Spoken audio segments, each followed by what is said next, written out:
Hello, the internet. How are you doing? I was doing nothing, and I realized I would rather actually be working on this game and reading my book than doing nothing. So here I am. For some reason I have it in my head that I want to do... Oh, I need a chocobo for the chocobo tournament.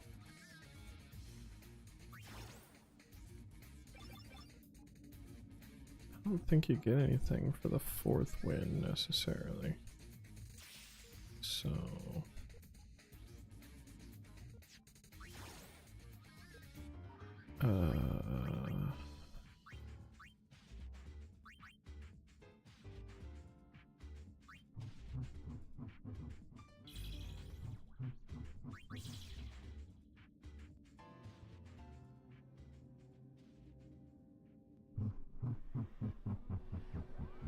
Oh, oh, oh, oh, oh.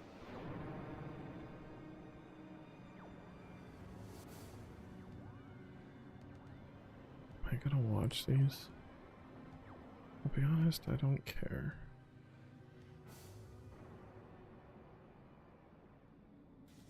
Wait. Why is there no skipping? I feel like there was skipping last time.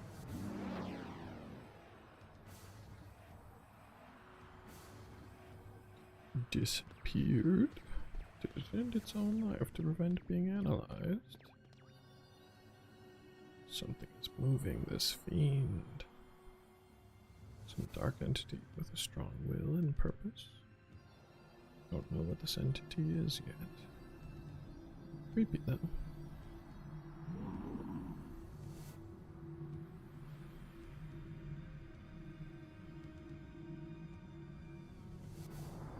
It's back.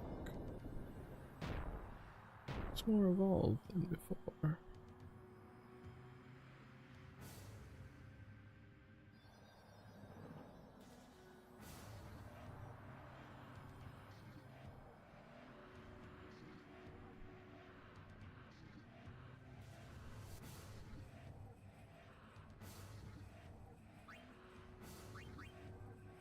Well, that did not make space for something.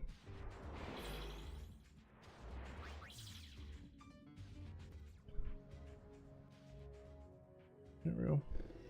I don't care. Yeah, let's release a bunch of dudes.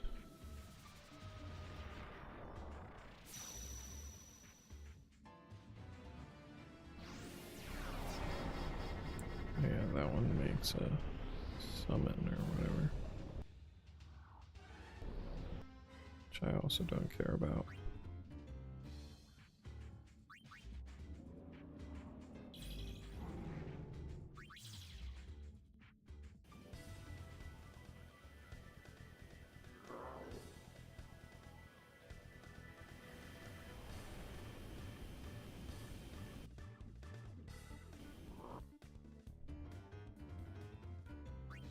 Alright,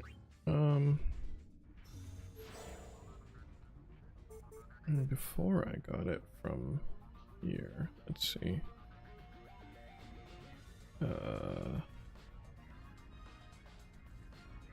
What's this called? Monster Trap? Yeah, Monster Capture.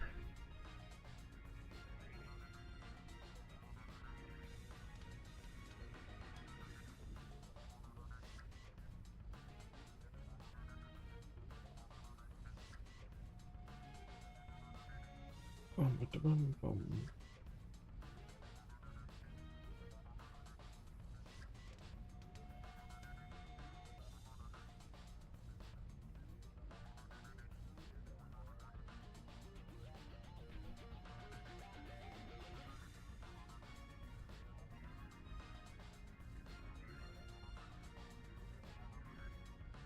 What the hell? What am I looking at?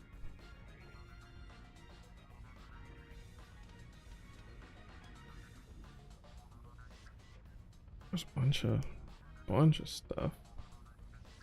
I'm not gonna 100% this game. In fact, I kind of want to be done with it today. So,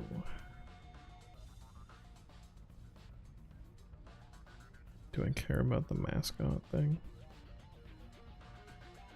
I guess so. Check.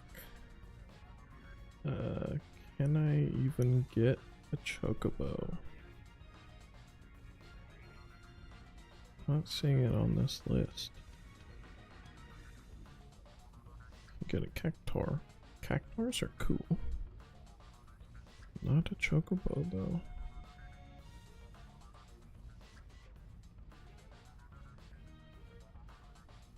I can capture Nuge.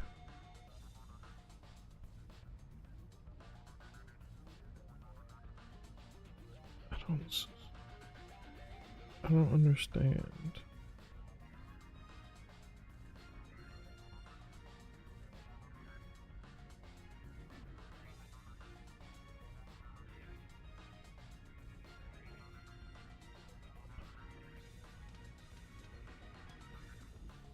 Alright, whatever. I don't care.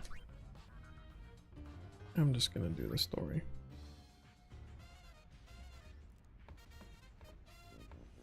To be honest, this game has mostly worn thin. Oh. Just gotta eat the same. The time for invasion has come. Spear Hunter team going. Your friendly neighbor. Huh?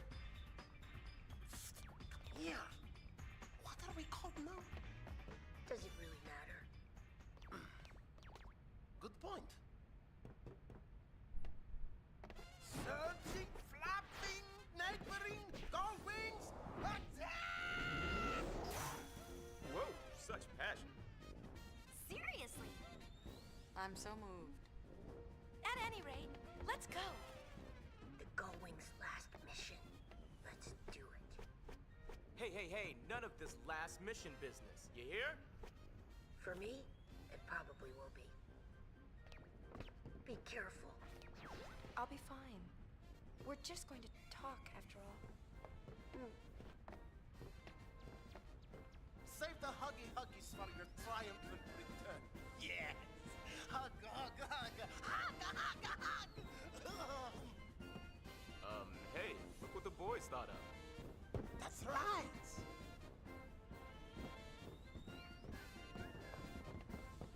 Go, go, go! Go Wings!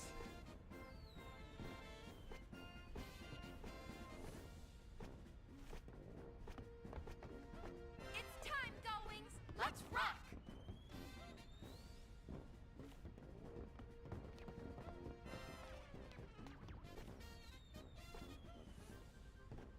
Okay.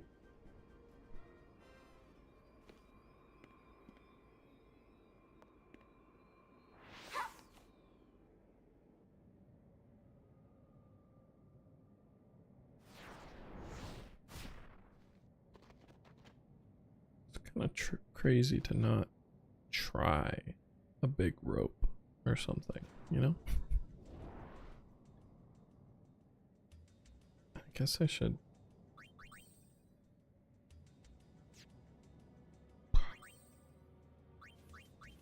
I didn't think about this. What do I want them to be wearing?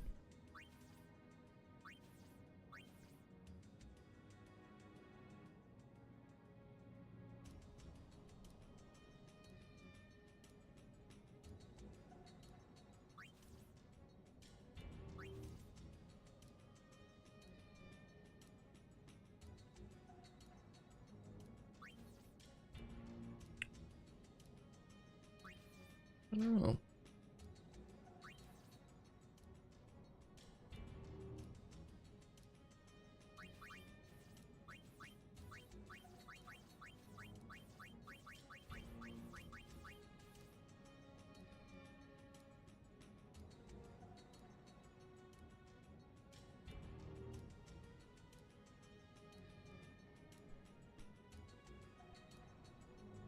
least 5, maybe more than 5, in order to use the super. Never actually checked if you have to bridge every connection or just go to every node.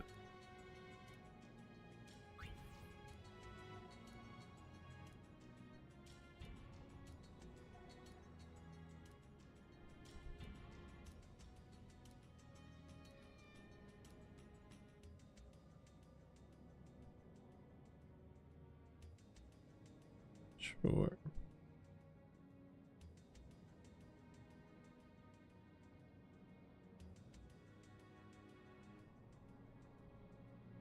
Well, actually,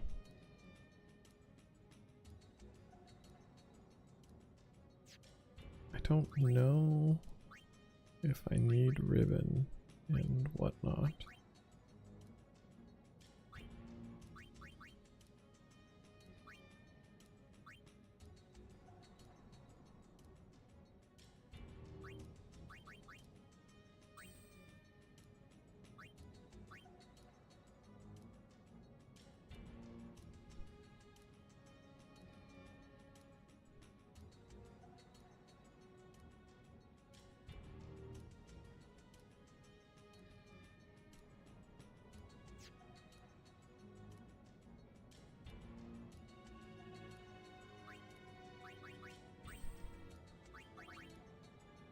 But I have speed bracer now.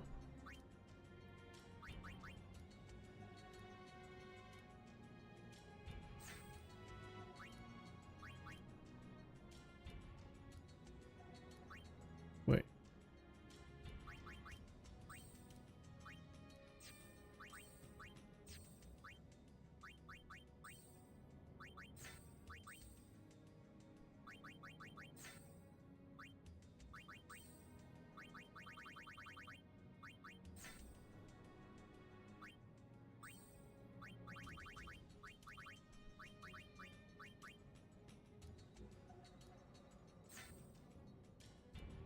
Sure.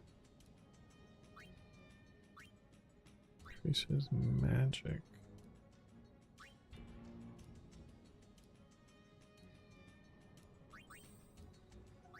Kind of want her just to go cat mode. And just fuck shit up.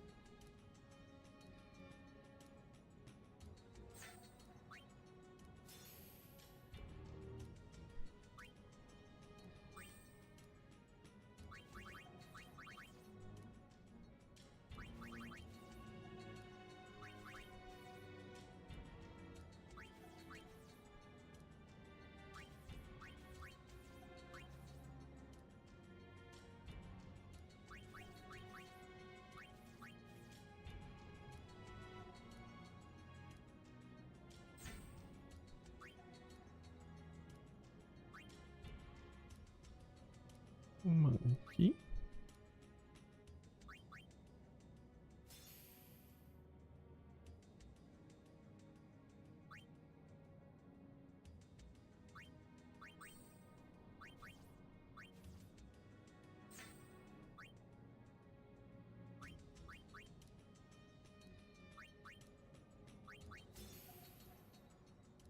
Sure. That's a build.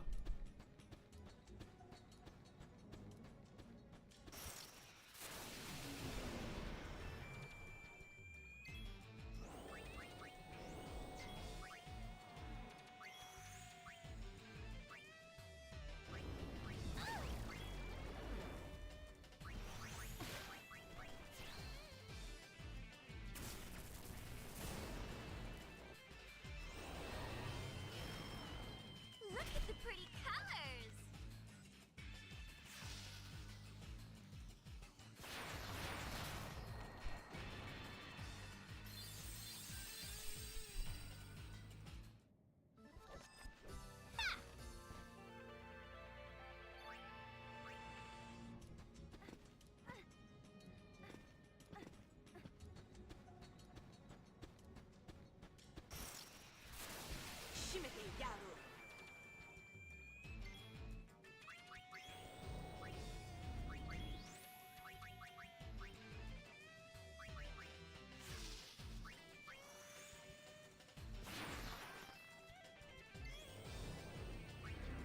Wait, what was that?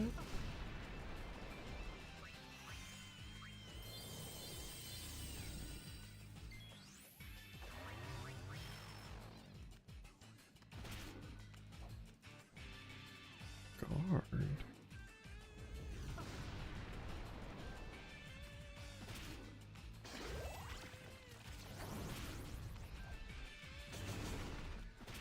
Guess I have to do magic damage to it. Psh. Does she have magic damage? I guess there's.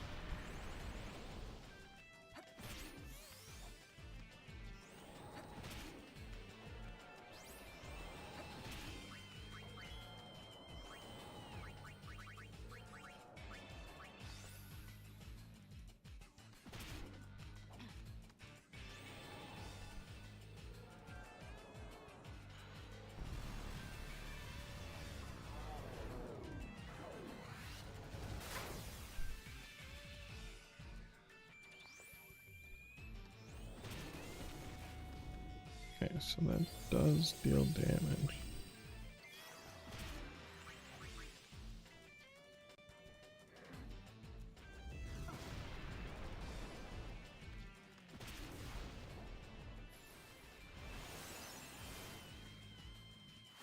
Okay.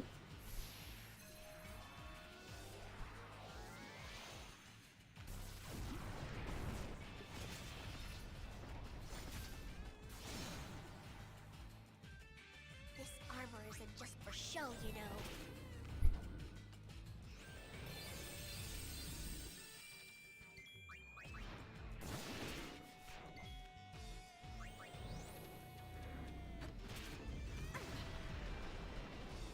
Good thing I saved this.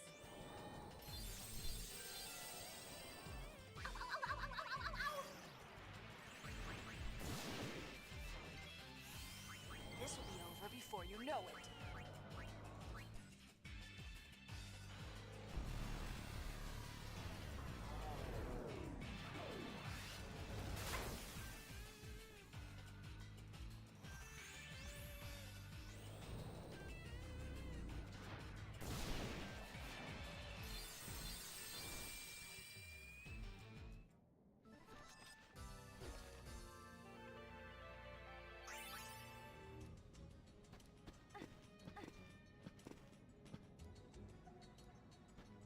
Immune to physical damage. Such a.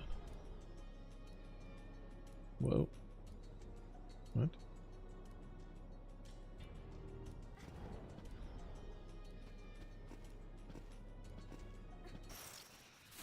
Okay.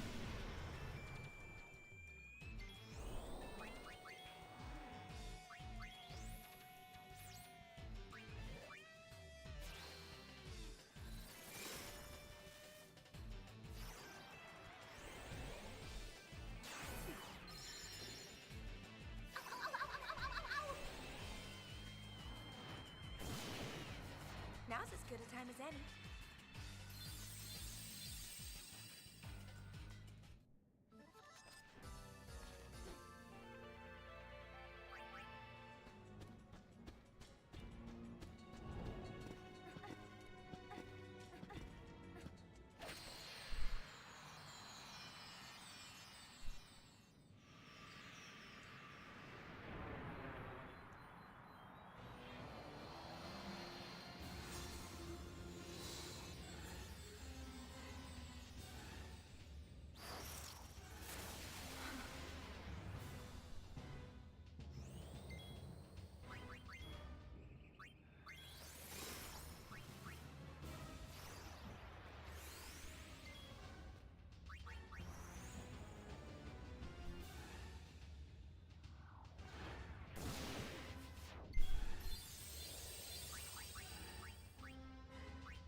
can board the airship. Okay. There's a little fire over there.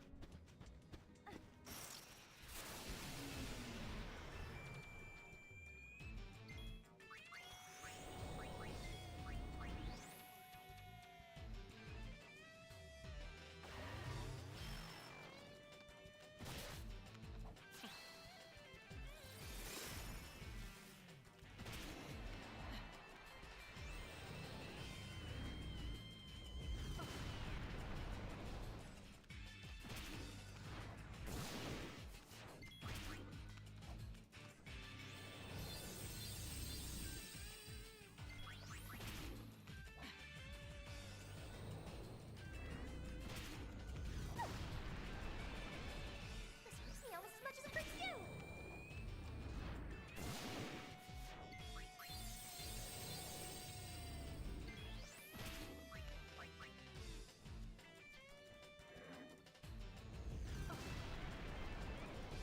This hurts me almost as much as it hurts you.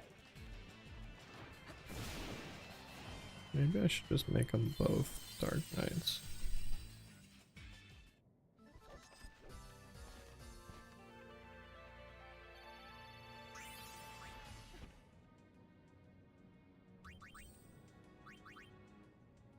Is there Dark Knight in this thing?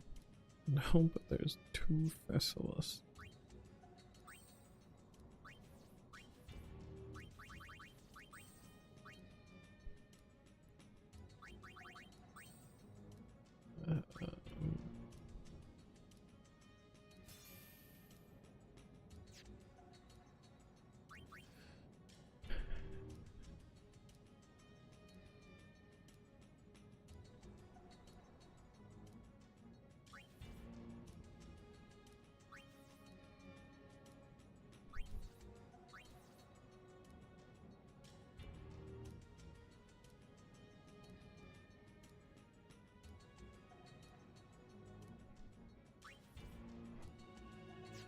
Yeah, whatever.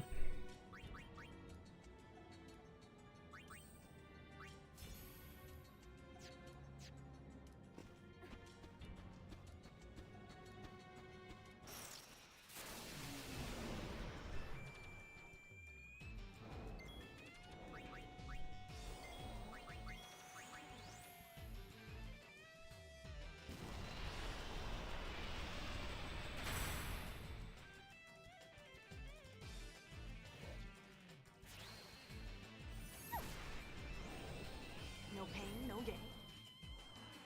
I mean, I understand how two of them were immune to that.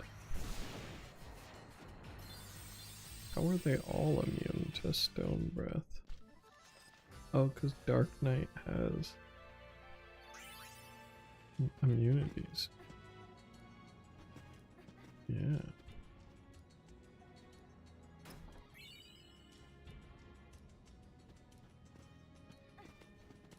I guess I could do...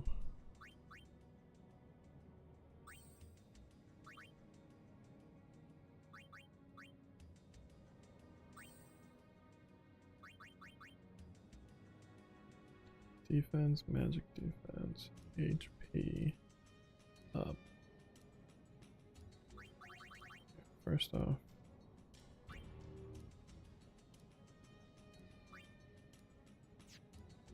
super ribbon.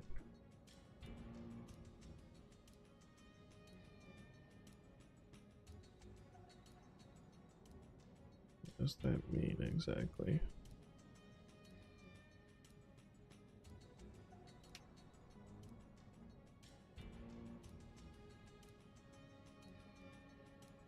Instant death. Oh, as well. Okay.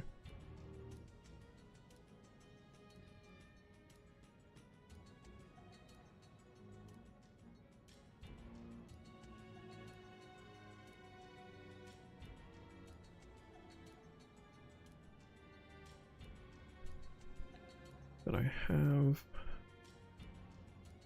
basically all those proofs anyways.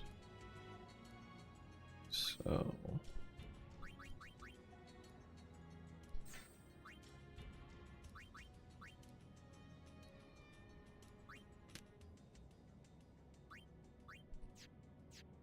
I guess she wouldn't if... Oh, son of a... if we switched out her costume, but...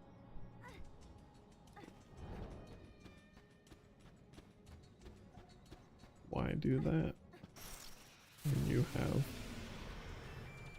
darkness?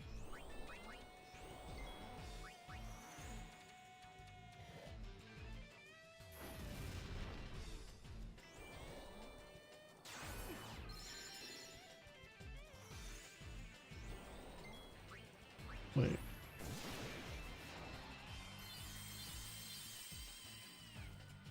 I thought the auto haste thing was supposed to make it... Is it the order that it's equipped on her?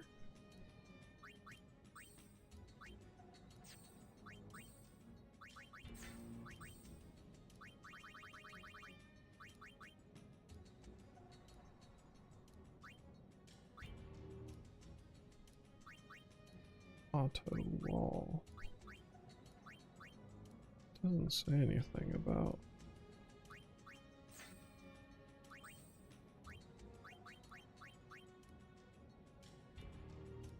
being slow, but try it again. If she's still slow, then maybe I'll get rid of it.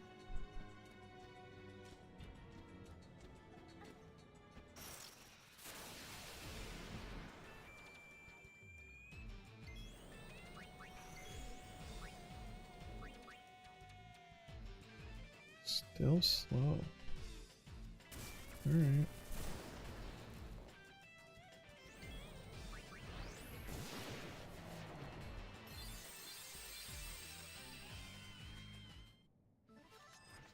All according to plan.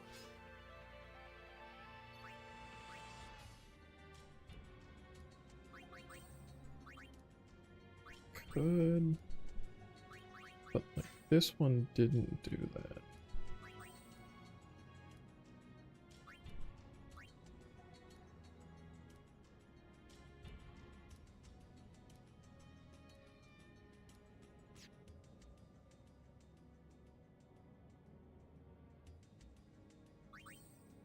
Hmm.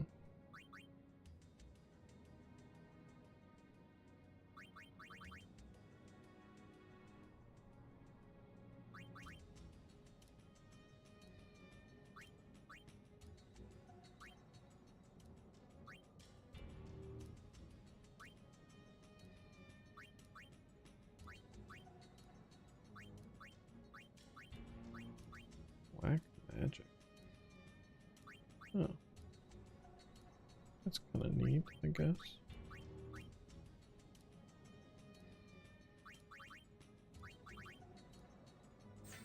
Yeah, whatever.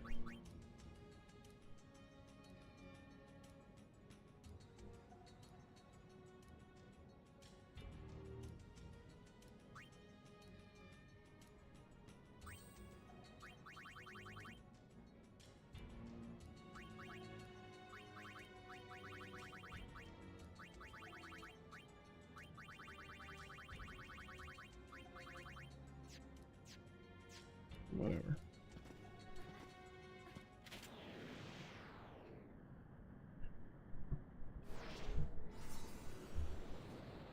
Ooh, the Mega Sisters. There was probably content with them somewhere in the game. You too.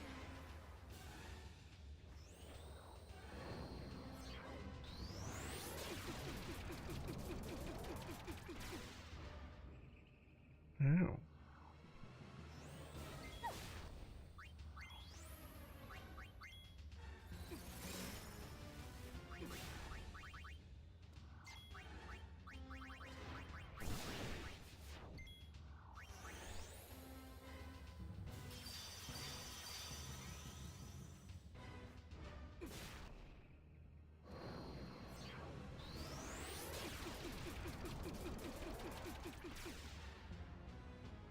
Oh, that's percentage based.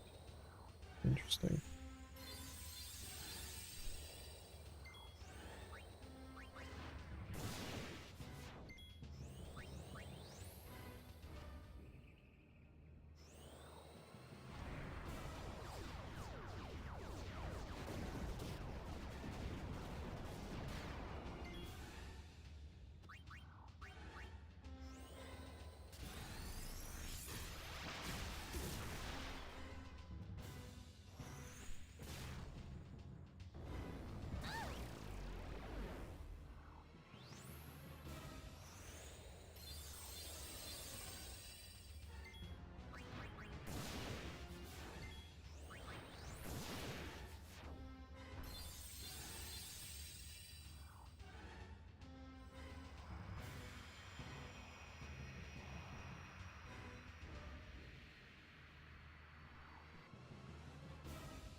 Okay.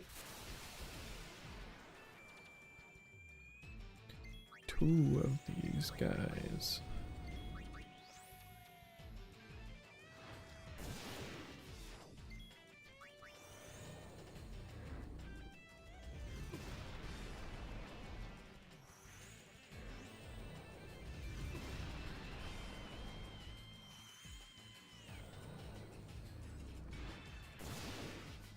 Good thing I saved this.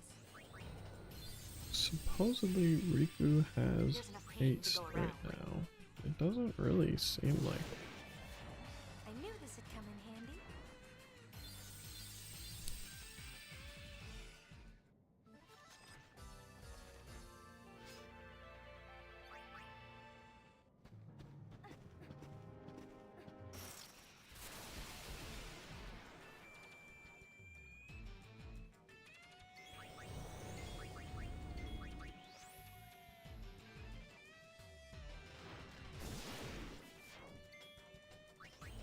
There's 2 of them there? Oh yeah, look at that.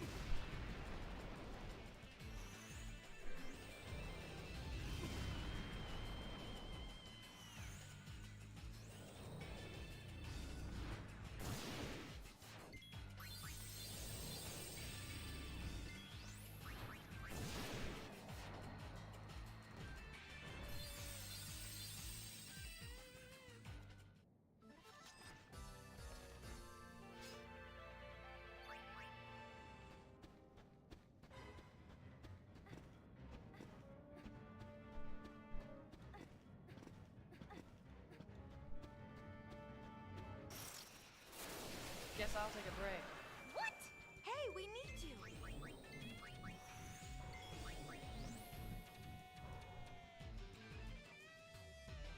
Doom. There's enough pain to go around.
All right.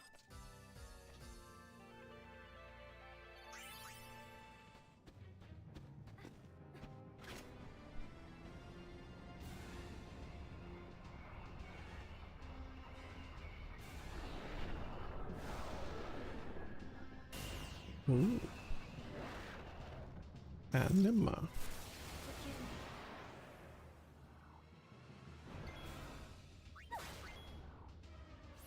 Kinda wanna do this.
Immortal soul.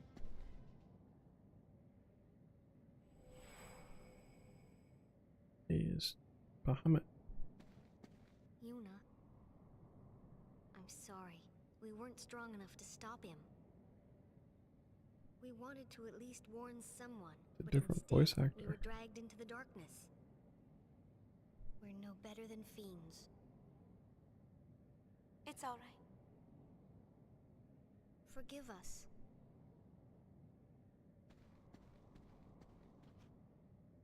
Please, tell me, what is he? Shuyin? Just a shadow. It may look like him, but the real Shuyin died long ago. Even after 1,000 years, his hate and misery linger on. His feelings grew so strong they began to act on their own. So the model of this guy's mouth. Eventually, they became a shadow, a shade that wants only to vanish, but cannot.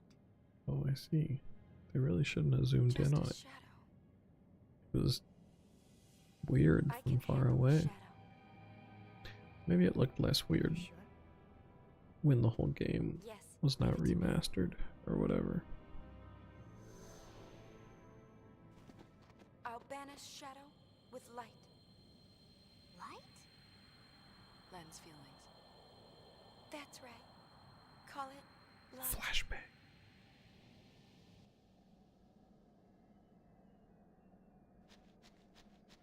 Oh wait. Immortal something. Full life. Huh. Okay. Doesn't seem very good. Hey! It's my girl. You certainly took your sweet time. Why are you here? Because the boss never goes against Lord Nuge's wishes. You found him? As we was heading in, we found the sphere addressed to the boss. He said, don't follow me. Turn back now and wait for my return. Actually doing what you're told? How novel. What can I say? One look at Nuji Wuji's dashing visage on that spear and I was, charmed. How could I say no to such a cutesy wootsy face? Now that I'm looking though, her mouth is kind of unnerving as well. What if he... Don't worry. If he knows you're waiting, he has a reason to come home. And wait I shall. We'll tell him that you're waiting like a good girl. You do that, love. And don't forget to stress, good girl.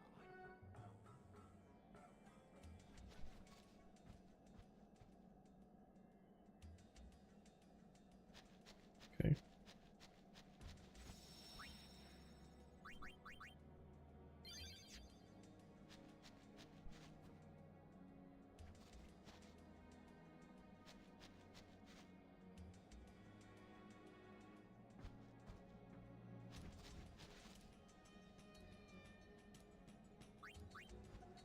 She's a vendor? Interesting. I like the idea of selling random crap to LeBlanc.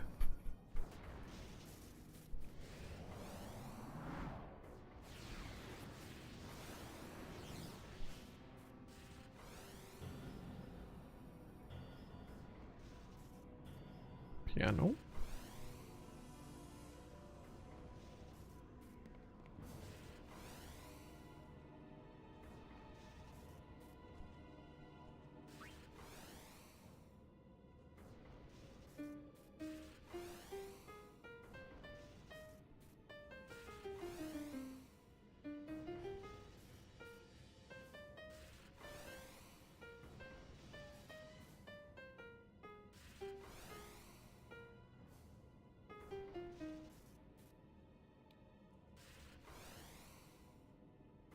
What's going on here?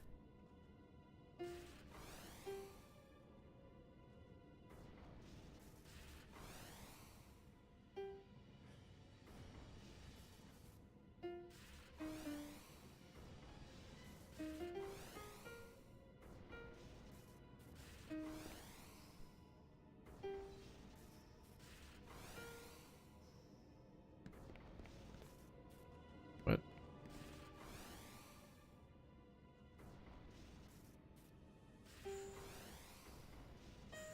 Oh. Okay.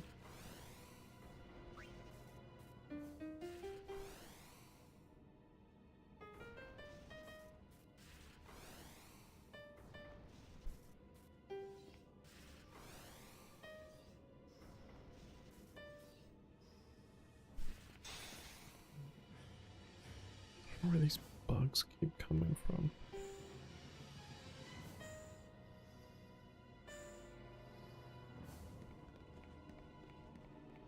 Guess it can go back apparently.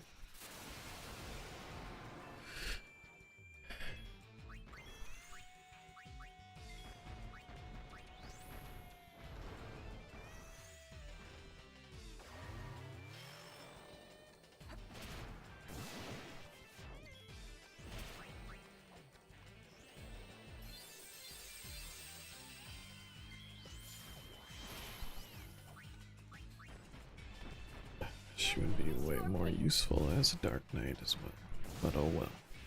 I knew this would come in handy.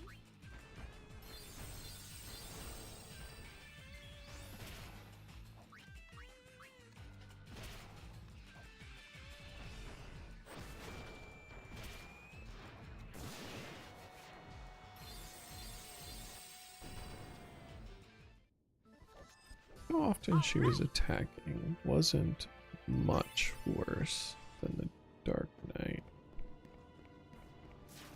Yeah.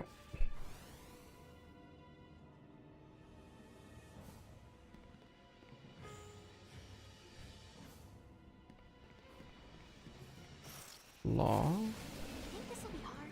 Only one way to find out. Well, what are we waiting for?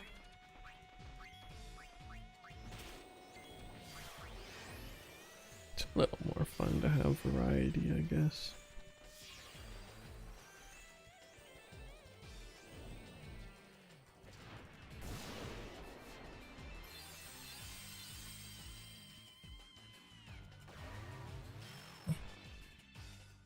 Little late there.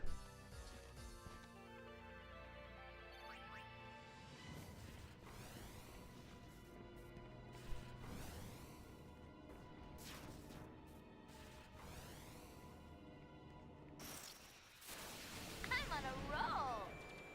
Whoa. What are you? Omega.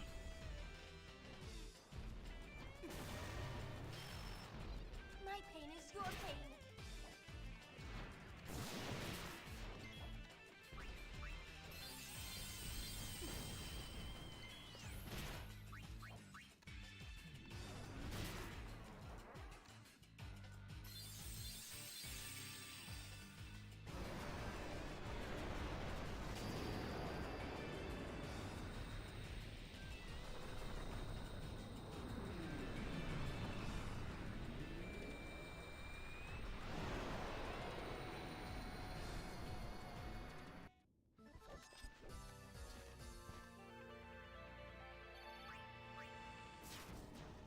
Yeah.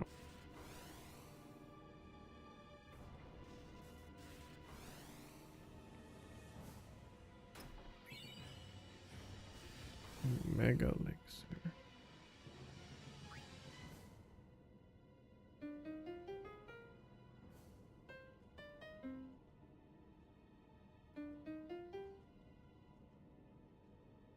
What?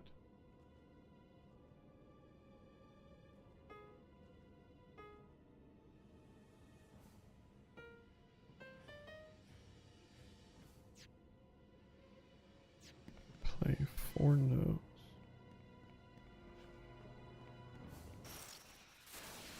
Law is is one of them, I guess.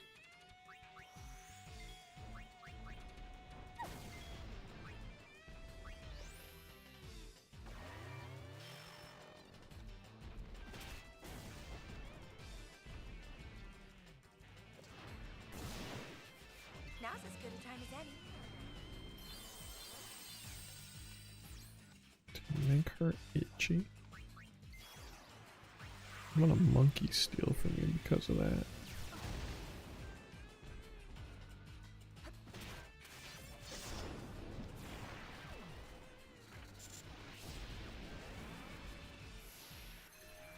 Guess I never combat swapped from Dark Knight with her.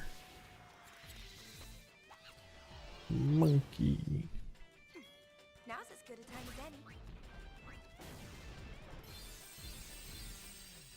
Ow.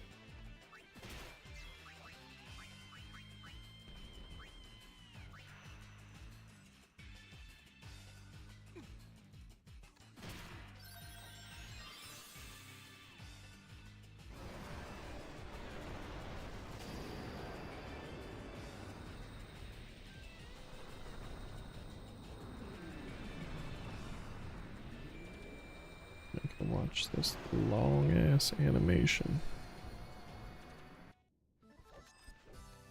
Monkey. Getting so many safety bits. Is there so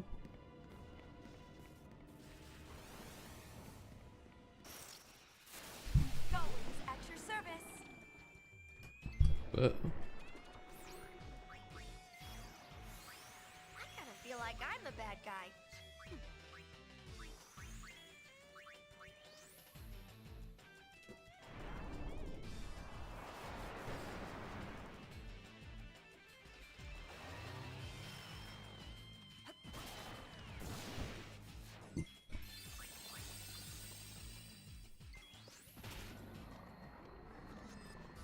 that's fast.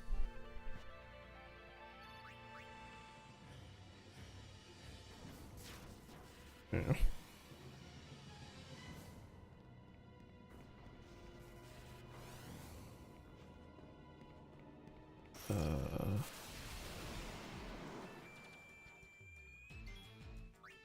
So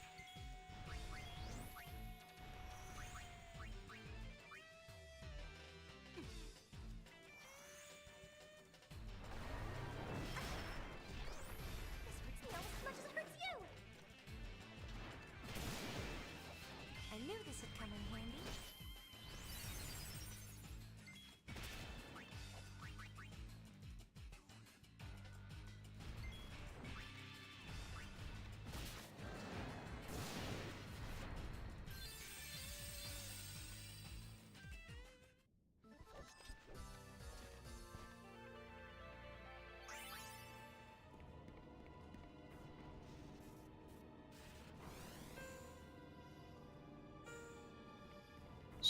special dough and then tea.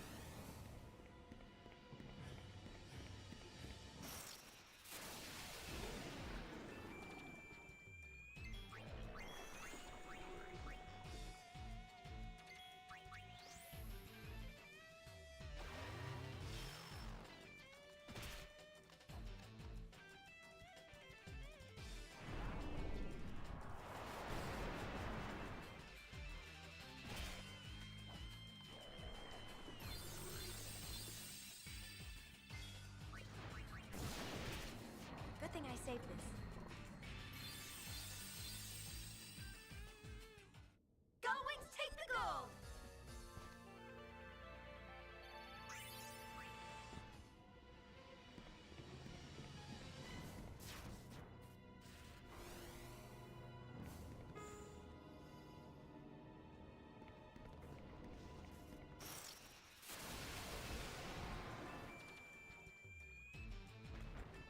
Is the piano gonna remember it for me? That would be nice. Hurt time!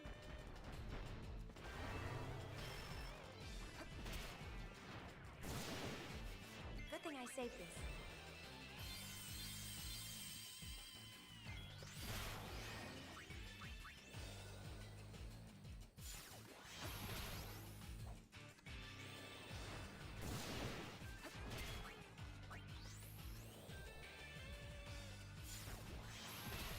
Good thing I saved this.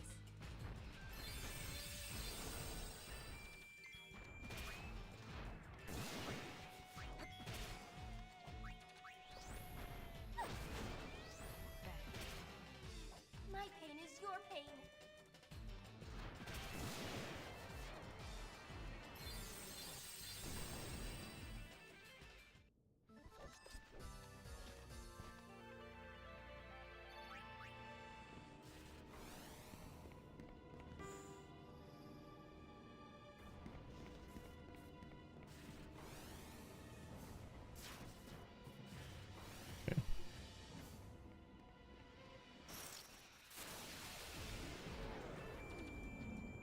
Big worm.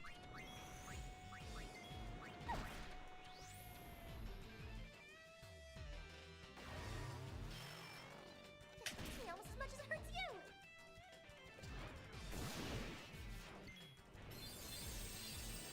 Ow, ow,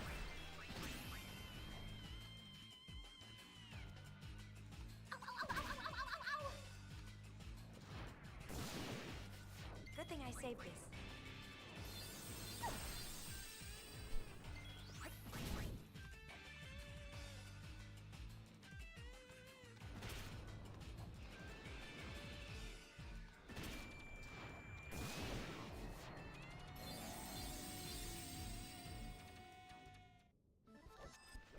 All right!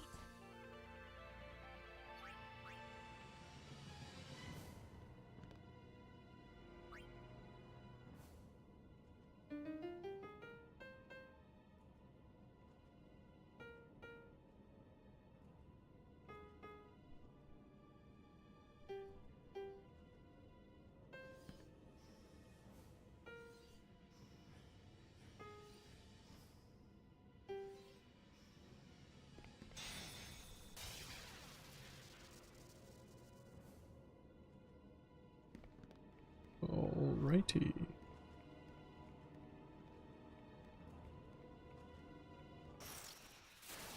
I'm on a roll.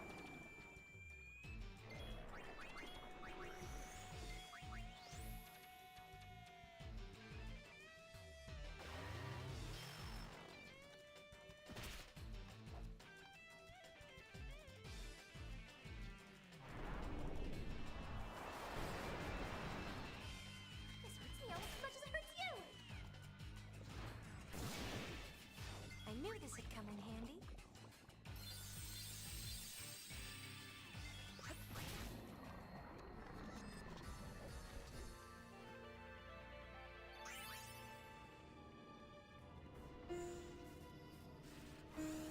Tommy.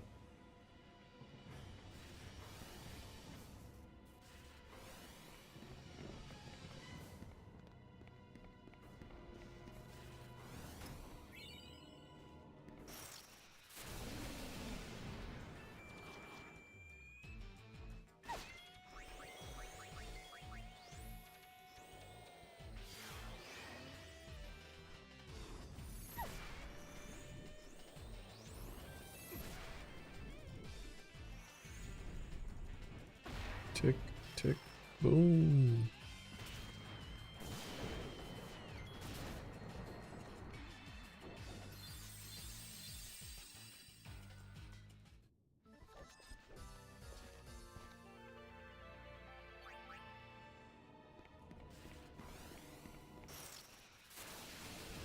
Jesus.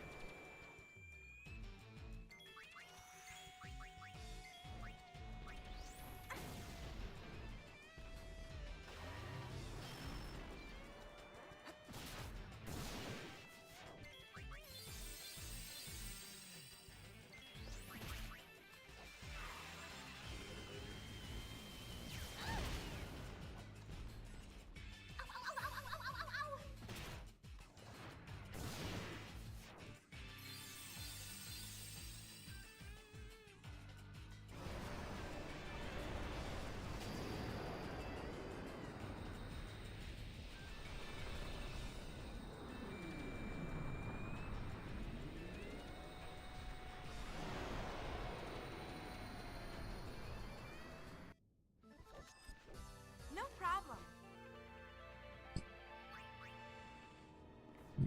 safety bits. Yeah. I'm on a roll.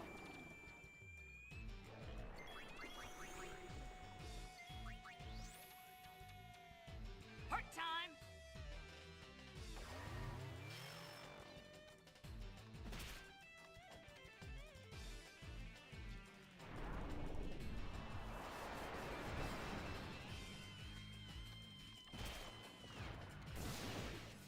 Good thing I saved this.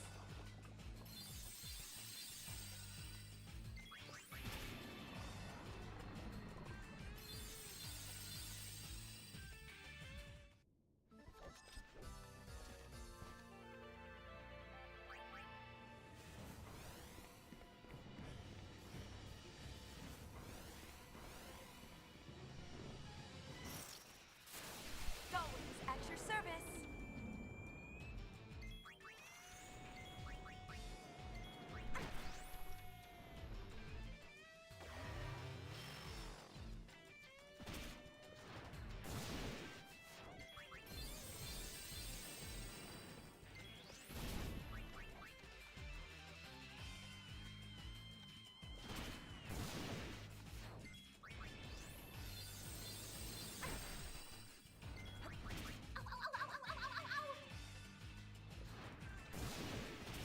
Now's as good a time as any.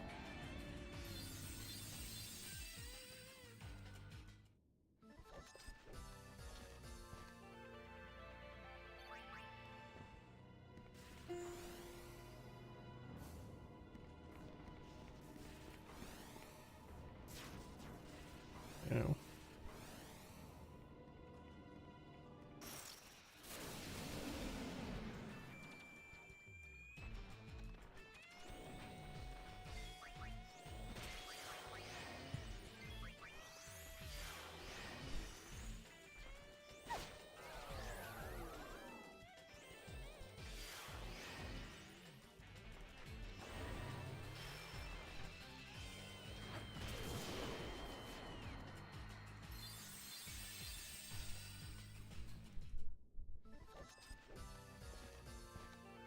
Bum, bum, bum. So do.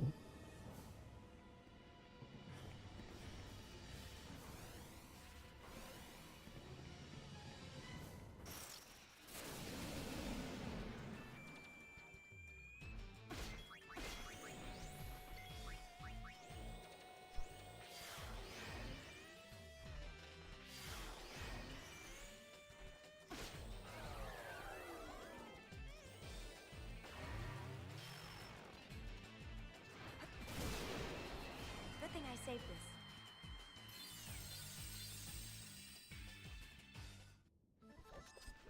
All according to plan.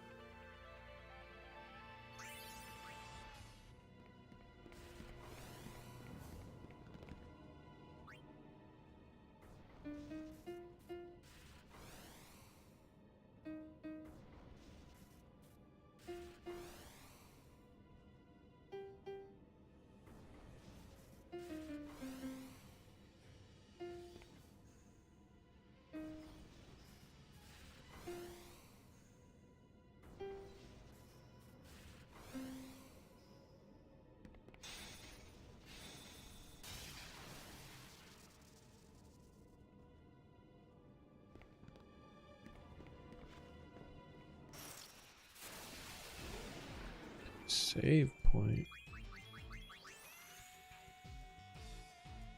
I wonder if I need to change up my strategy for whatever boss is coming. It honestly feels like a pretty solid strategy.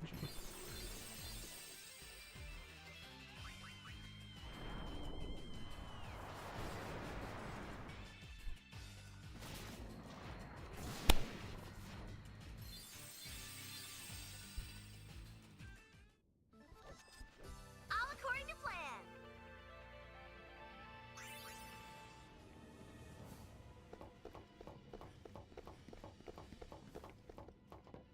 Gibble!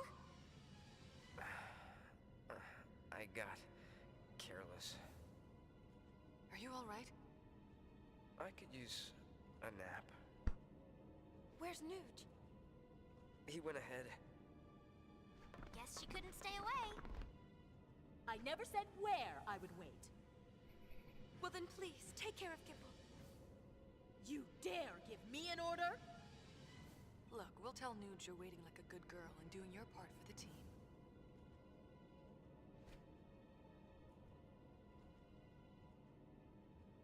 All right, I'm in.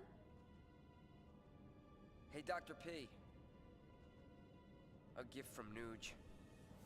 Dr. P? Oh. Okay. It's from 2 years ago. Said it was inside the sphere camera. I'll watch it later.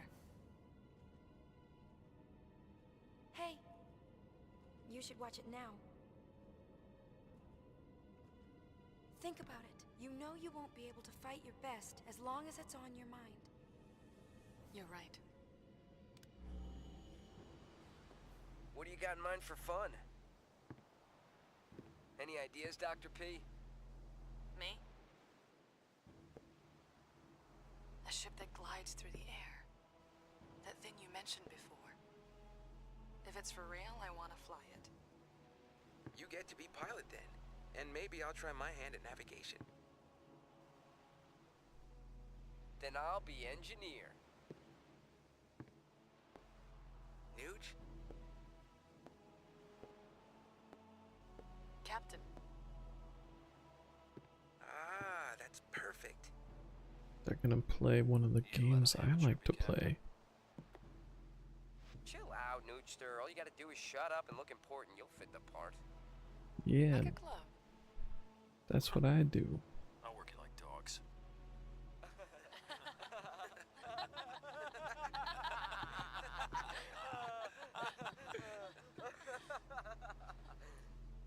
He added a selfie to the video. He's like, oh, that was comedy gold. I wonder. She's inside you, sleeping. Well, wakey, wakey! Time to set sail. Your captain and your navigator are waiting.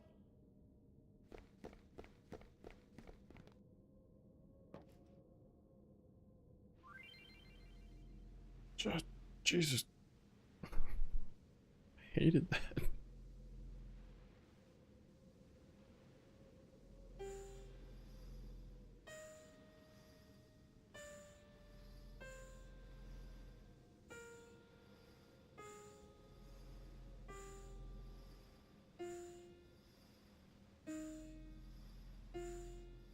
What?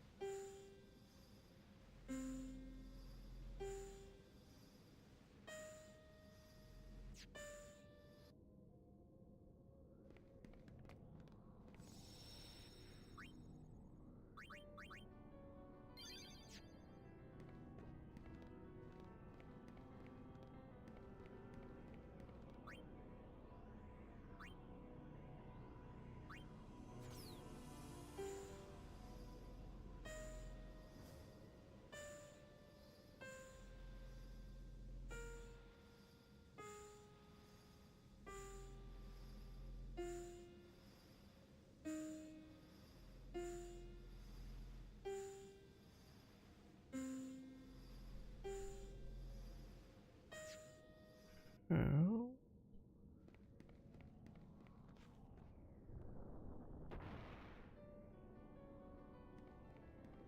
Oh.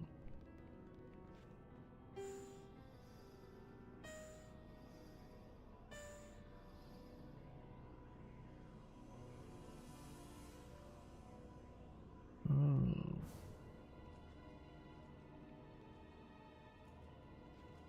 Man, I don't know.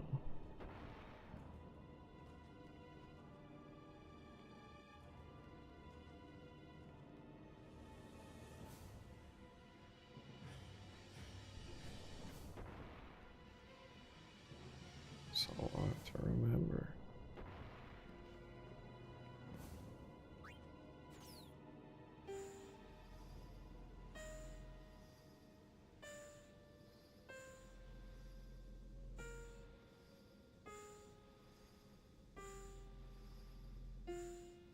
I don't know where it went.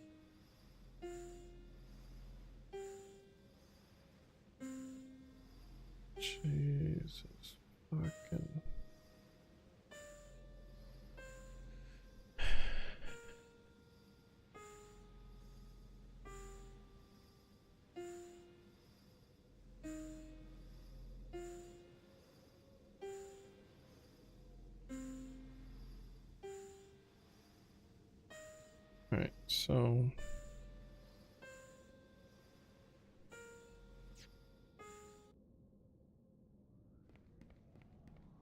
if we go up here,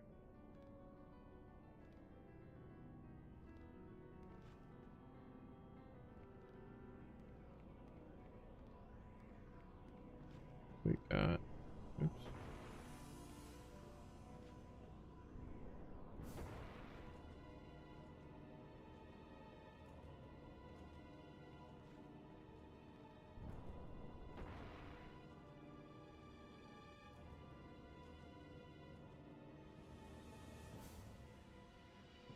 One, 2, 3, 4, 5, 6, 7, 8.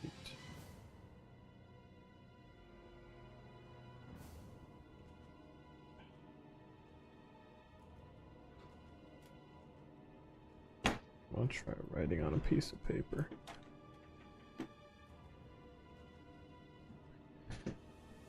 All right. So one up there.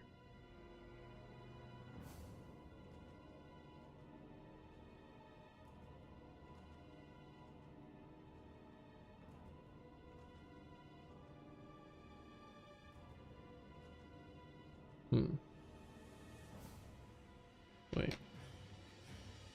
Actually.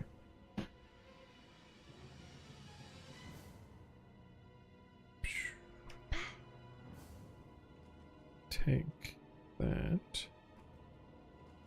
Go here.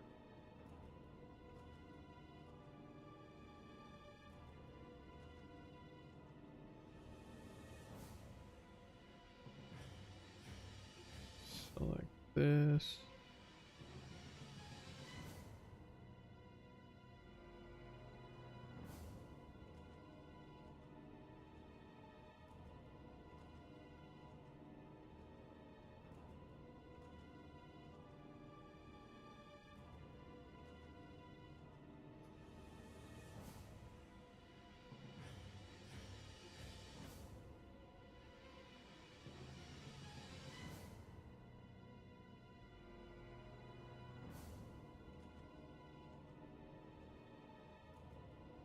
What?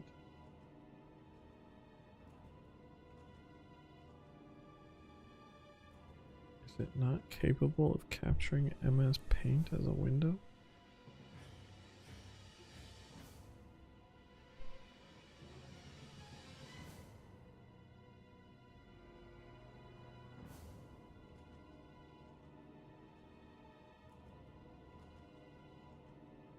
Okay. So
that thing is 1, even though I can't interact with it right now.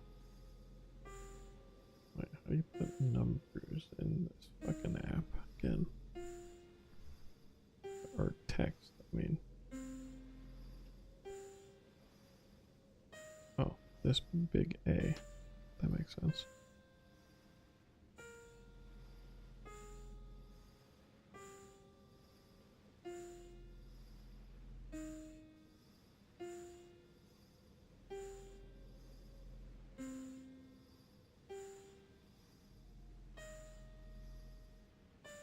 And this one is 2, I think.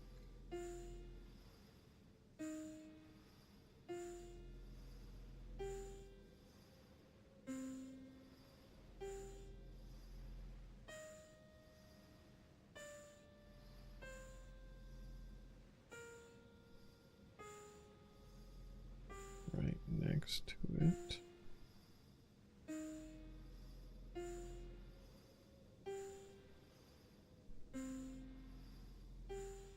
What happens after this one?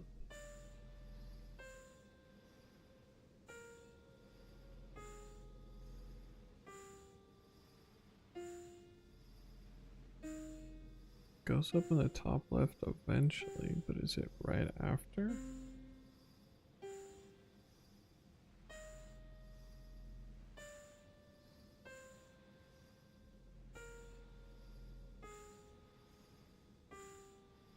No. Where did it go? Down here somewhere?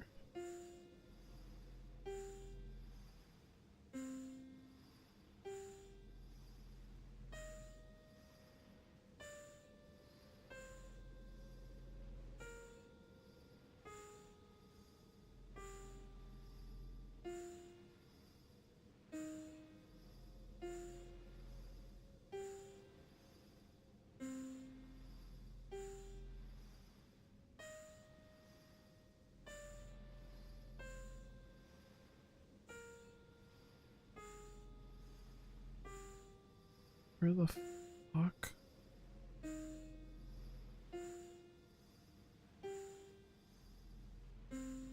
Is it down at the bottom? None of those are interactable.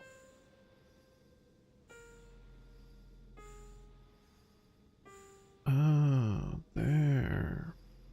That little asshole. Okay.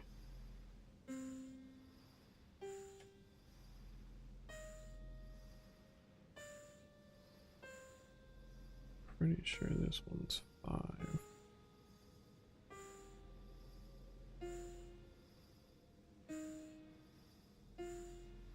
And down at the bottom.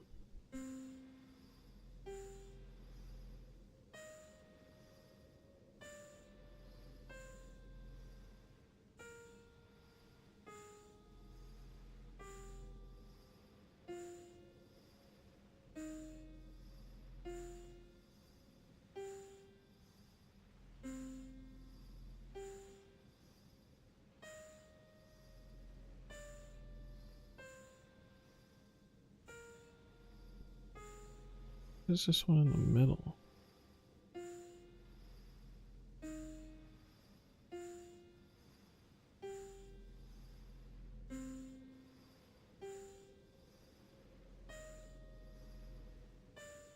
I don't see this one in the middle ever going off. I think it's this one.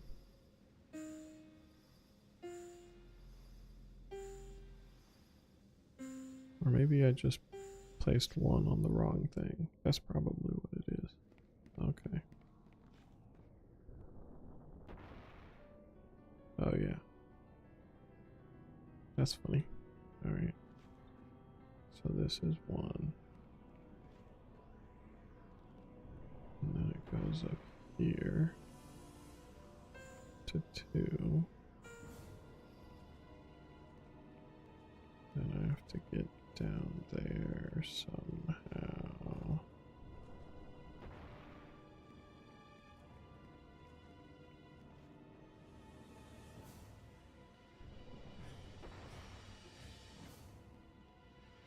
Oh, that's 4.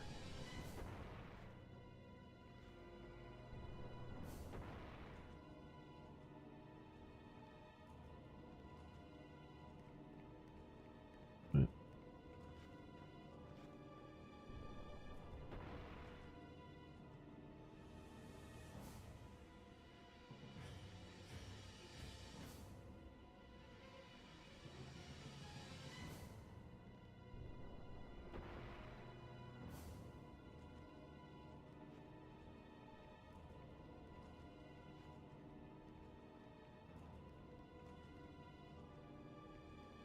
don't want to go to that one.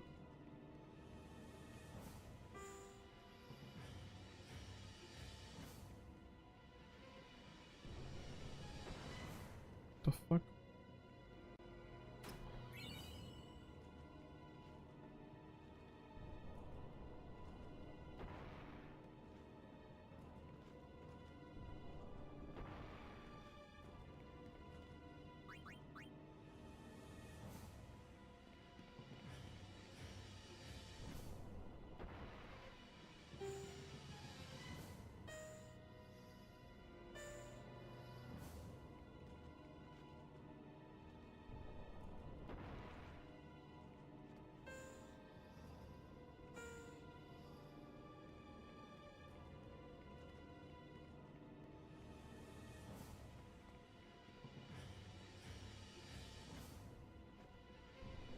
How do I get there?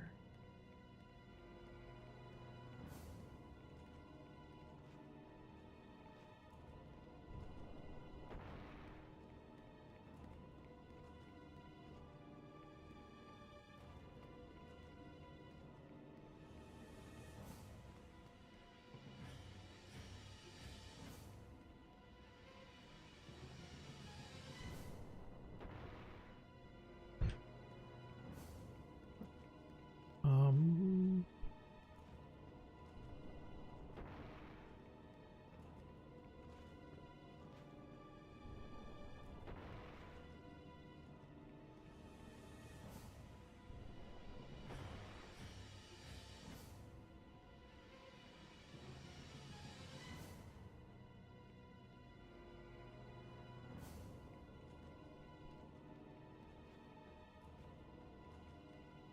this behaves in very bizarre ways. And a thing is a puzzle that I was not expecting to be a puzzle. Did I just skip 3? Is that the...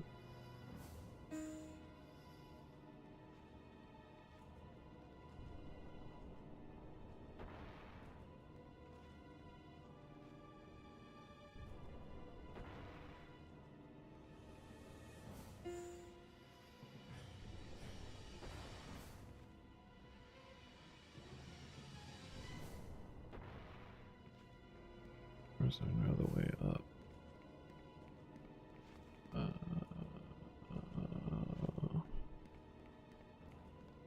Okay. I'm back on board.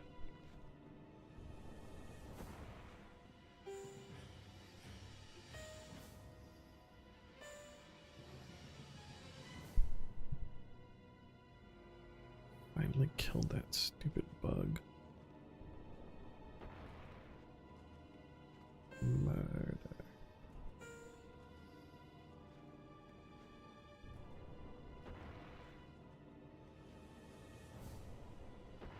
Which makes it forcing me back down here make more sense.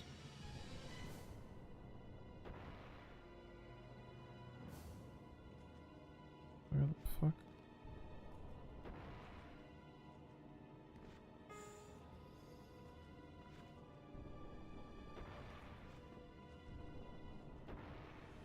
Oh, frick. Okay, fine.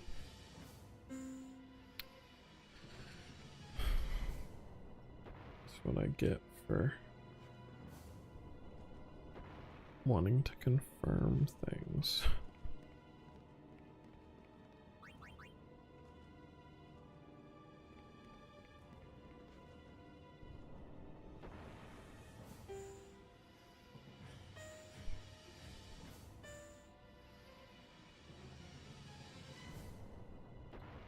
All right. Now I have to go way out of my way.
Yeah.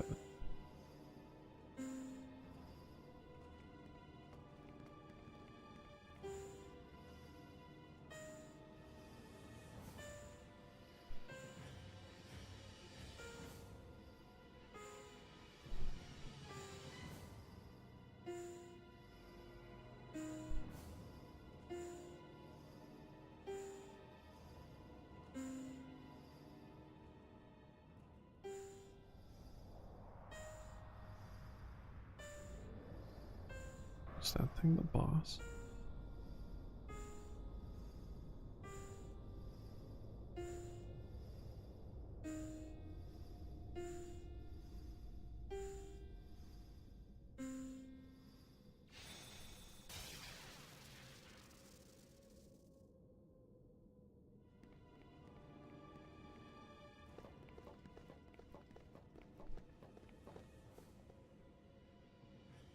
I got a hunch that once we go on ahead, there's no turning back.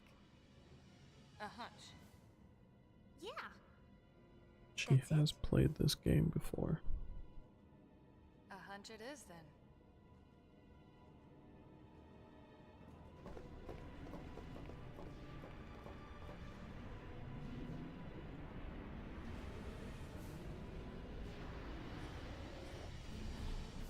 It's moving. Oh, that was Vegna gun.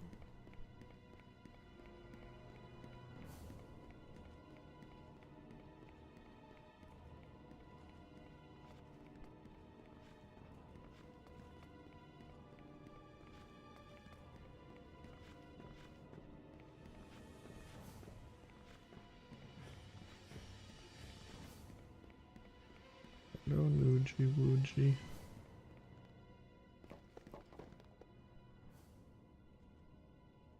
Both Barrel Eye and Vegnagun belong to him now. Shuyin.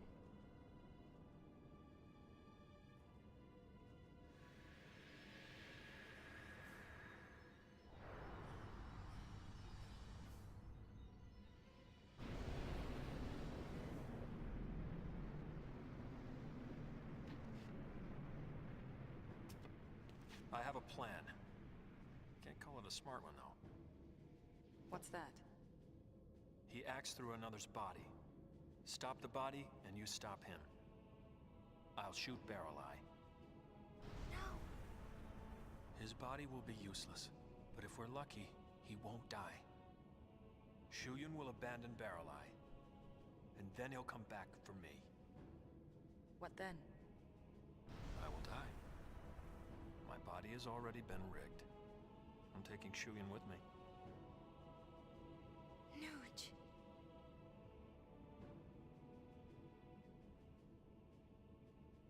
But you're our captain. Exactly.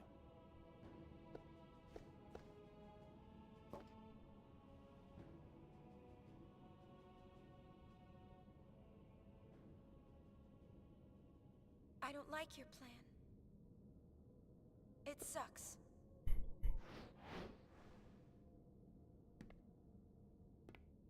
Your plan is awful.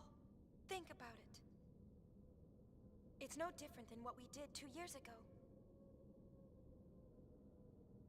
We destroyed our own allies. We destroyed the Aeons who had fought together with us at our side.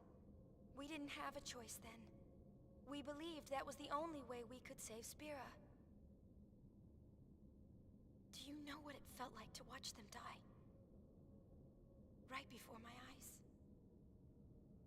It was the only thing we could do. It was the only choice we had. I gave in, I accepted, I believed. I allowed it to be true. I thought I'd be able to go through with it without ever doubting myself. But it hurt so much. Forgive us.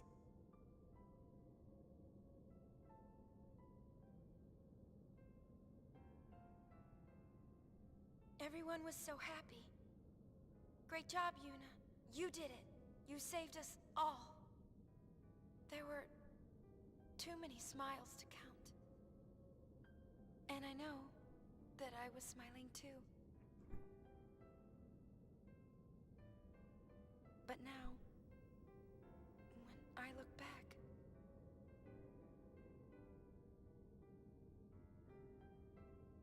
people who should be here aren't.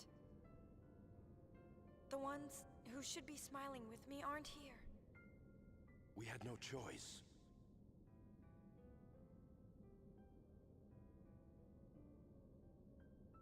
Random jacked cameo. We had no choice. Always we had no choice. Those are our magic words. Well, I We guess they repeat them already to had ourselves that again and audio. again, but you know, the magic never worked. The only thing we're left with is regret. Yuna, I'm sorry. Is that even jacked? No. I don't want this anymore. Pretty sure it's not Orin. Could be either of the dads, if I'm being honest.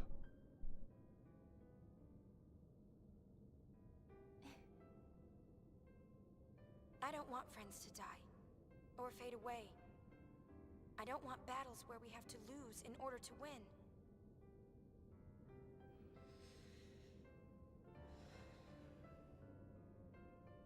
Nuge, I know that what you say is what you mean to do.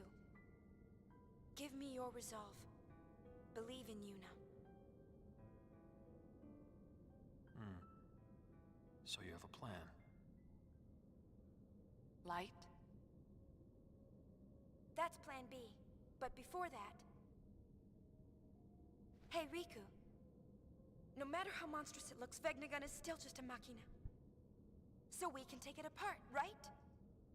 Yeah, maybe? You never used to be the think before you act type. What gives? LeBlanc.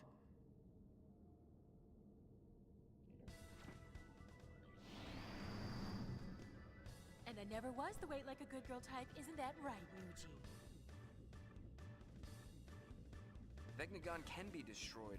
Apsapaza, you better believe it. Wanna know why? 'Cause people built it. Right! Everyone? It looks like we can stop that thing after all.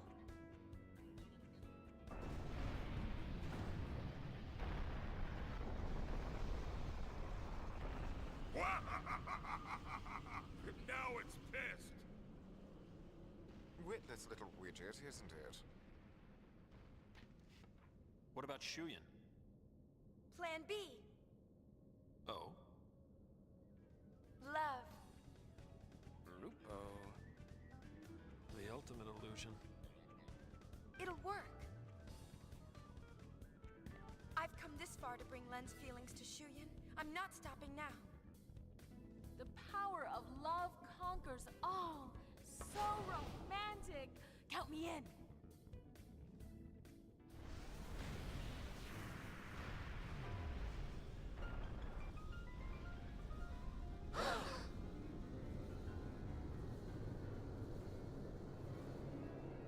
Look!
It's a moth?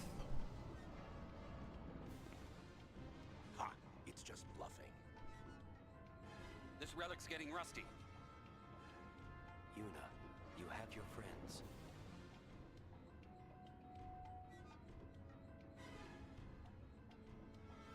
If we all attack at once. We can do this. We need to split up.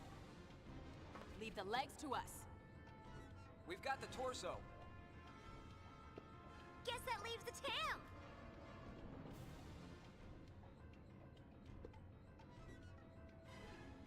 Okay, let's go.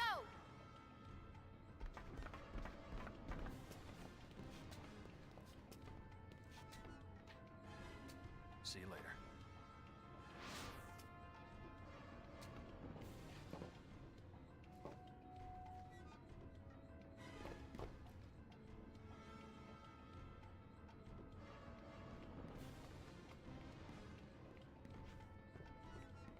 Is this a save point? No. Guess this isn't necessarily a big fight. Also, they just might make me watch that video again if I fuck it up. Which, fine. Fine.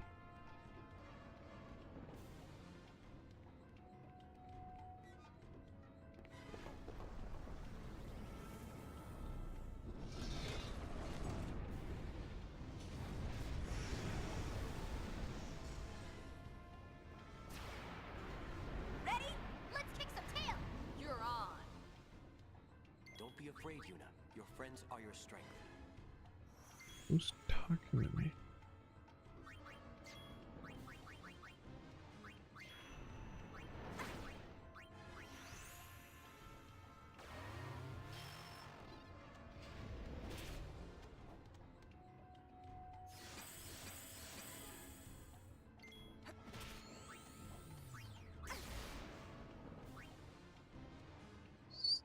Stop.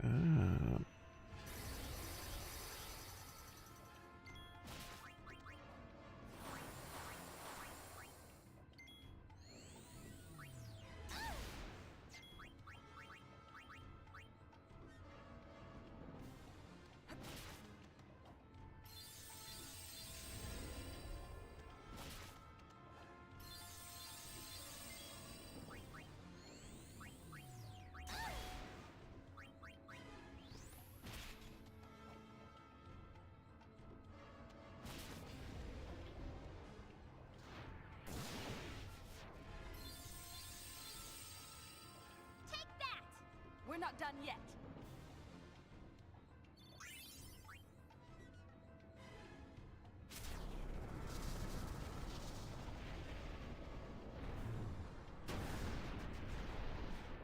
What's next? Yuni, they're in trouble.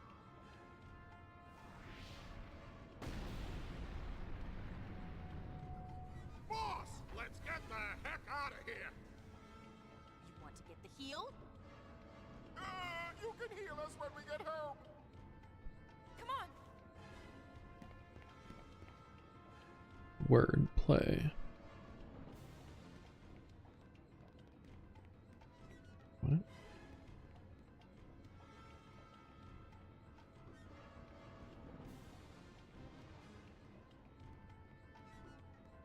Minimap is confusing. Is this a secret? What's down here?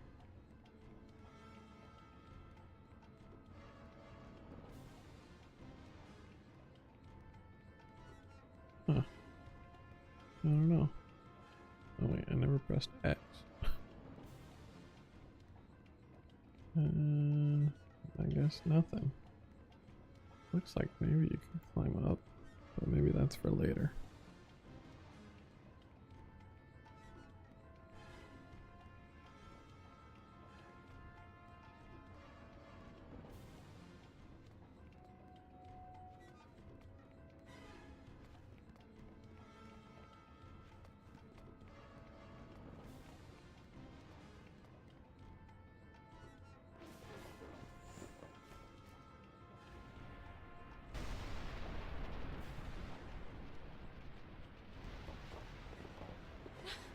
What are you doing here?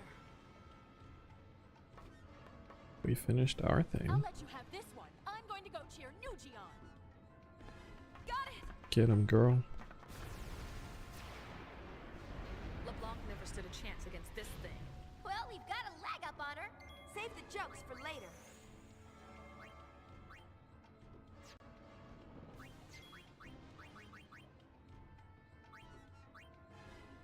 This thing looks like it's cast magic.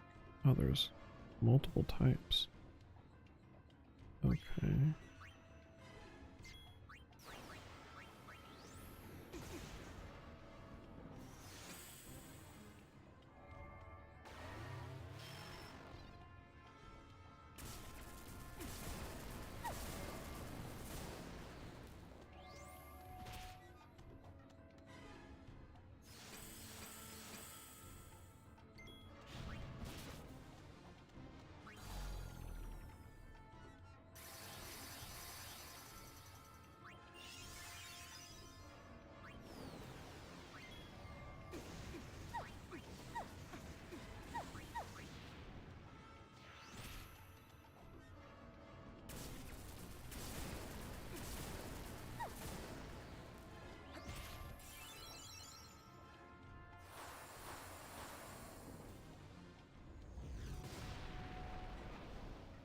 So, did we get it? Sure looks that way. Shake a leg. That was it? Oh. I guess Pain was really wailing on the leg. Look! When I wasn't paying attention. I'm going.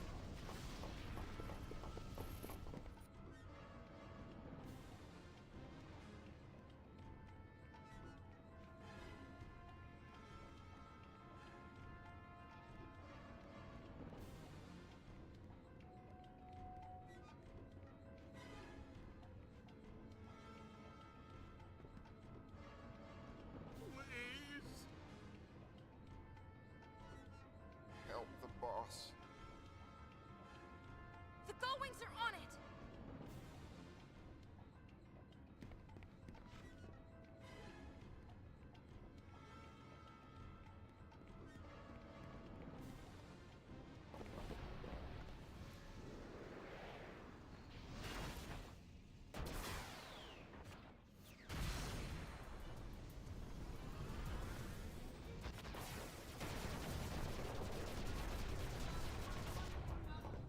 This thing just keeps on ticking. We'll finish it. Do it. It's so big! Woohoo! No more climbing! Could you please focus? This time the legs are just a distraction. You know where to strike. Guess that means not the legs.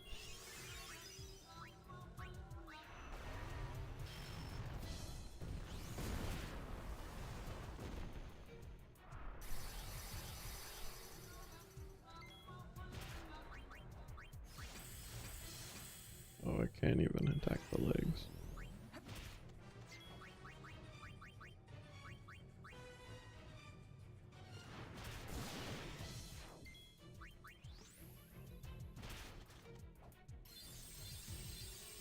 Pain's got this.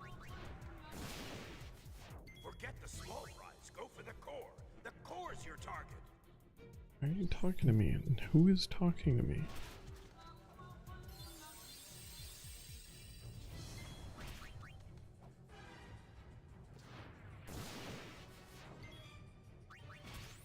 It's just not even attacking me.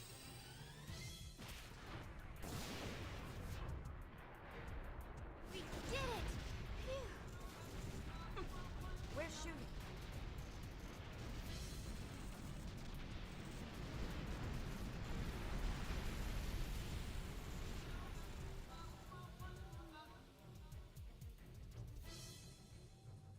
I get that I'm like strong, but what a underwhelming, like, there's no way that could have handled Sin, so why'd they even bring it up?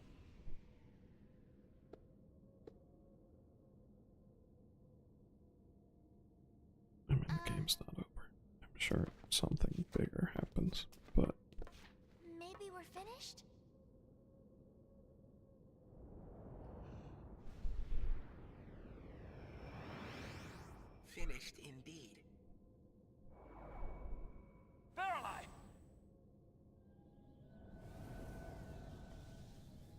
Spira is finished.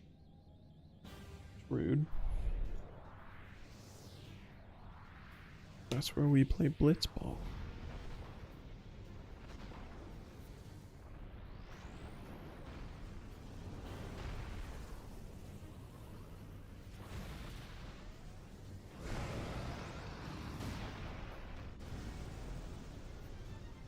He's got a plan B too. He's panicking. Yuna, end it now. This is it, everybody! Stay focused!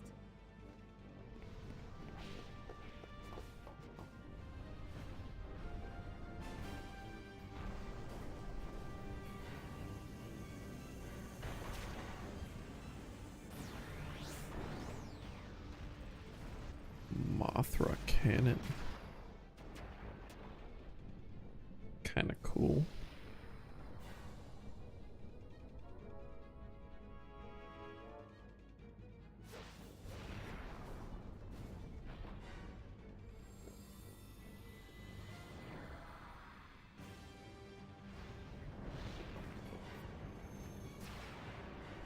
Julian! Can't end like this. I'm getting ticked off. Come, Vegnagun. Let us purge this repulsive world.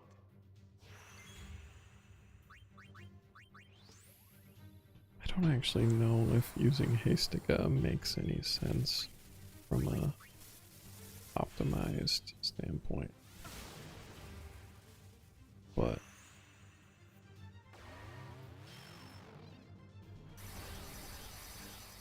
it's more fun, I guess.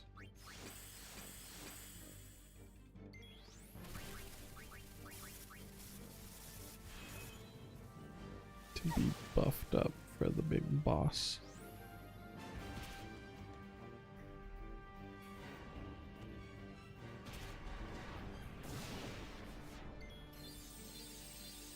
Did that not hit anything? Oh, the things that were targetable at the time were gone. Okay.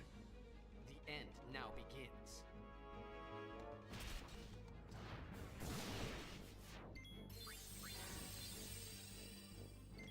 Stay calm. Keep attacking, no matter what.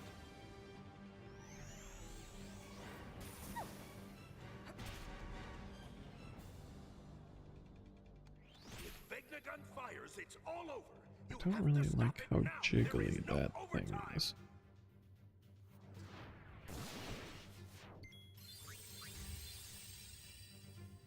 That a girl. The tides are turning.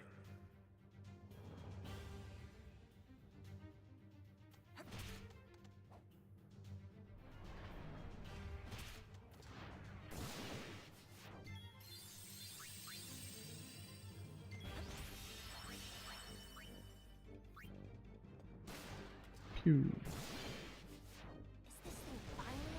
Oh. Finished leveling up Alchemist.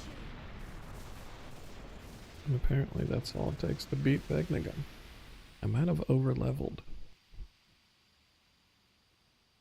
I did most of the flesh level side quests in chapter 5.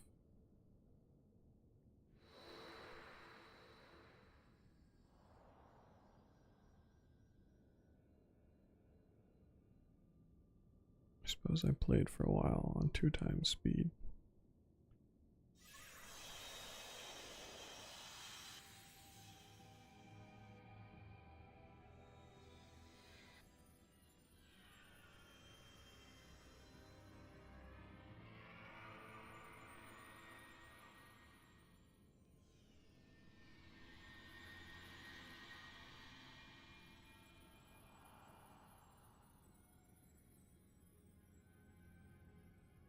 Shuyin. Len.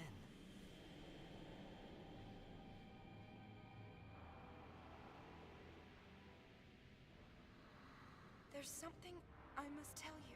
Words left unspoken for 1,000 years.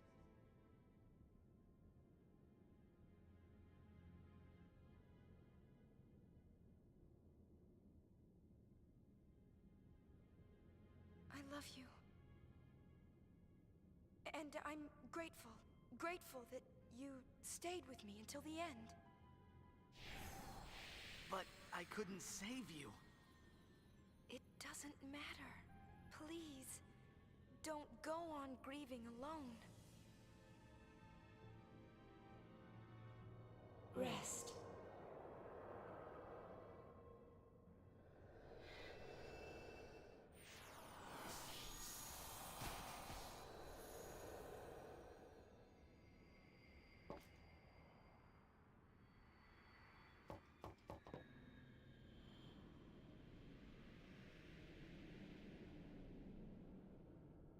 We can finally fade together.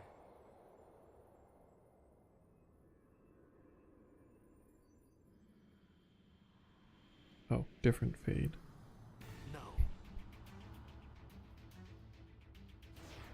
Wait! You are not Len!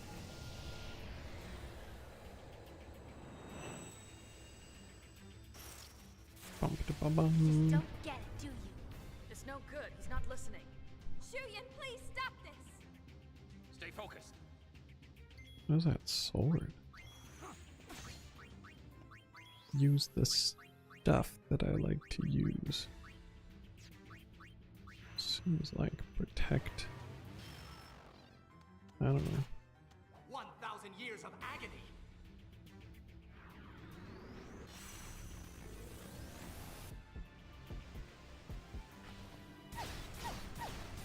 Yeah.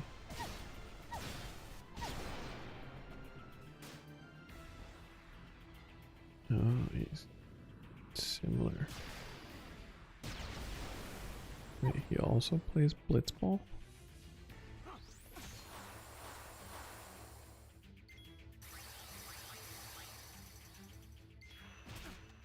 Don't interfere!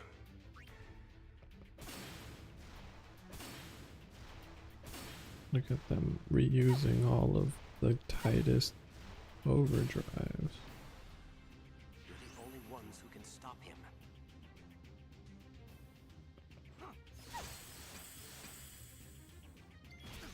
Don't know if that's going to come up, but Share my despair!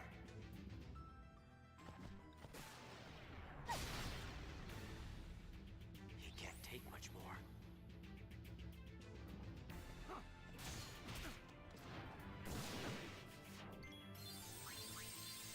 guess I could do. Nope. Yuni? Nope. Shuyan. She was too busy kicking ass while I was fucking around with buffs. Shuyan. Don't try to tell me you understand.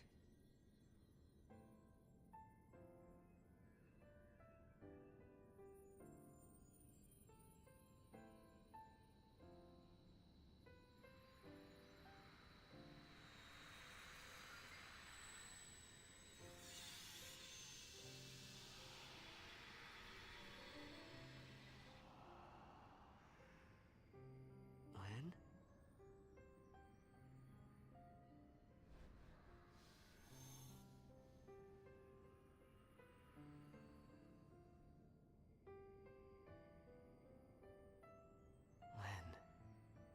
It is funny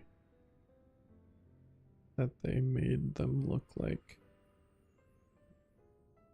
not very good cosplays of Titus and Yuna.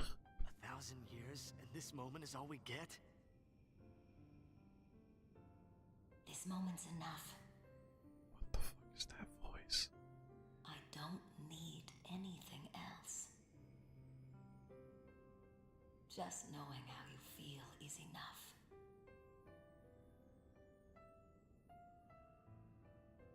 Shuyan, let's end this.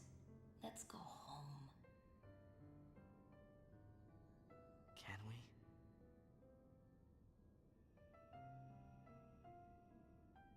That was all 1,000 years ago.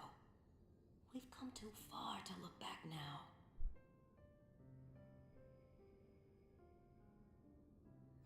Shuyin. Rest with me.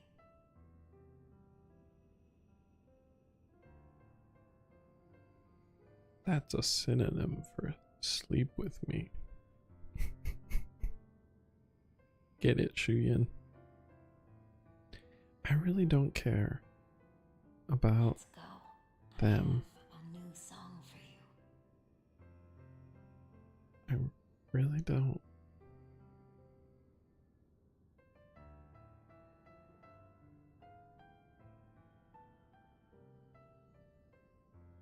Thank you.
She never tried whistling when they were in the one place where it is possible Titus could show up.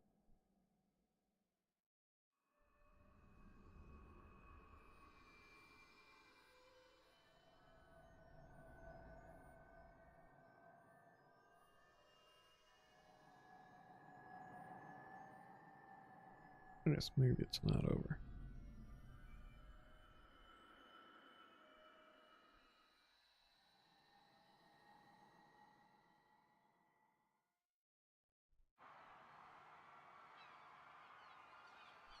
Blitzball. Once my friends and I dreamed of flying. We would sail a ship with me as its captain. In time, I became that captain. I found a new ship with new friends. My ship was the Youth League. Others chose a different captain. Their boat was New Yevon.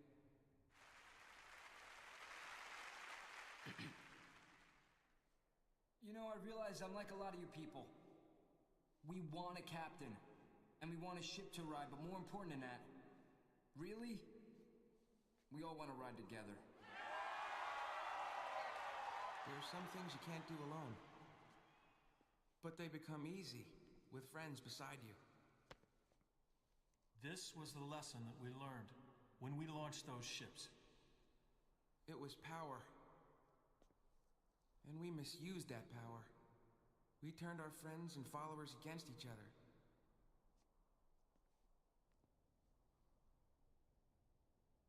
Forgive us.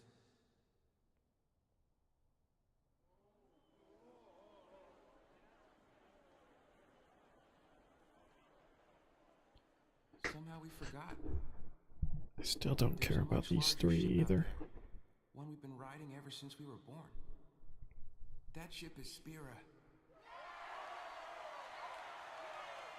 No one knows just where our voyage will lead us. But we do know one thing.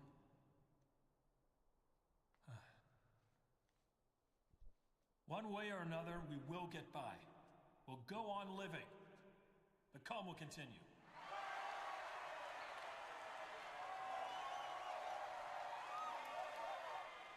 Just one more thing. We all owe thanks to a very special lady. Yeah, you all know who I'm talking about. We really hope that she could be here today.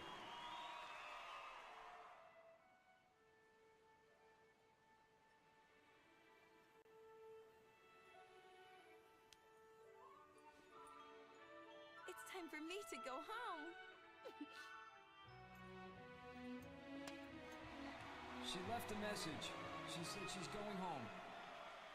So farewell, but not goodbye.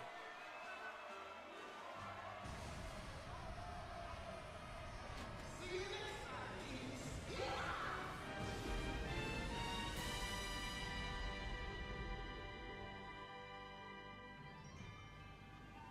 What?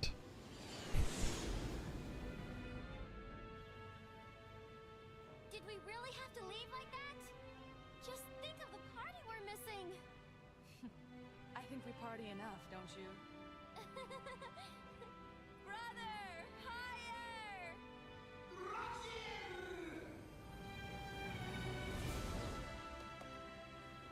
Brother, faster!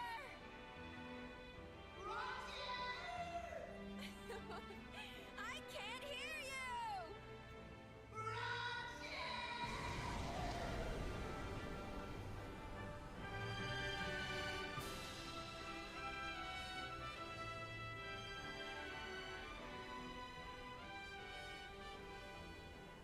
So much has happened, and I'm sure it's only the beginning. Through the smiles and tears, through the anger and the laughter that follows, I know that I'll keep changing. This is my story. It'll be a good one.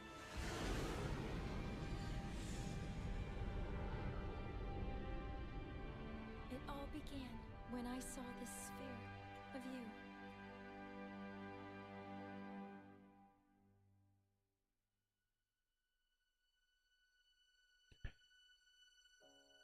I know that you're Okay. hiding things, using gentle words. I tend to like watching credits. I don't know why. I don't feel like they earned it.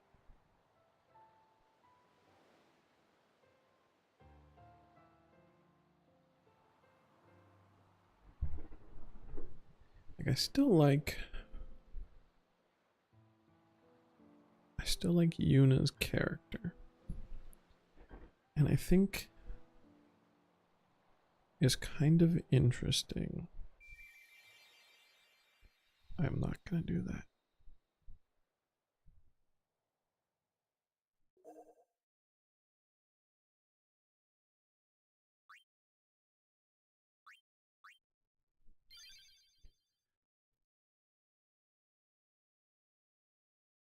I think there's some merit to having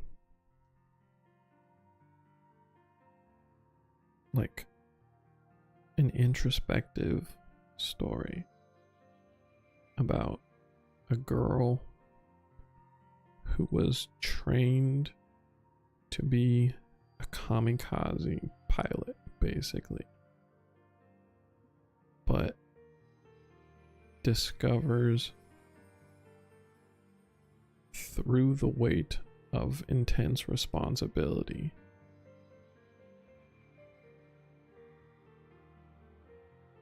like humanity, and then also saves the world.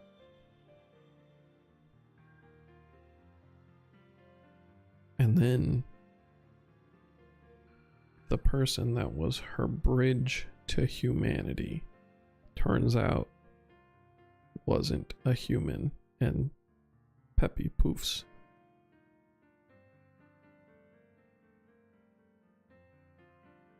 Like, that's an interesting character, and it makes sense to have kind of a wind down story or whatever. Like, it's just a cash grab. There's not a lot of storytelling there, but they didn't really. It wasn't even really about Yuna.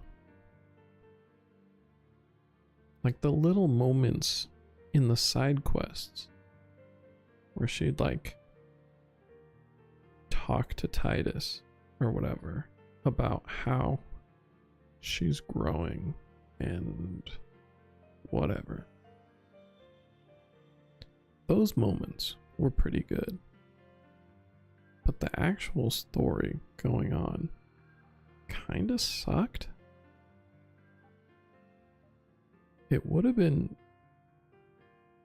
I think it would have been cool if the three boys never existed. The Albed guy could, if he wanted to, continue to exist. The machine faction was fine.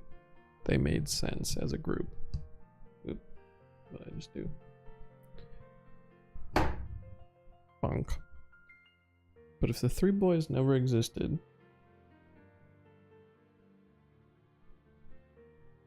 at least not as a unit, and there was like political strife, and it took more than a dumb song where they all had a spiritual hallucination of a shit that happened 1,000 years ago, which like was kind of relevant but didn't really matter to this. Like, why did that stop a war from brewing? They all took ayahuasca together, I guess. Sure. But if it had just been like political shit,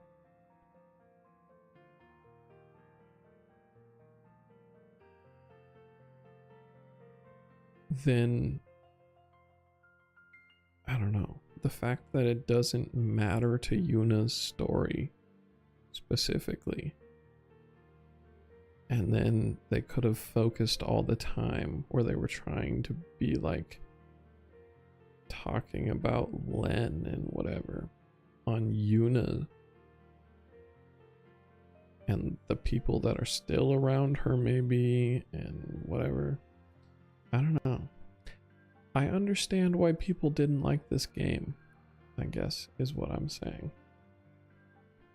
It has weird choices.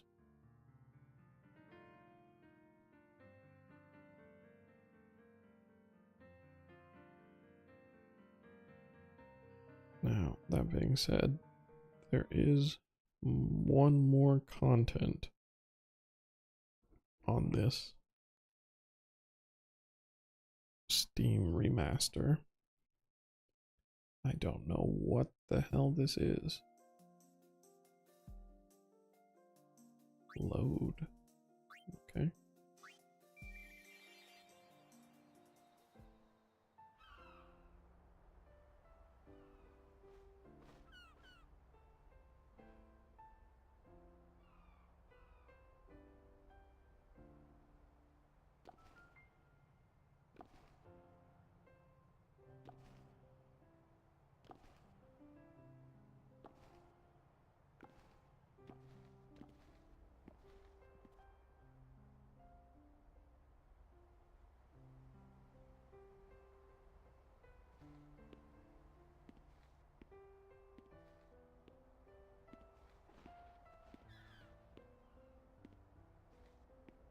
There's also probably some more okay moments in all the side quests and stuff. But I've lost my patience with this game. That we would always be together. Huh? Huh? Whoa, Uni! Riku, what are you doing here? I was gonna ask you that! Here, look! Ta-da!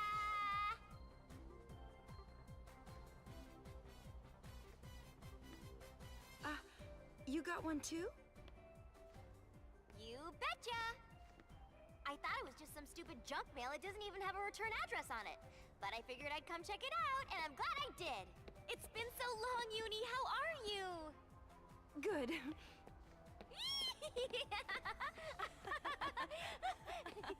I told myself we could see each other whenever we wanted, but time just kept passing. The letter said to check the 5th seat from the right in the front row of the East Block, right? And that would be here. Pain! Long time no see. You got a letter too, Pain? Looks that way. Has it been 3 months? Feels like more than that. What are you complaining about? You two are the ones who got off the ship in the first place, remember? I suppose some bonds just can't be broken.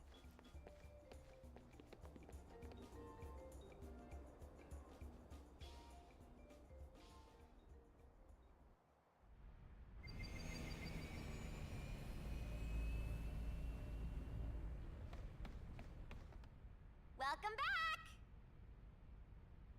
Wait. Thanks, Riku. What was at the 5th seat? Where's brother? He's out shopping with Buddy. Forget about that. Come on, Uni, read the letter. Read it, read it! Oh, there was another letter Oh, there. right. Okay. Travel to Udisur. Didn't notice. Reach the top by powers yours and yours alone, and there will be something worth seeing. That's it? That's it. Udisur? What's a Udisur? Udisur Tower. I've heard of it. Only rumors, though. A ruined tower just recently discovered, so they say. I've got an idea where it might be. Then let's go! Take the helm, Pain! Me? I think brother will get mad if he finds out, won't he? Who cares? Well, that settles that. Wait! Why? R! P. Let's go!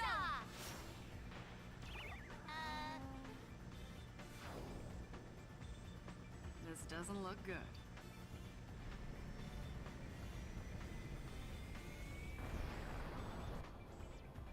Is this a game or just a cinematic? The Udisur tower thing sounds kind of like a roguelite. So, nice crash.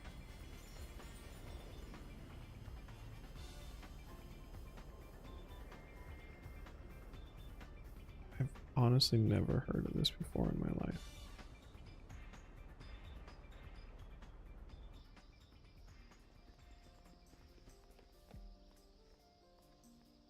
What?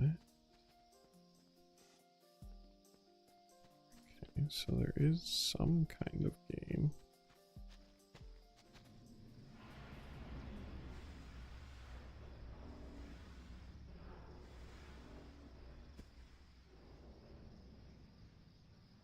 It's huge!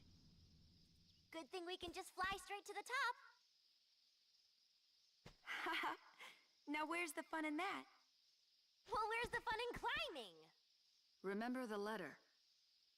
Reach the top by powers yours and yours alone, and there will be something worth seeing. We should do as it says.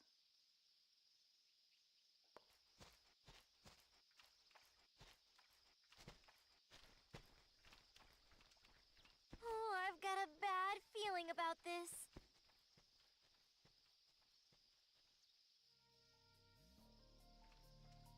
The hell? Where'd you come from?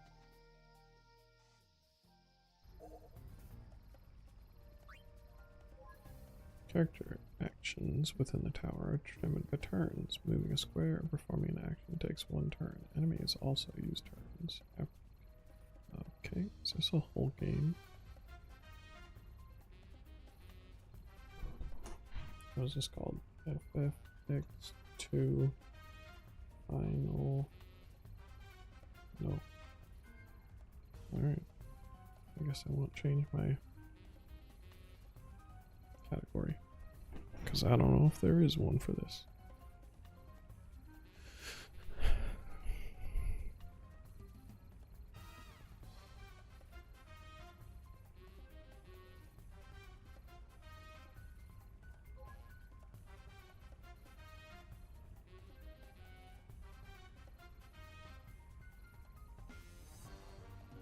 So it's a tactics mode.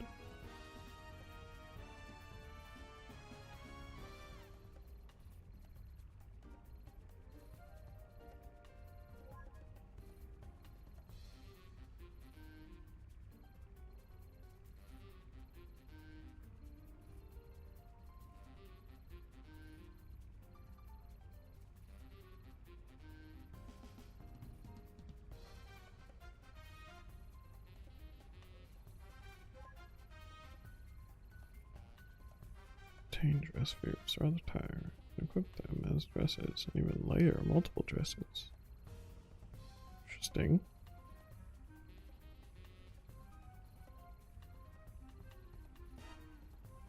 Huh.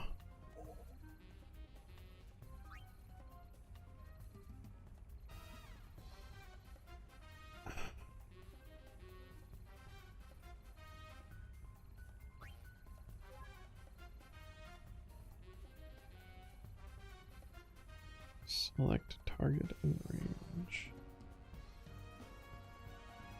Rotate character. That's interesting. Move without picking up item. Move diagonally.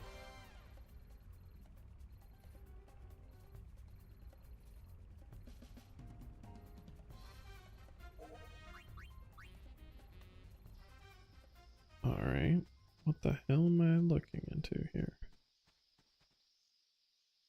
Definitely sounds like a roguelite.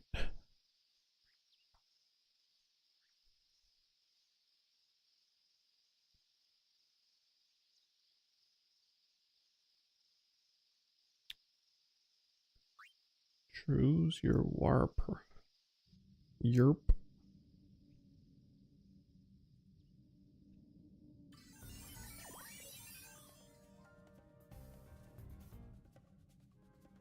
Why is this interface so ugly?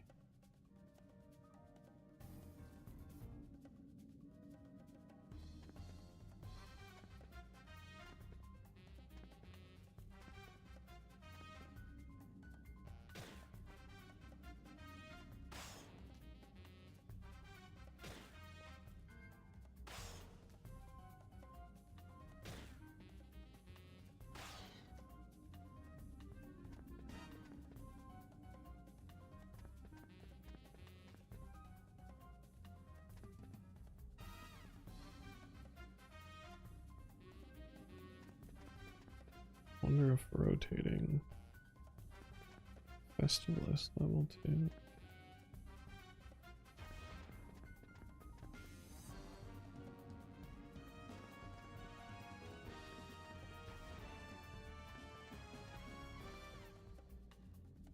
Is that a trap? What is this? Okay.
Clothes don't make the woman.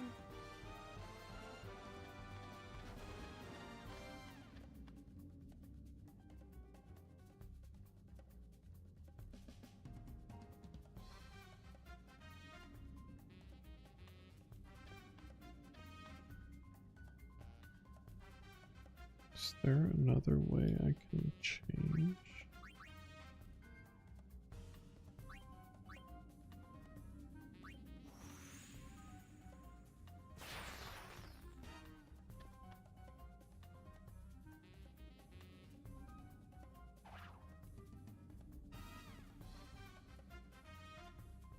Oh.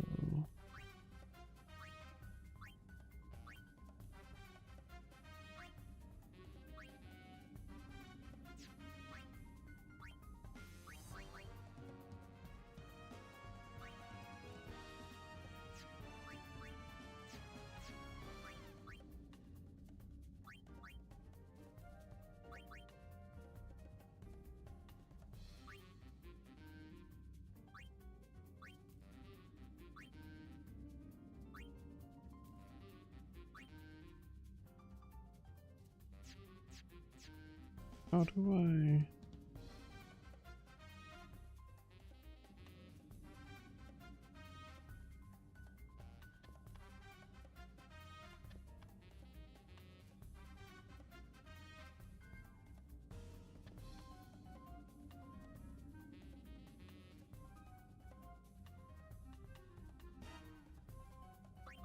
Do I have to go into the menu to change?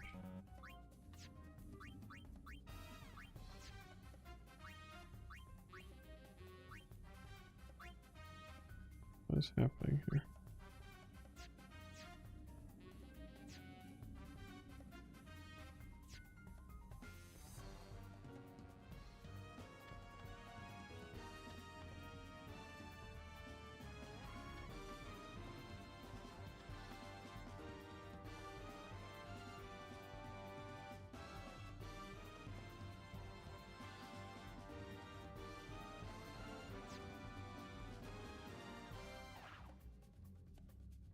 I'm missing something. Why does it show it in the top right? Also, how did I do this before?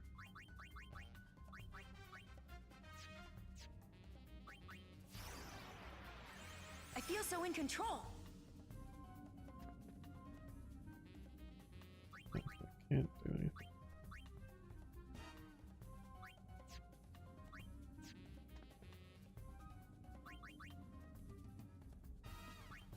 Save up shots and shoot every few turns. Attack in 4 directions. Pierce a close enemy and damage enemies behind it. Try your luck.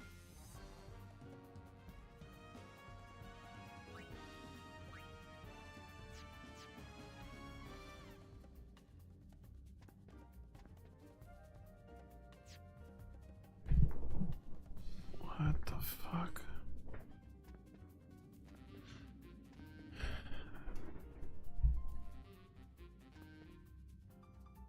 It really looks like there should be a convenient way to switch costumes. I could almost forget I'm fighting.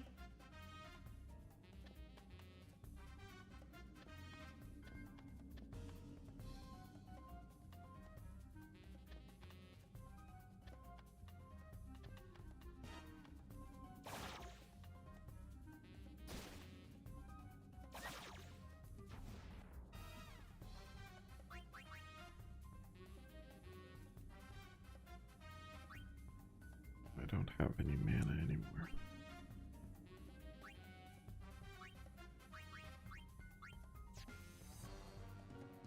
Okay.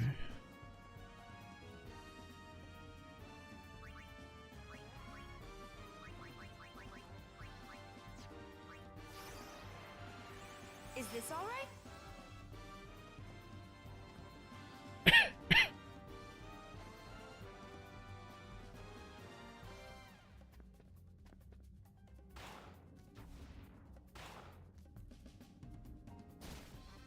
Boo.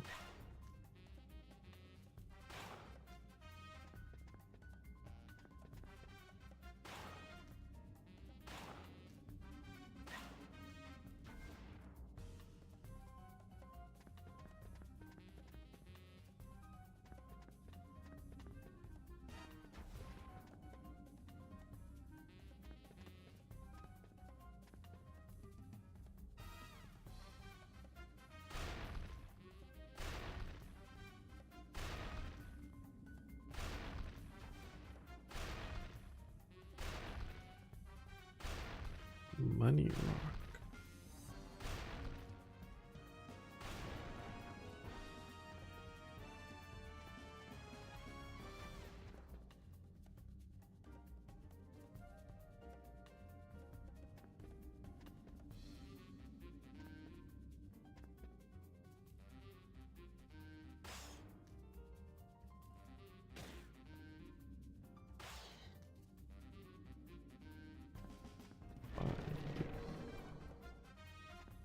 Five HP. I don't know what the hell that was.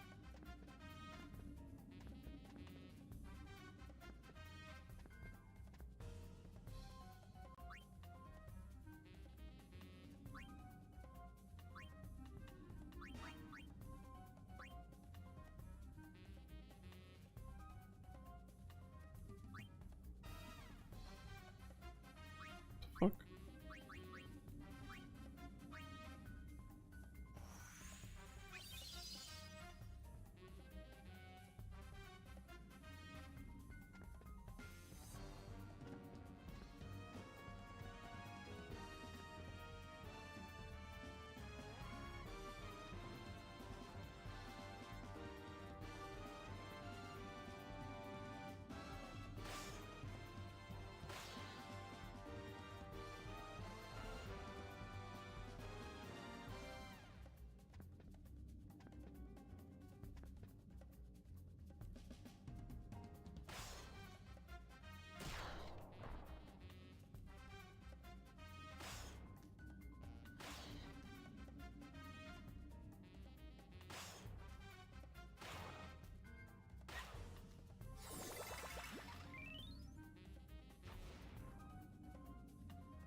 What?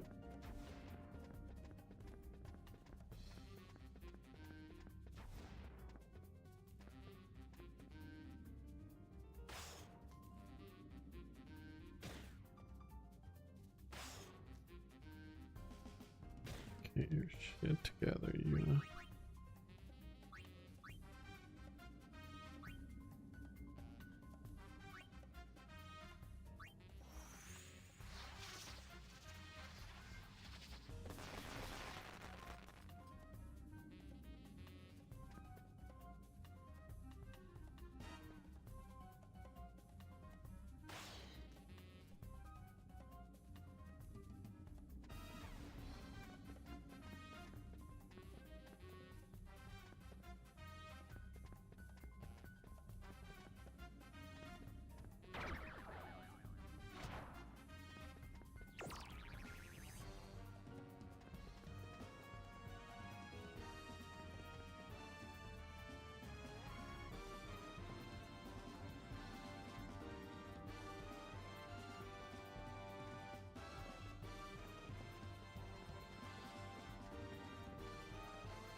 What is going on here? Is this a save or something? Oh. This, okay. That's an elevator. You have to use a weird menu to get to it.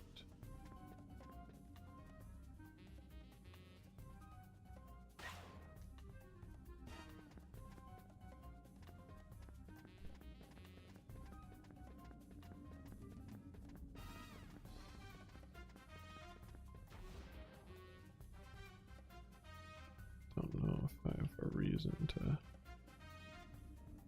care about checking squares for things.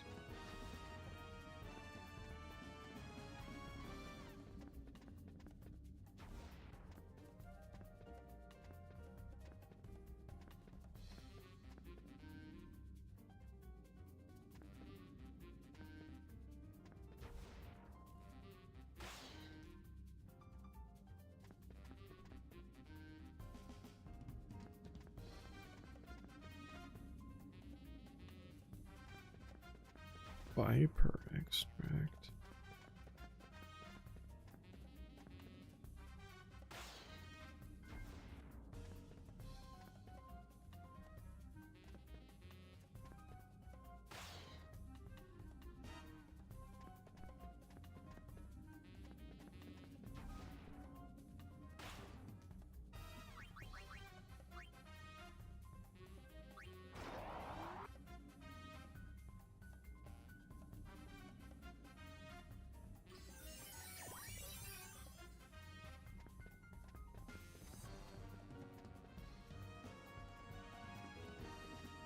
Oh, a memoir.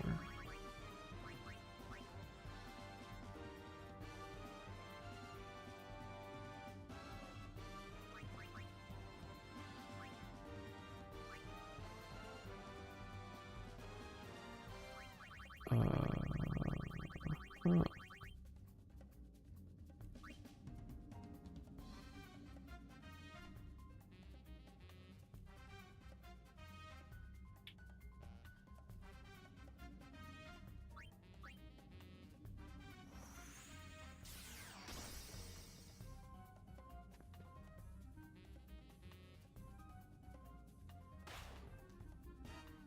Pew.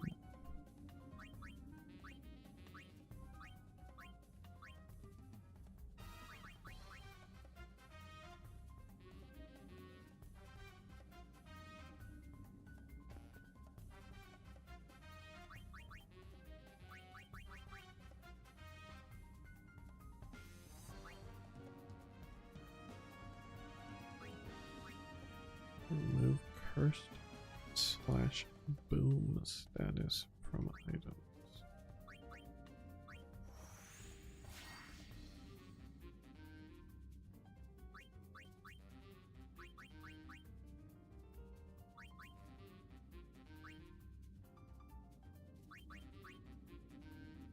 Huh.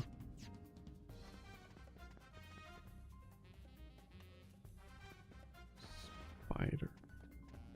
I don't know what that is, but it doesn't sound good.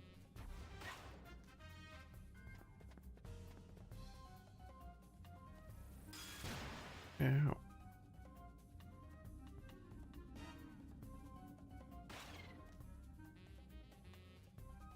Oh, that's the end of this.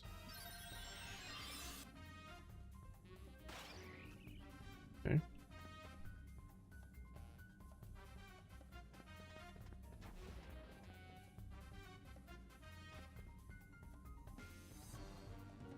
Dress fusion.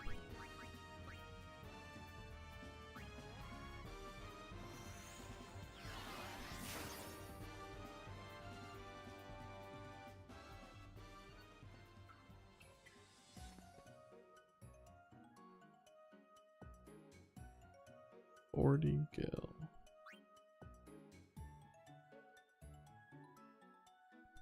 Buy something.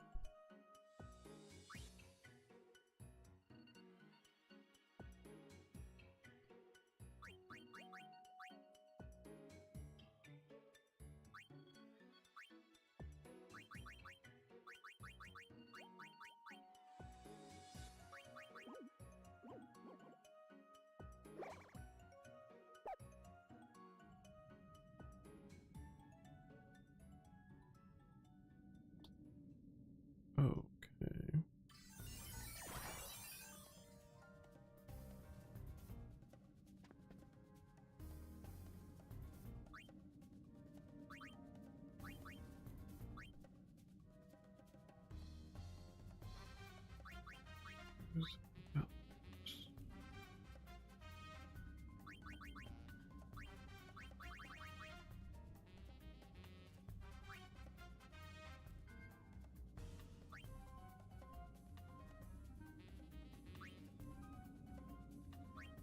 Hmm.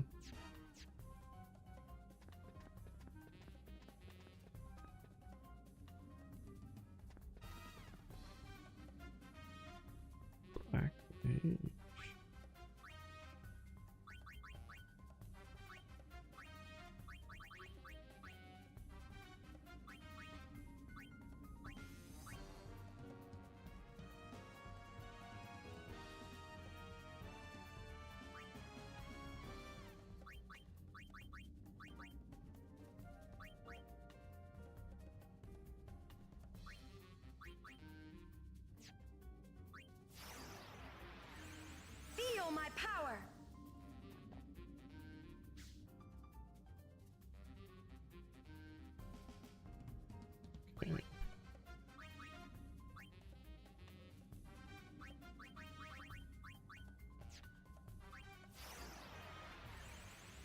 point in being stingy.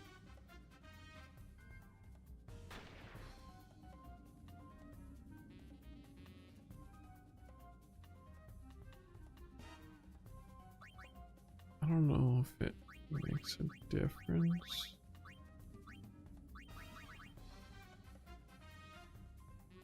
Auto abilities. Defeat to heal MP. Magic defense training.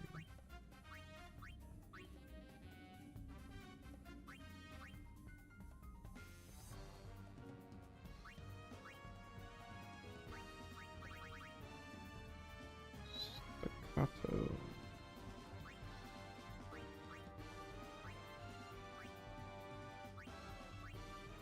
Seems like it's just the order changes. So for that adds Ultima. Whoa.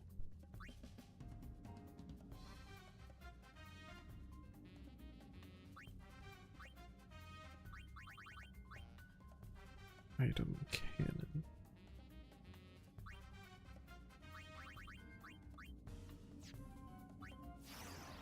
Okay. I feel so in control.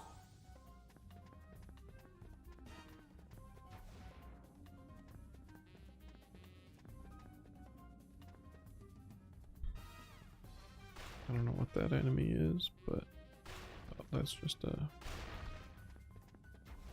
rock.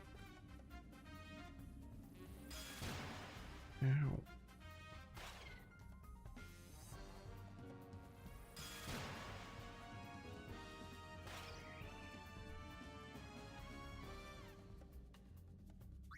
That guy sucked.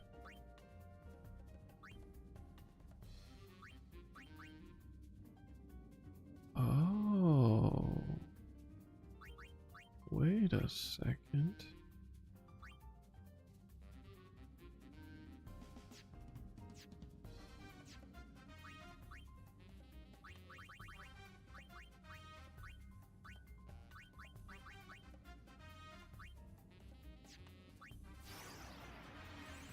No point in being stingy. Ah. Jesus.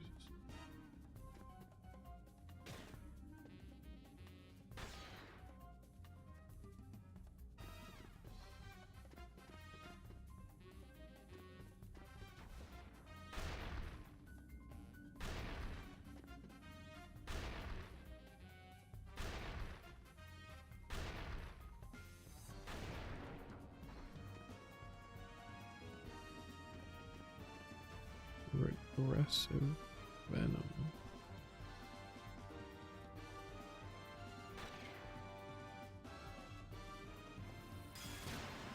Okay, your thing is 3 long also.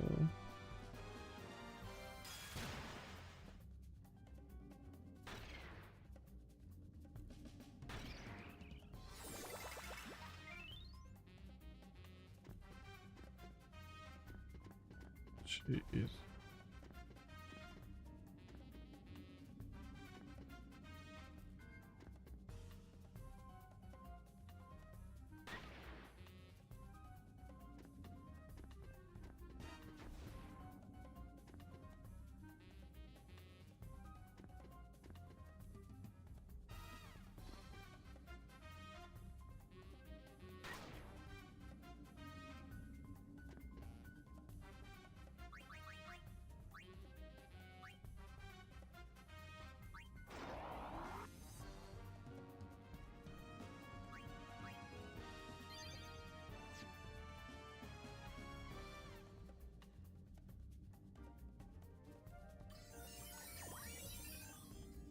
Huh.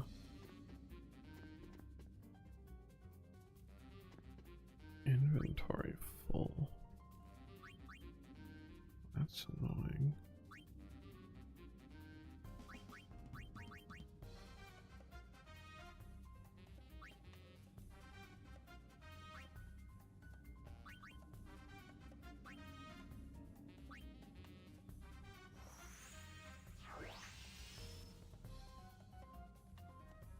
Does that only send one item?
This is the elevator?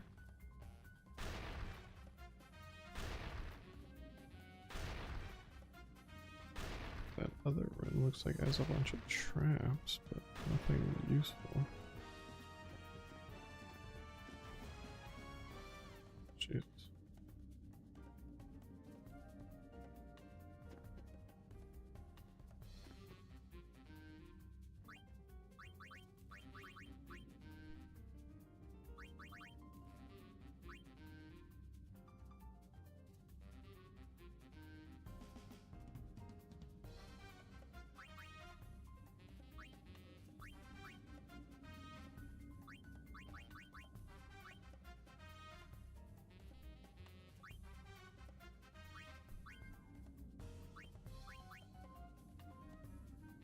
It's a bunch of stuff I don't know what the purpose of. If I had realized that inventory was going to be such a problem, I would have sold.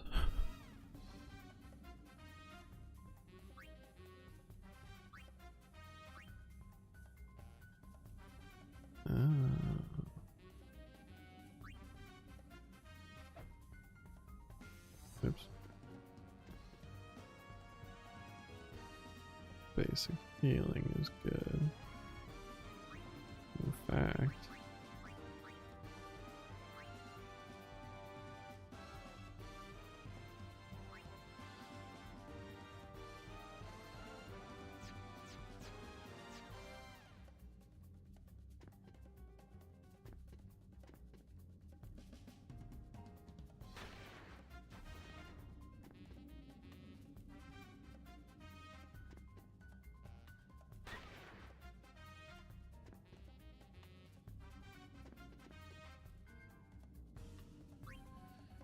Jesus Christ.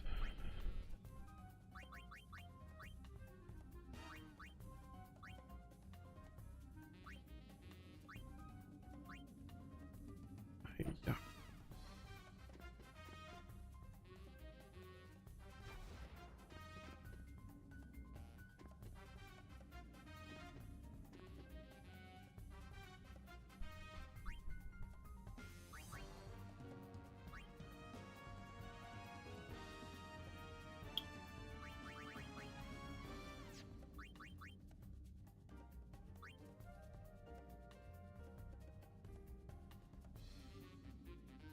I can see how that could be useful now.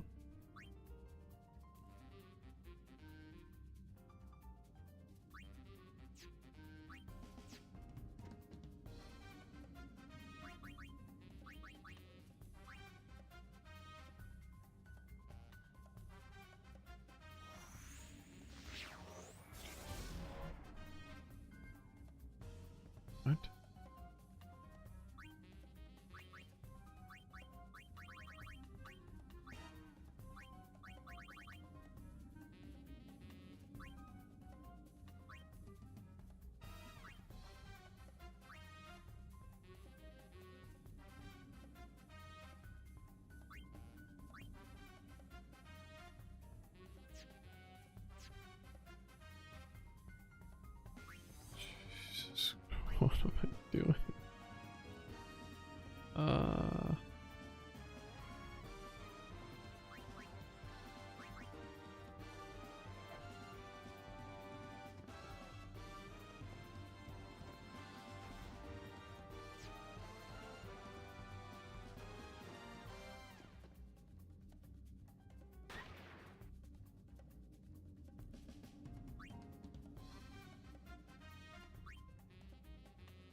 Oh, free shot.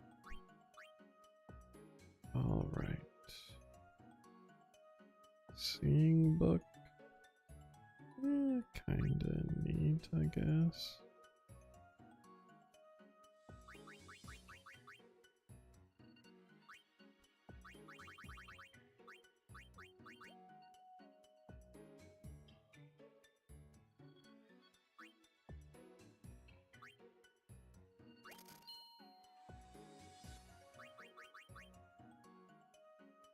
Enhancing potion.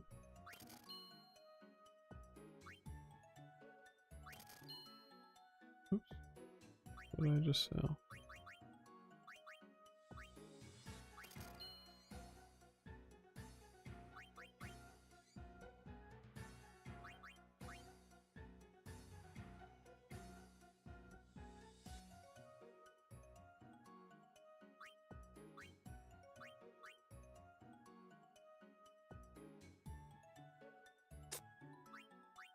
Sold my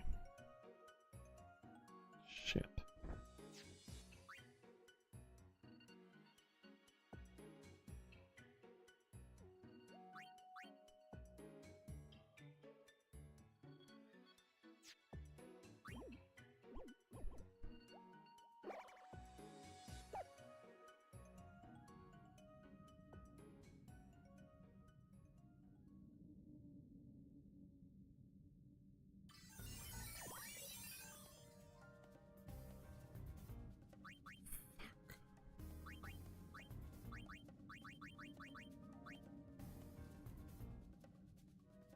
Gunner's level 1. What's happening?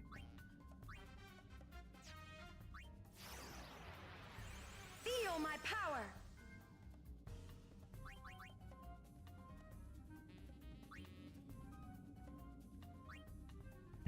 Mana.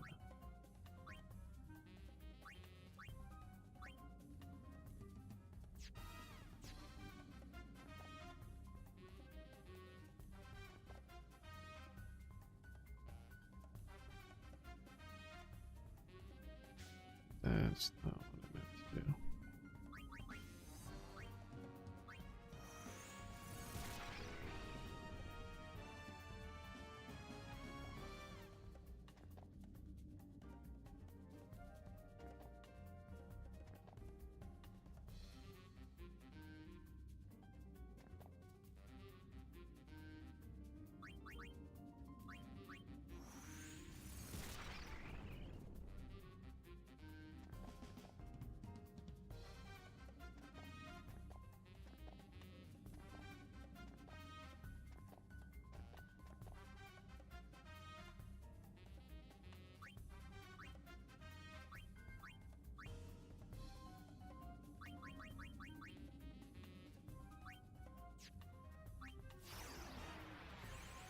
Clothes don't make the woman.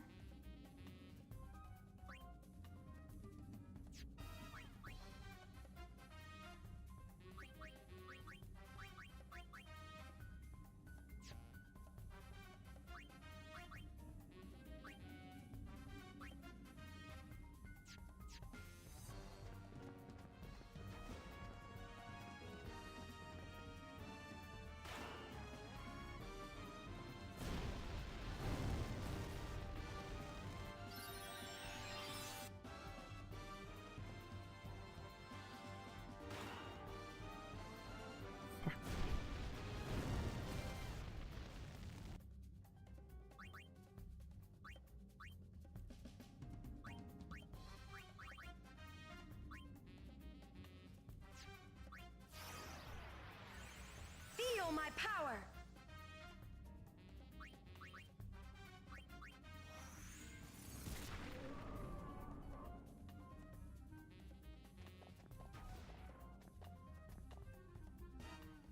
Son of a bitch.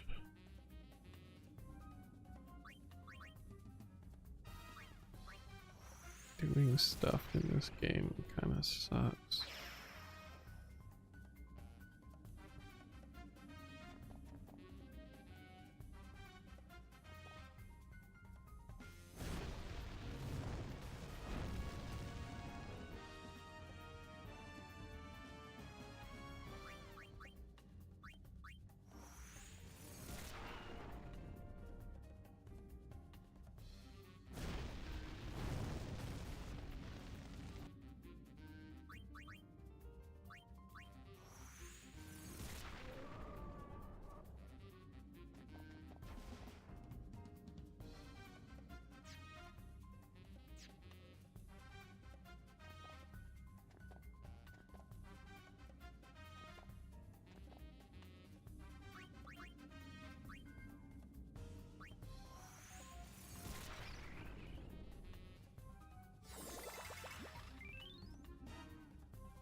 almost forget I'm fighting. This dress out. Okay. Changing cost.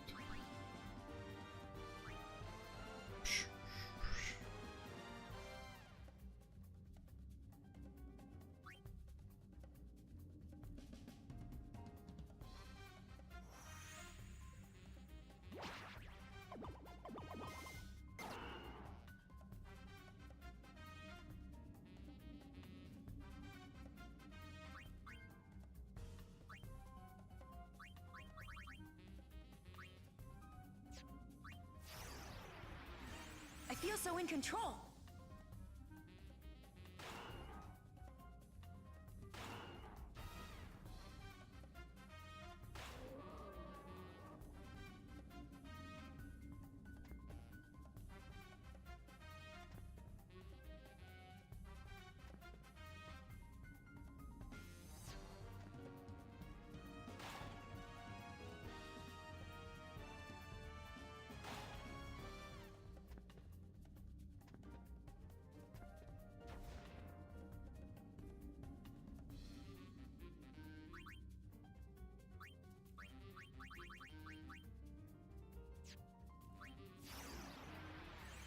I could almost forget I'm fighting. You kidding me?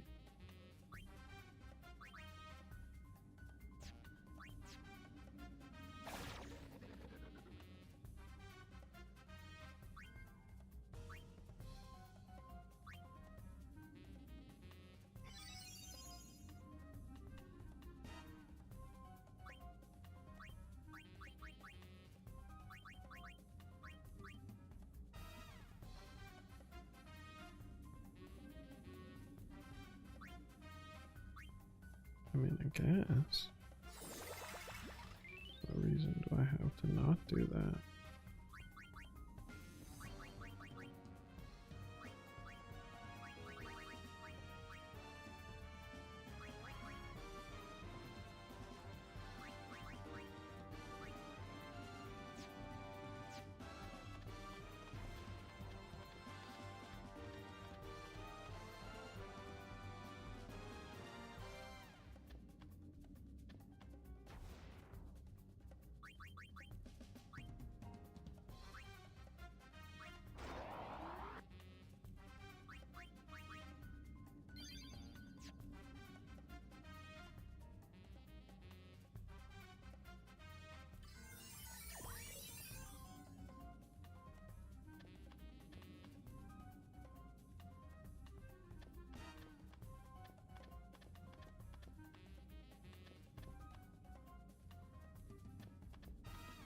Vision ale. Okay.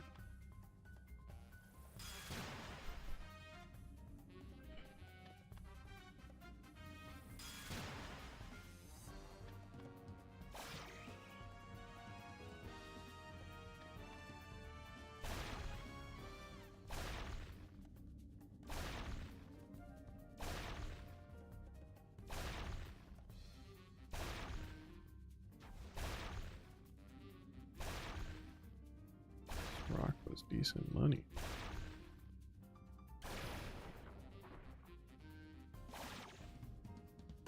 And then I whip.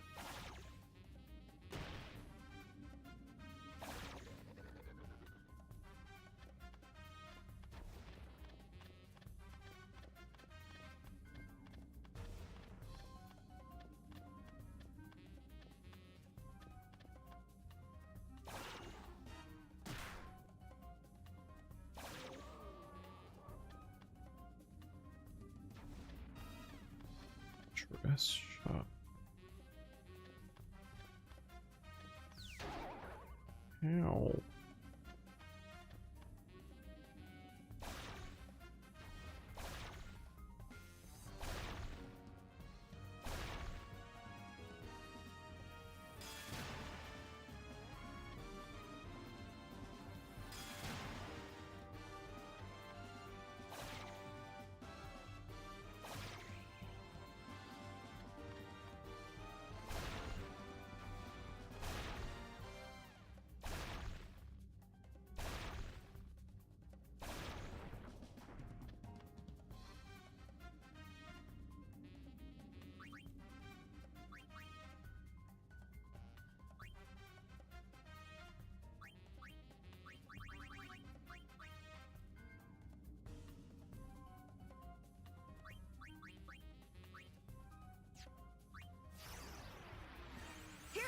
everything.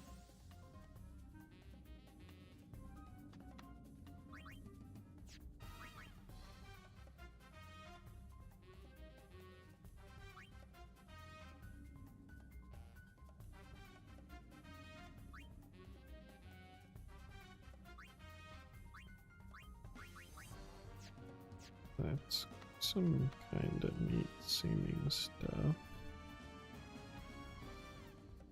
Could also go to the dress shop, right?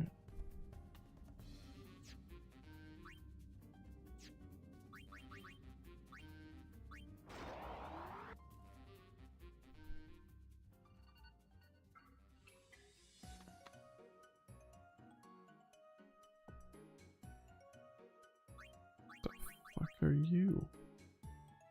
You be mellow?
Boo.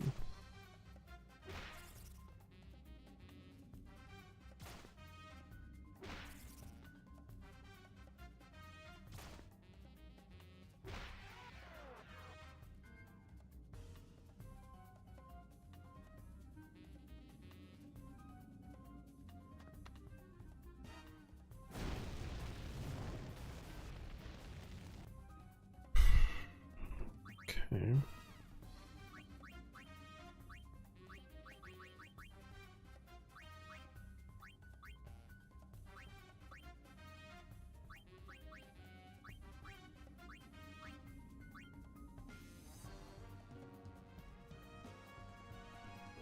"46 out of 62. What? I don't have 46 out of 62.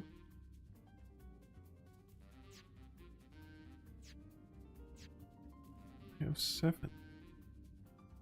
What do you mean?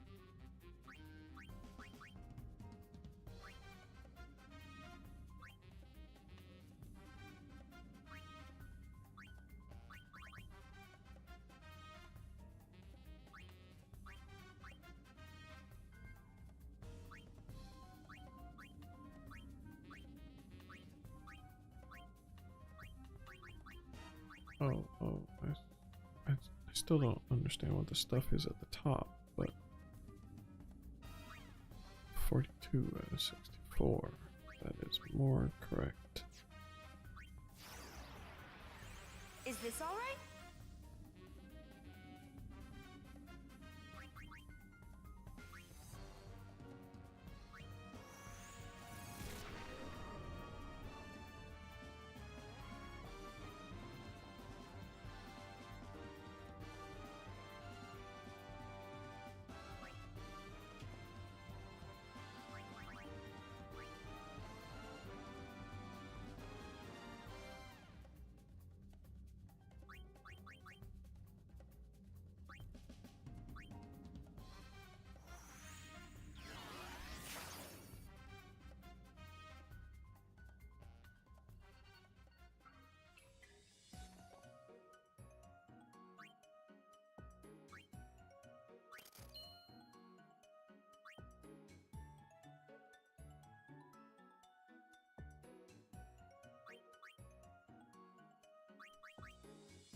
Man.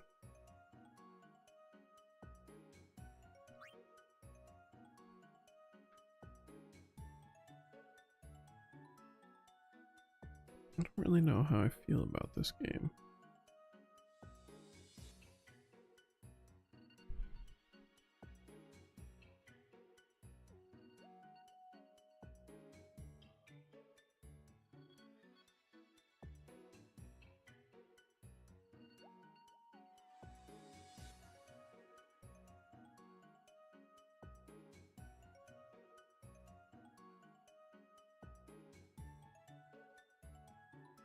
Expect around 18 hours.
Hmm.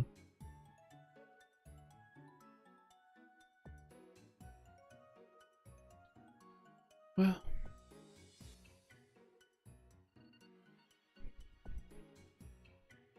I'll get to a save point, and then I think I'm gonna just bail on this.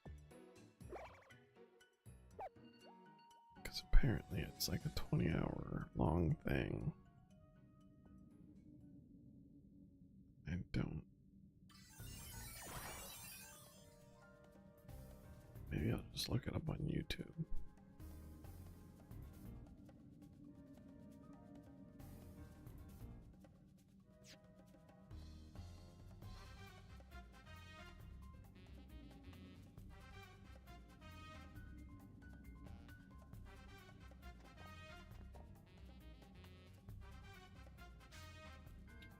That's what I meant to press. Frick.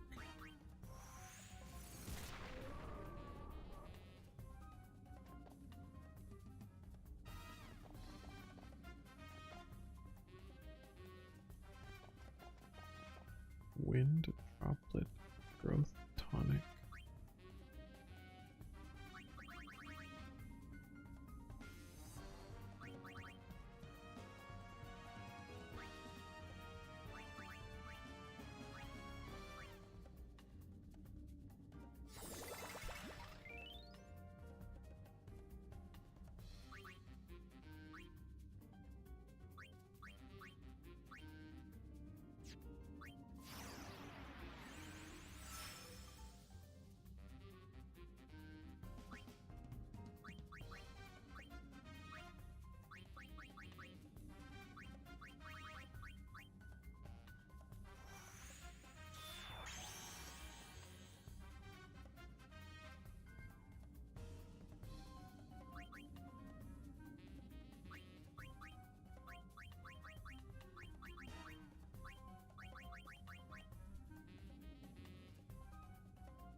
Dressmaker.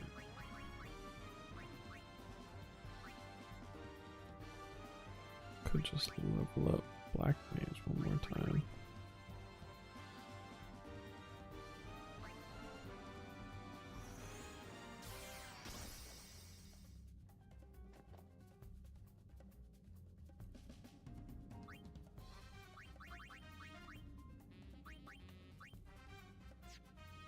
Fuck, first I have to unequip Black Mage.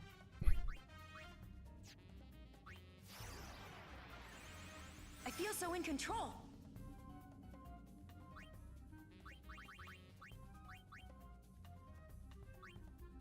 Oh, another dress shop.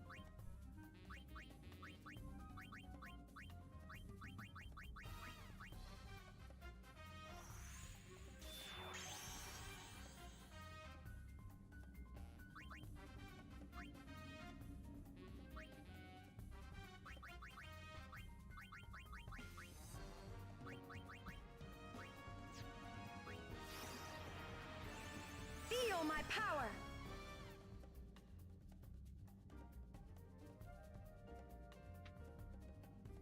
I don't know what all those bars are at the top.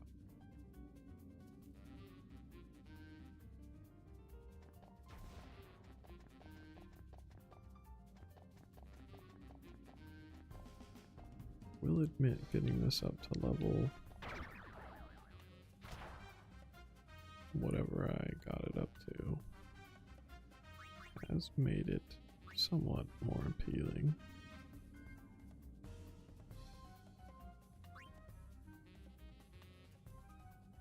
So if I would do that 3 times at least, Ultima's a little bit overcosted for that. But I kinda wanna see it.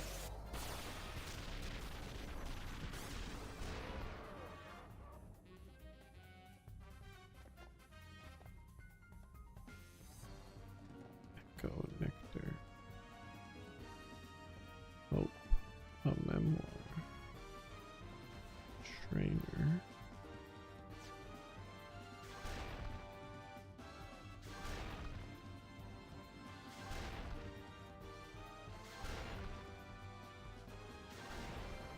I realized that was a gill thing. I probably wouldn't have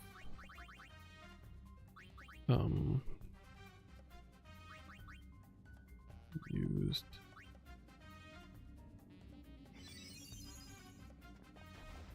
Ultima, but that's okay.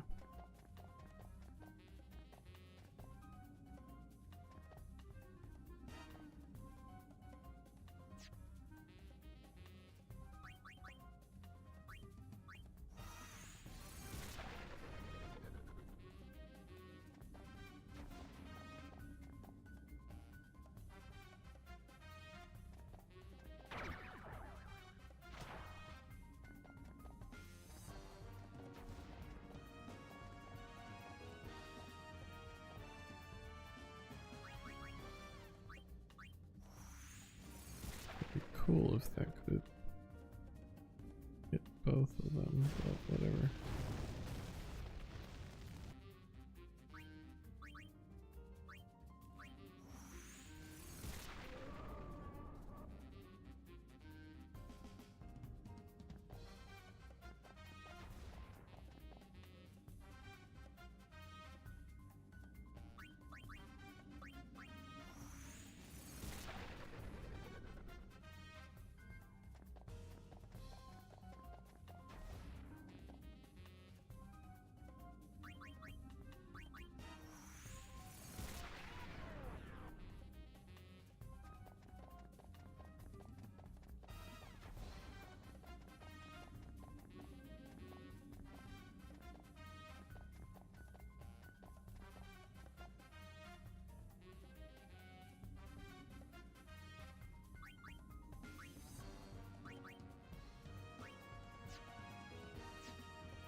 What does it take to get out of this?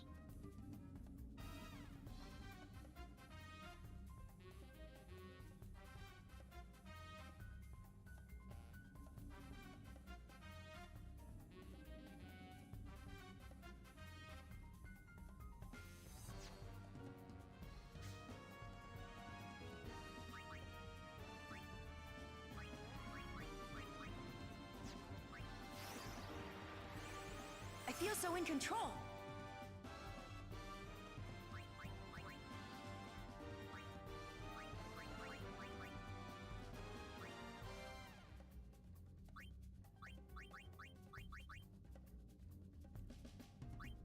Ooh, lightning proof.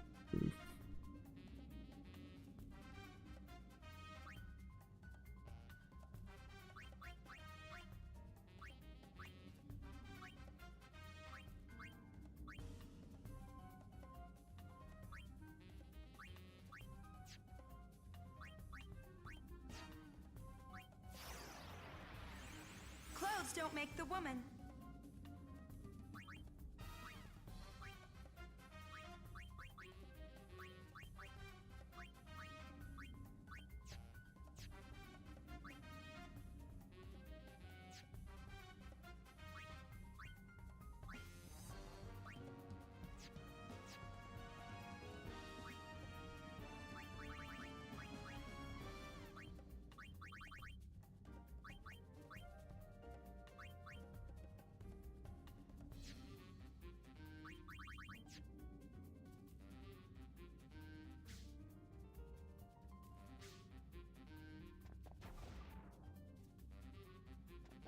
Okay, I need to attack. Do I want to keep playing this right now?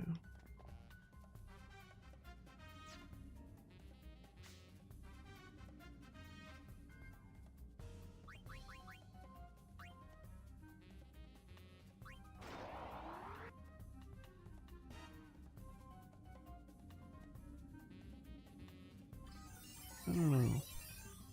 I'm in a weird mood.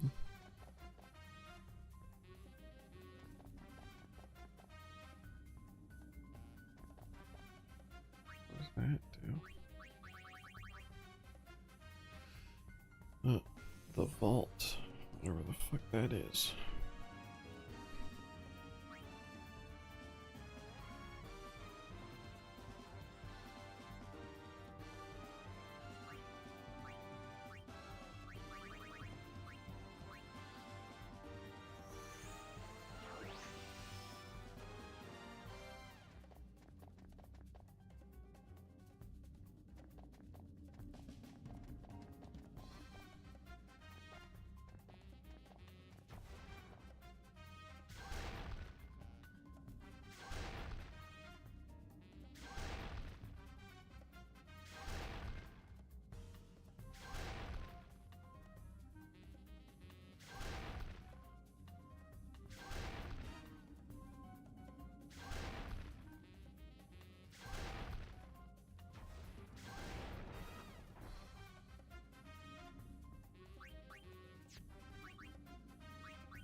Oh, that's the one I accidentally sold.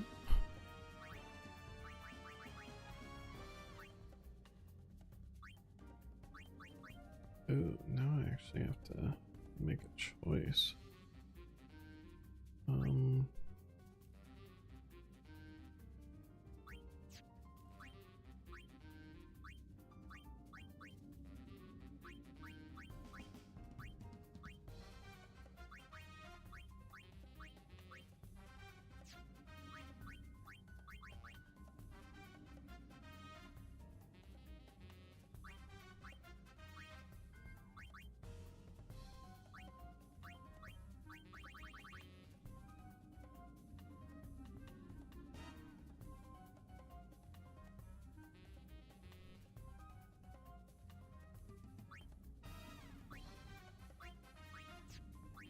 So wait, defeat to heal MP is a gunner thing.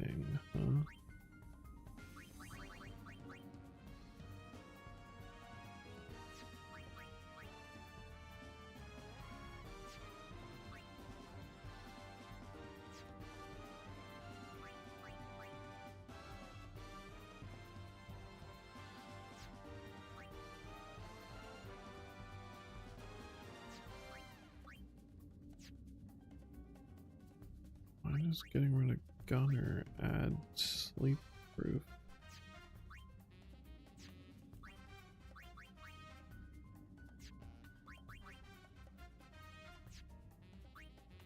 I don't understand what I'm looking at here.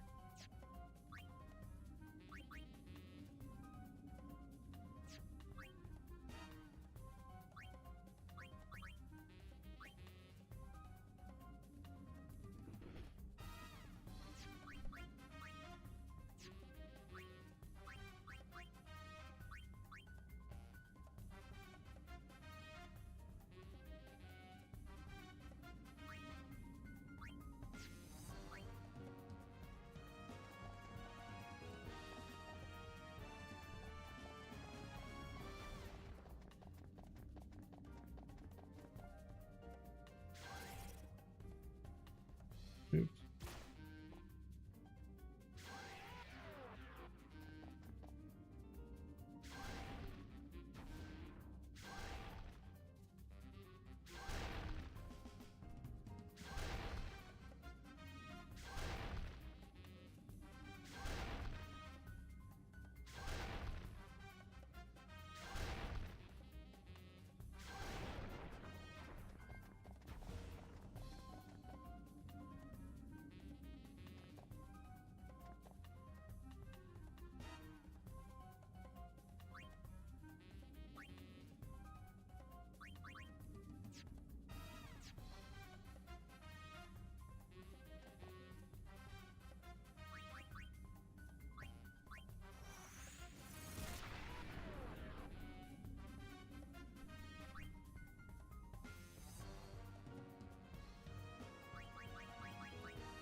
HP.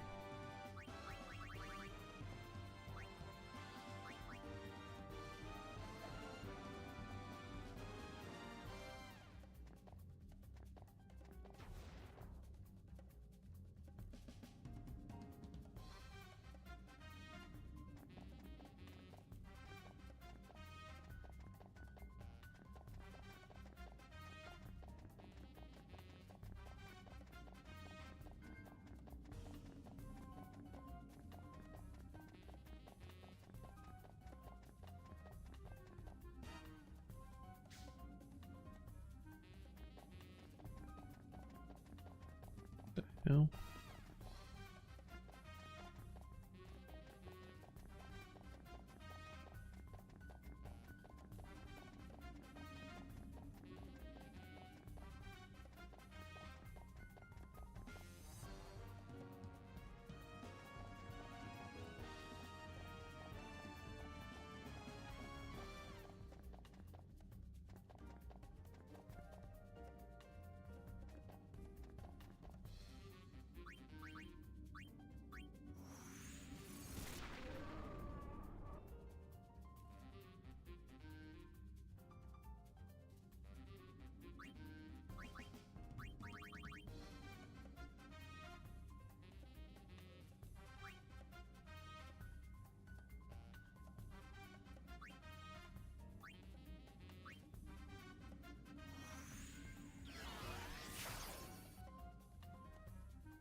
Thief 2.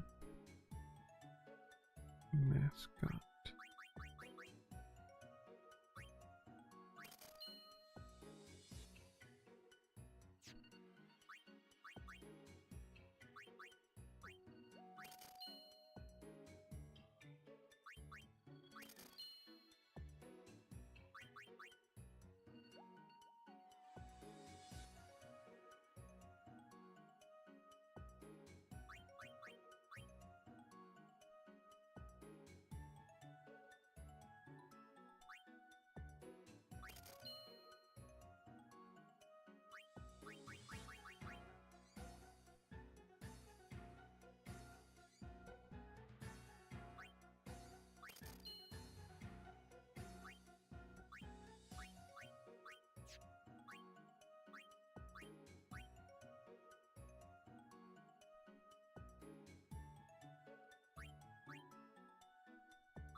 feel so in control.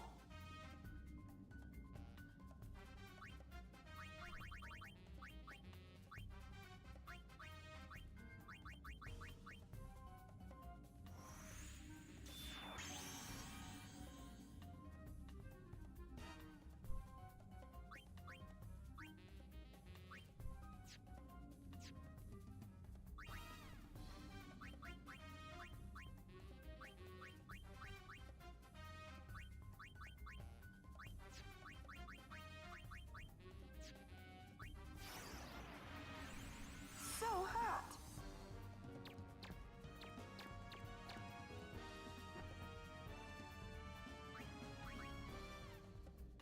Mogul beam.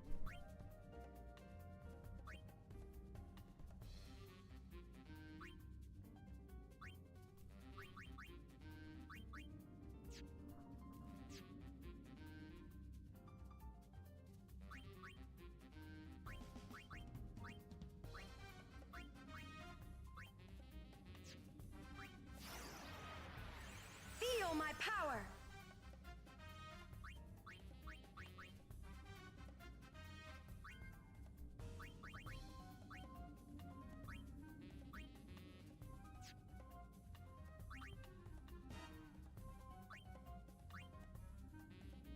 Detect enemies? Magic defense training. What the fuck? What happened to the other one I had? I liked the other one.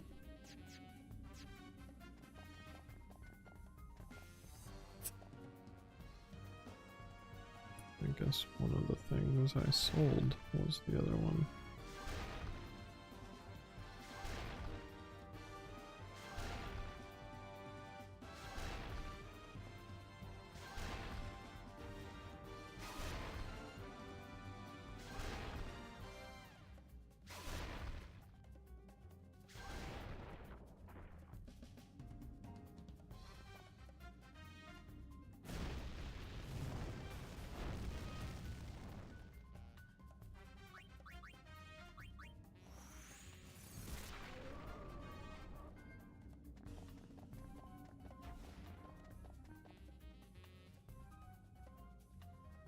Find secret rooms.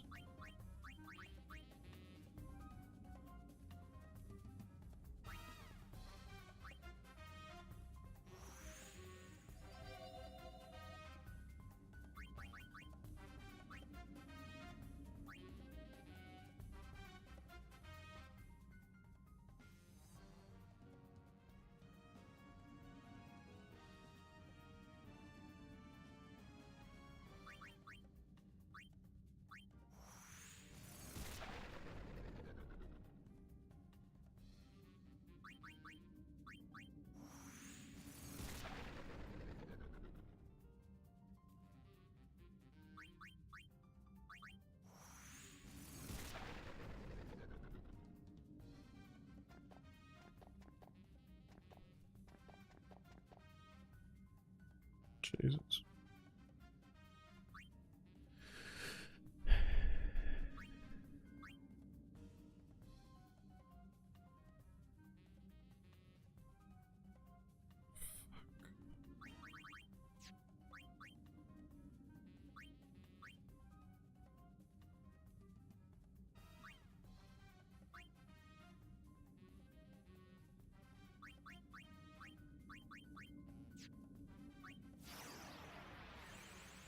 So hot.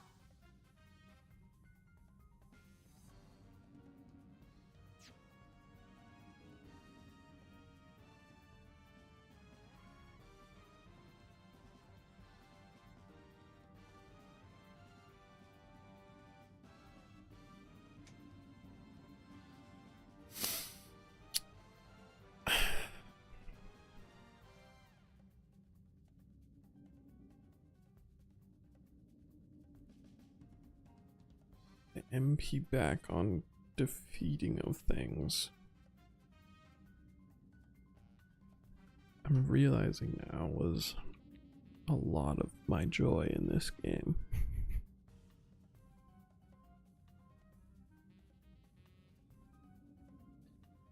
don't think I'm ever going to come back to this.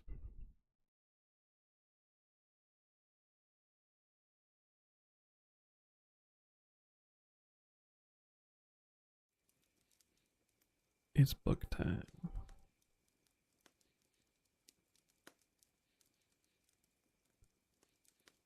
All right.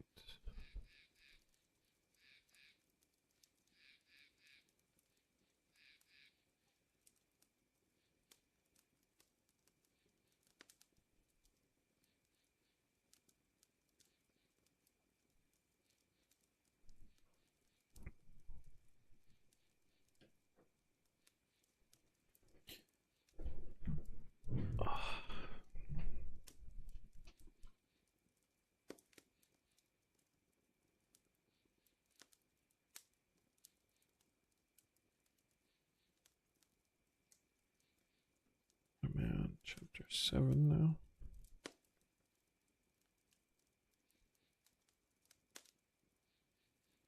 Yeah, chapter 7.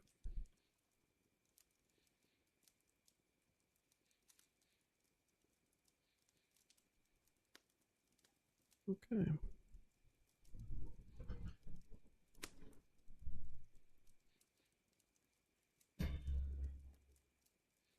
Oh.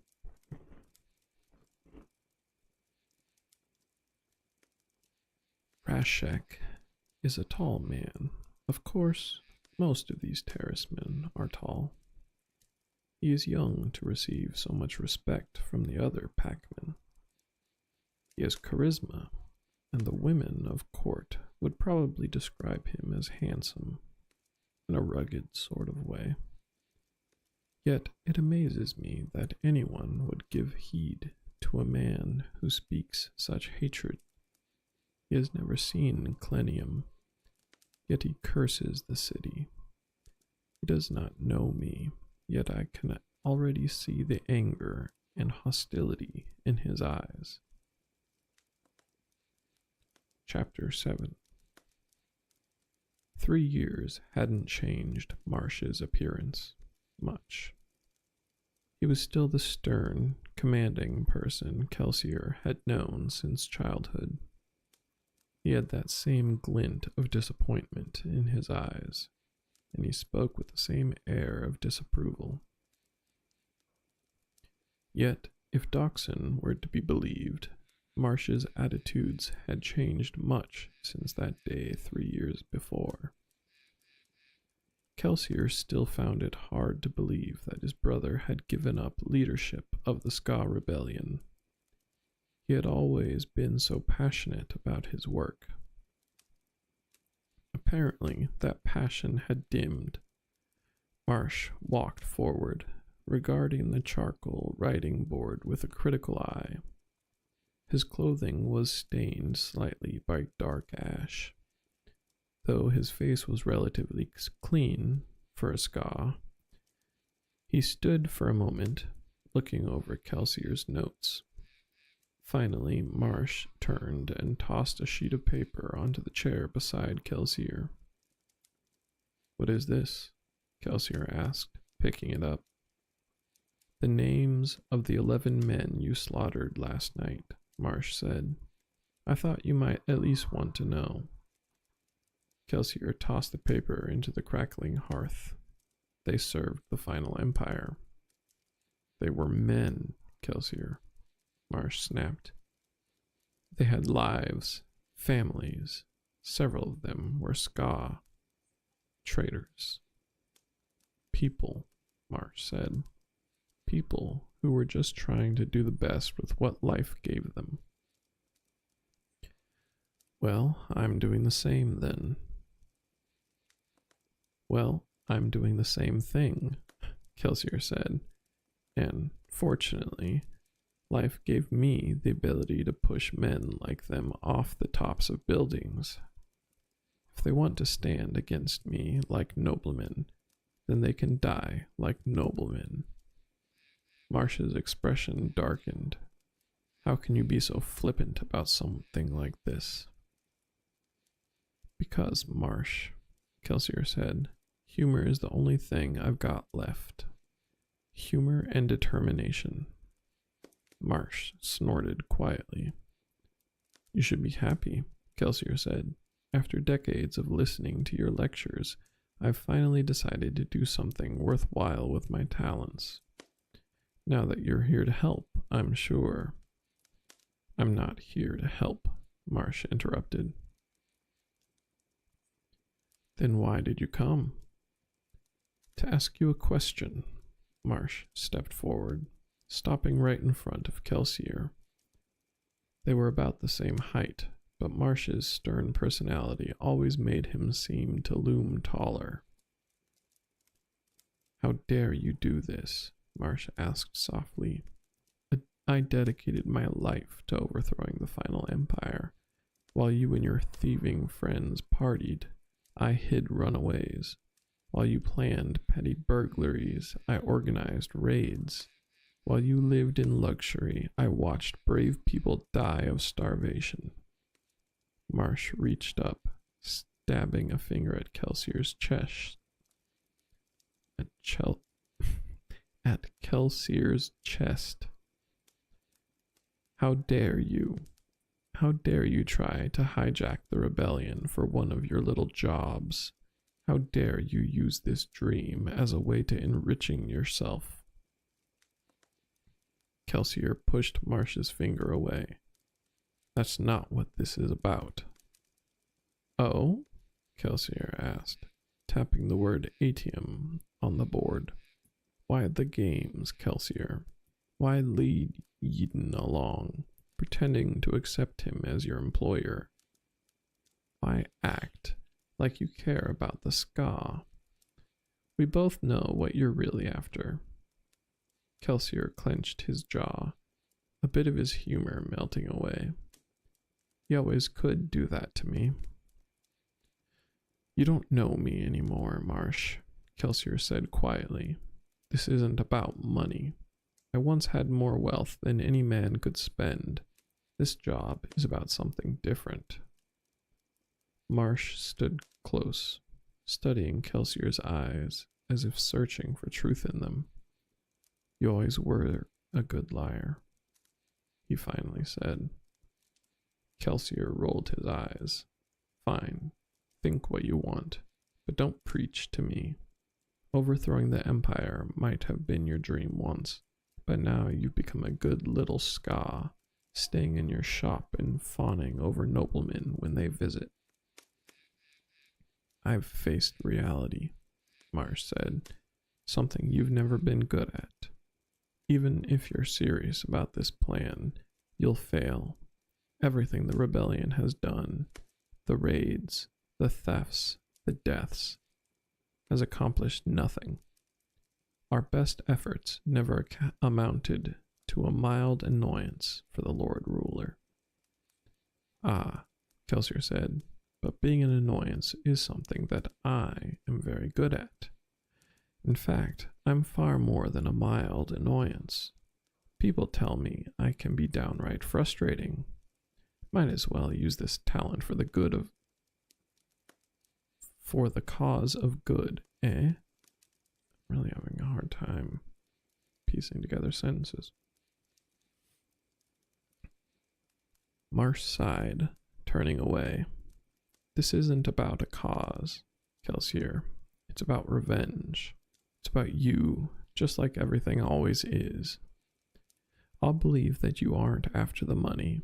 I'll even believe that you intend to deliver Eden this army he's apparently paying you for. But I won't believe that you care. That's where you're wrong, Marsh, Kelsier said. That's where you've always been wrong about me. Marsh frowned. Perhaps. How did this start, anyway? Did Eden come to you, or did you go to him? Does it matter? Kelsier asked. Look, Marsh, I need someone to infiltrate the ministry. This plan won't go anywhere if we don't discover a way to keep an eye on those inquisitors.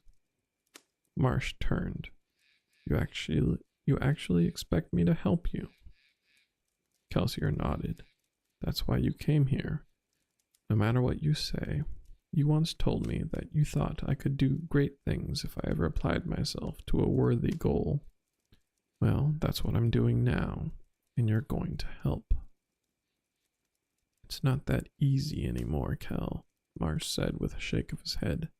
Some people are different now. Others are gone. Kelsier let the room grow quiet. Even the hearth's fire was starting to die out. I miss her too. I'm sure that you do. But I have to be honest with you, Cal. Despite what she did, sometimes I wish that you hadn't been the one to survive the pits. I wish the same thing every day. Marsh turned, studying Kelsier with his cold, discerning eyes, the eyes of a seeker. Whatever he saw reflected inside of Kelsier must have finally met with his approval.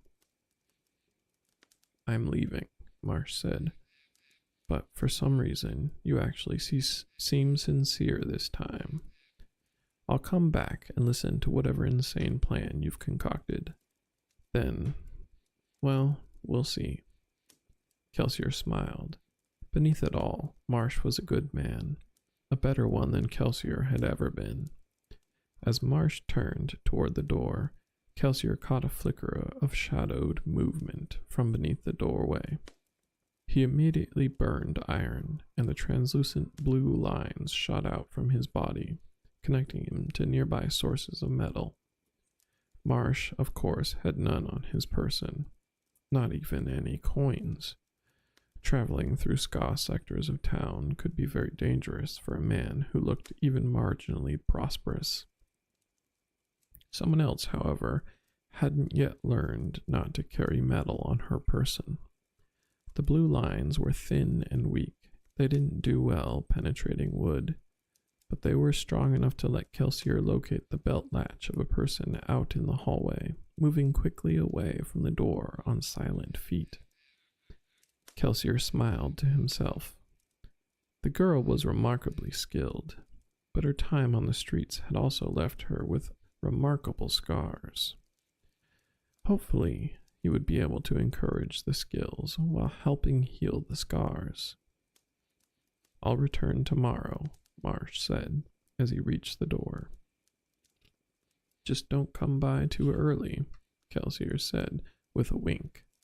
I've got some things to do tonight.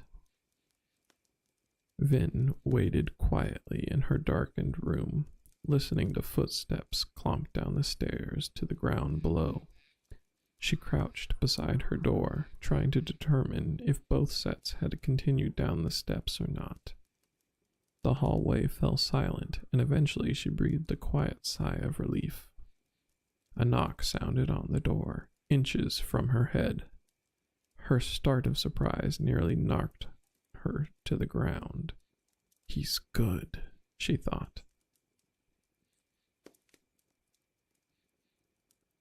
She quickly ruffled her hair and rubbed her eyes, trying to make it appear as if she had been sleeping.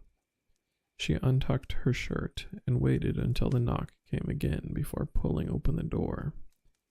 Kelsier lounged against the doorframe, backlit by the hallway's single lantern.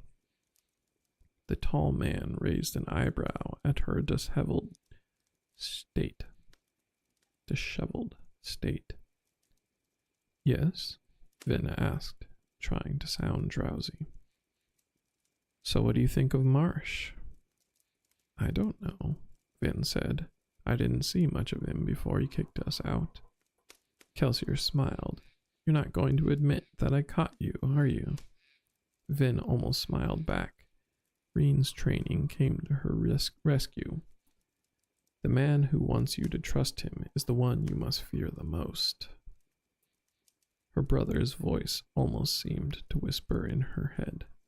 It had grown stronger since she'd met Kelsier, as if her instincts were on edge. Kelsier studied her for a moment, then stepped back from the doorframe. Tuck in that shirt and follow me. Vin frowned. Where are we going? To begin your training. Now? Vin asked, glancing at the dark shutters to her room. Certainly, Kelsier said. It's a perfect night for a stroll. Vin straightened her clothing, joining him in the hallway. If he actually planned to begin teaching her, then she wasn't going to complain, no matter what the hour. They walked down the steps to the first floor. The workroom was dark, furniture projects lying half-finished in the gloom, but the kitchen was bright with light. Just a minute, Kelsier said, walking toward the kitchen. Vin lingered within the shadows of the workroom, letting Kelsier enter the kitchen without her. But she was still close enough to see inside. Dachshund, Breeze, and Ham sat with clubs and his apprentices around a wide table. Wine and ale were present, though in small amounts, and the men were munching on a simple evening snack of puffed barley cakes and battered vegetables.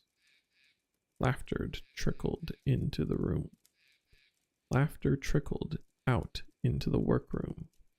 Not raucous laughter, such as had often sounded from Kammen's table. This was something softer, something indicative of genuine mirth, of good-natured enjoyment.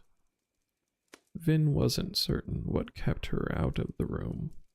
It was as if the light and the humor were a barrier. With Vin exiled to the quiet, solemn workroom, she watched from the darkness and wasn't completely able to suppress her longing. Kelsier returned a moment later, carrying his pack and a small cloth bundle. Vin regarded the bundle with curiosity, and he handed it to her with a smile. A present. The cloth was slick and soft in Vin's fingers, and she quickly realized what it was. She let the gray material unroll in her fingers, revealing a mist-born cloak. Like the garment Kelsier had worn the night before, it was tailored completely from separate ribbon-like strips of cloth. "You look surprised," Kelsier noted. "I assumed that I'd have to earn this somehow." "What's there to earn?" Kelsier said, pulling out his own cloak. "This is who you are, Vin." Hesitantly, she threw the cloak over her shoulders and tied it on. It felt different, thick and heavy on her shoulders, but light and unconstraining around her arms and legs. The ribbons were sewn together at the top, allowing her to pull it tight by the mantle if she wished. She felt enveloped, protected. "How does it feel?" Kelsier asked. "Good," Vin said simply. Kelsier nodded, pulling out several glass vials. He handed 2 to her. "Drink one, keep the other in case you need it. I'll show you how to mix new vials later." Vin nodded, downing the first vial and tucking the second into her belt. "I'm having some new clothing tailored for you," Kelsier said. "You'll want to get into the habit of wearing things that don't have any metal on them. Belts with no buckles, shoes that slip on and off, trousers without clasps. Perhaps later, if you're feeling daring, we'll get you some women's clothing." Vin flushed slightly. Kelsier laughed. "I'm just teasing you. However, you're entering a new world now. You may find that there are situations where it will be to your advantage to look less like a crew thief and more like a young lady." Vin nodded, following Kelsier as he walked to the shop's front door. He pushed the portal open, revealing a wall of darkly shifting mists. He stepped out into them, taking a deep breath. Vin followed. Kelsier shut the door behind them. The cobbled street felt muffled to Vin, the shifting mists making everything a bit damp. She couldn't see far in either direction, and the street ends seemed to fade into nothingness. paths into eternity. Paths into eternity. Above, there was no sky, only swirling currents of gray upon gray. "All right, let's begin," Kelsier said. His voice felt loud in the quiet, empty street. There was a confidence to his tone, something that, confronted with the mists all around, Vin certainly didn't feel. "Your first lesson," Kelsier said, strolling down the street, Vin trailing along beside him, "isn't about allomancy, but attitude." He swept his hand forward. "This, Vin, this is ours. The night, the mists, they belong to us. Ska avoid the mists, as if they were death. Thieves and soldiers go out at night, but they fear it nonetheless. Noblemen feign nonchalance, but the mists make them uncomfortable." He turned, regarding her. "The mists are your friend, Vin. They hide you, they protect you, and they give you power. Ministry doctrine, something rarely shared with Ska, claims that the Mistborn are descendants of the only men who remained true to the Lord Ruler during the days before his ascension. Other legends whisper that we are something beyond the Lord Ruler's power, something that was born on that day when the mists first came upon the land." Vin nodded slightly. It seemed odd to hear Kelsier speak so openly. Buildings filled with sleeping Ska loomed on either side of the street, and yet the dark shutters and quiet air made Vin feel as if she and Kelsier were alone. Alone in the most densely populated, overcrowded city in all of the final empire. Kelsier continued to walk, the spring in his step incongruent with the dark gloom. "Shouldn't we be worried about soldiers?" Vin asked quietly. Her crews always had to be careful of nighttime garrison patrols. Kelsier nodded his head. "Even if we were careless enough to be spotted, no Imperial patrol would dare bother Mistborn. They'd see our cloaks and pretend not to see us. Remember, nearly all Mistborn are members of the great houses, and the rest are from lesser Luthadel houses. Either way, they're very important individuals." Vin frowned. "So the guards just ignore the Mistborn?" Kelsier shrugged. "It's bad etiquette to acknowledge that the skulking rooftop figure you see is actually a quite distinguished and proper High Lord. Or even High Lady. Mistborn are so rare that houses can't afford to apply gender prejudices to them. Anyway, most Mistborn live two lives. The life of the court-going aristocrat, and the life of the sneaking, spying allomancer. Mistborn identities are closely guarded house secrets. Rumors regarding who is Mistborn are always a focus of high noble gossip." Kelsier turned down another street, Vin following, still a bit nervous. She wasn't certain where he was taking her. It was easy to get lost in the night. Perhaps he didn't have a destination and was simply accustoming her to the mists. "All right," Kelsier said. "Let's get you used to the basic metals. Can you feel your metal reserves?" Vin focused and found she could distinguish 8 sources of power within her, each one far larger than her 2 had been on the day when Kelsier had tested her. She had been reticent to use her luck much since then. She was coming to realize that she had been using a weapon she'd never really understood, a weapon that had accidentally drawn the attention of a Steel Inquisitor. "Begin burning them, one at a time," Kelsier said. "Burning?" That's what we call it when you activate an allomantic ability, Kelsier said. You burn the metal associated with that power. You'll see what I mean. Start with the metals you don't know about yet. We'll work on soothing and raging emotions some other time. Vin nodded, pausing in the middle of the street. Tentatively, she reached out to one of the new sources of power. One of them was slightly familiar to her. Had she used it before, without realizing it? What would it do? Only one way to find out.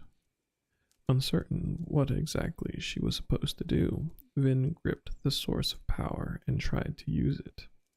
Immediately, she felt a flare of heat from within her chest. It wasn't discomforting, but it was obvious and distinct. Along with the warmth came something else, a feeling of rejuvenation and of power. She felt more solid somehow. What happened? Kelsier asked. I feel different, Vin said.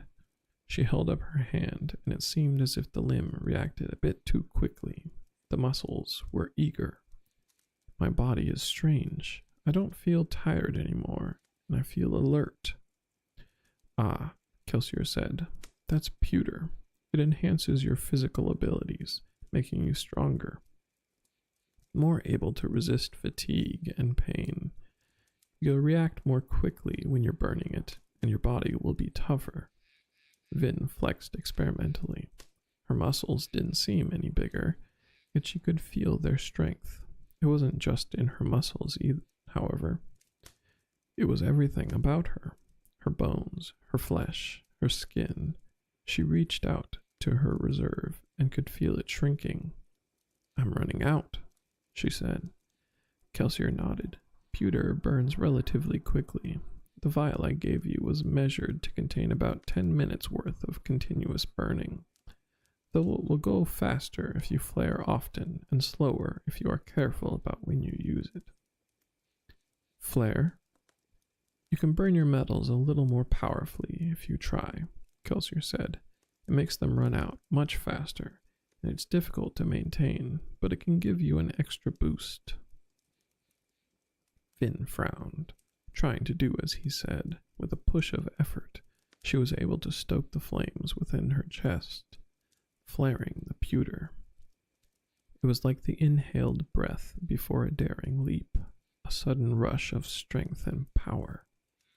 Her body grew tense with anticipation, and for a fleeting moment she felt invincible. Then it passed, her body relaxing slowly.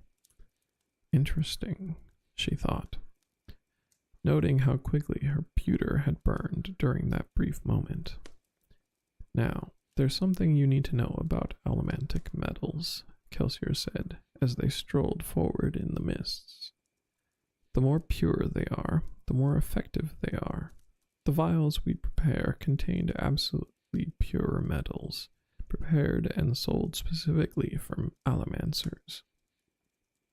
Alloys, like pewter, are trickier, since the metal percentages have to be mixed exactly right if you want maximum power.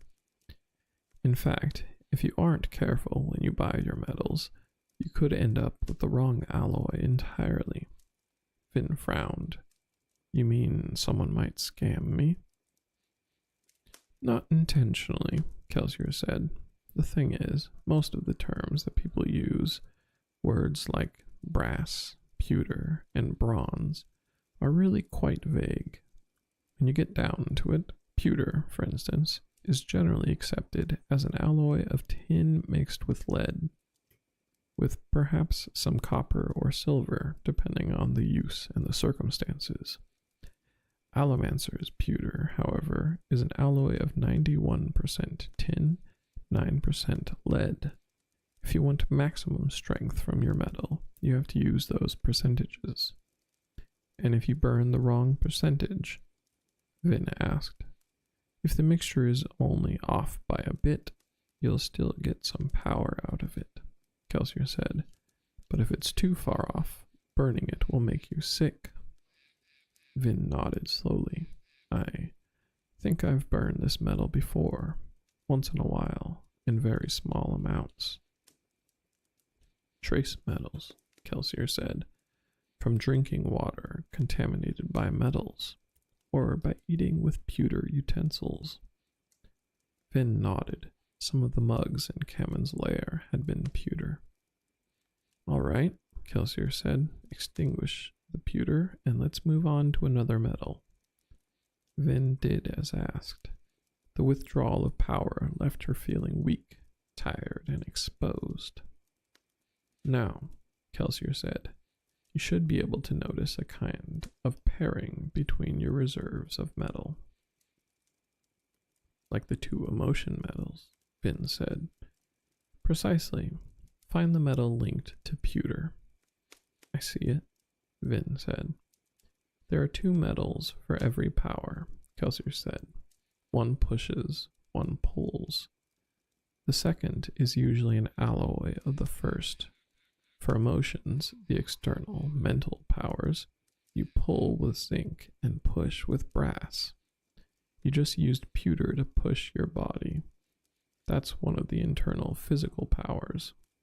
Like Ham, Vin said, he burns pewter. Kelsier nodded. Mistings who can burn pewter are called thugs. A crude term, I suppose, but they tend to be rather crude people. Our dear Hammond is something of an exception to that rule. So, what does the other internal physical metal do? Try it and see. Vin did so eagerly, and the world suddenly became brighter around her. Or, well, that wasn't quite right. She could see better, and she could see farther, but the mists were still there. They were simply more translucent. The ambient light around her seemed brighter somehow. There were other changes. She could feel her clothing. She realized that she had always been able to feel it, but she usually ignored it. Now it felt closer. She could sense the textures and was acutely aware of the places where the cloth was tight on her. She was hungry. That too she had been ignoring. Yet now her hunger seemed far more pressing. Her skin felt wetter, and she could smell the crisp air mixed with scents of dirt, soot, and refuse. Tin enhances your senses, Kelsier said, his voice suddenly seeming quite loud. And it's one of the slowest burning metals. The tin in that vial is enough to keep you going for hours. Most mistborn leave their tin on whenever they're out in the mists. I've had mine on since we left the shop. Vin nodded. The wealth of sensations was nearly overwhelming. She could hear creaks and scuffles in the darkness, and they made her want to jump in alarm, certain that someone was sneaking up behind her. This is going to take some getting used to. Leave it burning, Kelsier said, waving for her to walk beside him as he continued down the street. You'll want to accustom yourself to the enhanced senses, but don't flare it all the time. Not only would you run out of it very quickly, but perpetually flaring metals does strange things to people. Strange? Vin asked. Metals, especially tin and pewter, stretch your body. Flaring the metals only pushes this stretching further. Stretch it too far for too long, and things start to break. Vin nodded uncomfortably. Kelsier fell quiet, and they continued to walk, letting Vin explore her new sensations and the detailed world that tin revealed. Before, her vision had been restricted to a tiny pocket within the night. Now she saw an entire city enveloped by a blanket of shifting, swirling mist. She could make out keeps like small dark mountains in the distance, and could see specks of light from windows like pin-pricked holes in the night. And above, she saw lights in the sky. She stopped, gazing up with wonder. They were faint, blurred to even her tin-enhanced eyes, but she could just barely make them out. Hundreds of them, thousands of them, so small, like the dying embers of candles recently extinguished. Stars, Kelsier said, strolling up beside her. You can't see them very often, even with tin. It must be a particularly clear night. People used to be able to look up and see them every night. That was before the mists came, before the ash mounts erupted ash and smoke into the sky. Vin glanced at him. How do you know? Kelsier smiled. The Lord Ruler has tried quite hard to crush memories of those days, but still some remain. He turned, not really having answered her question, and continued to walk. Vin joined him. Suddenly, with Tin, the mists around her didn't seem so ominous. She was beginning to see how Kelsier could walk about at night with such confidence. All right, Kelsier eventually said. Let's try another metal. Vin nodded, leaving her tin on but picking another metal to burn as well. When she did so, a very strange thing happened. A multitude of faint blue lines sprung from her chest, streaking out into the spinning mists. She froze, gasping slightly and looking down at her chest. Most of the lines were thin, like translucent pieces of twine, though a couple were as thick as yarn. Kelsier chuckled. Leave that metal and its partner alone for the moment. They're a bit more complicated than the others. What? Vin asked, tracing the lines of blue light with her eyes. They pointed at random objects. Doors, windows, a couple even pointed at Kelsier. We'll get to it, he promised. Extinguish that one and try one of the last two. Vin extinguished the strange metal and ignored its companion, picking one of the last metals. Immediately, she felt a strange vibration. The pulses didn't make a sound that she could hear, yet she could feel them washing across her. They seemed to be coming from Kelsier. She looked at him, frowning. That's probably bronze, Kelsier said. The internal mental pushing metal. It lets you sense when someone is using allomancy nearby. Seekers, like my brother, use it. Generally, it's not that useful, unless you happen to be a Steel Inquisitor, searching for Ska mistings. Vin paled. Inquisitors can use allomancy. Kelsier nodded.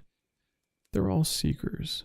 I'm not sure if that's because Seekers are chosen to become Inquisitors, or if the process of becoming an Inquisitor grants the power. Either way, since their main duties are to find half-breed children and noblemen who use allomancy improperly, it's a useful skill for them to have.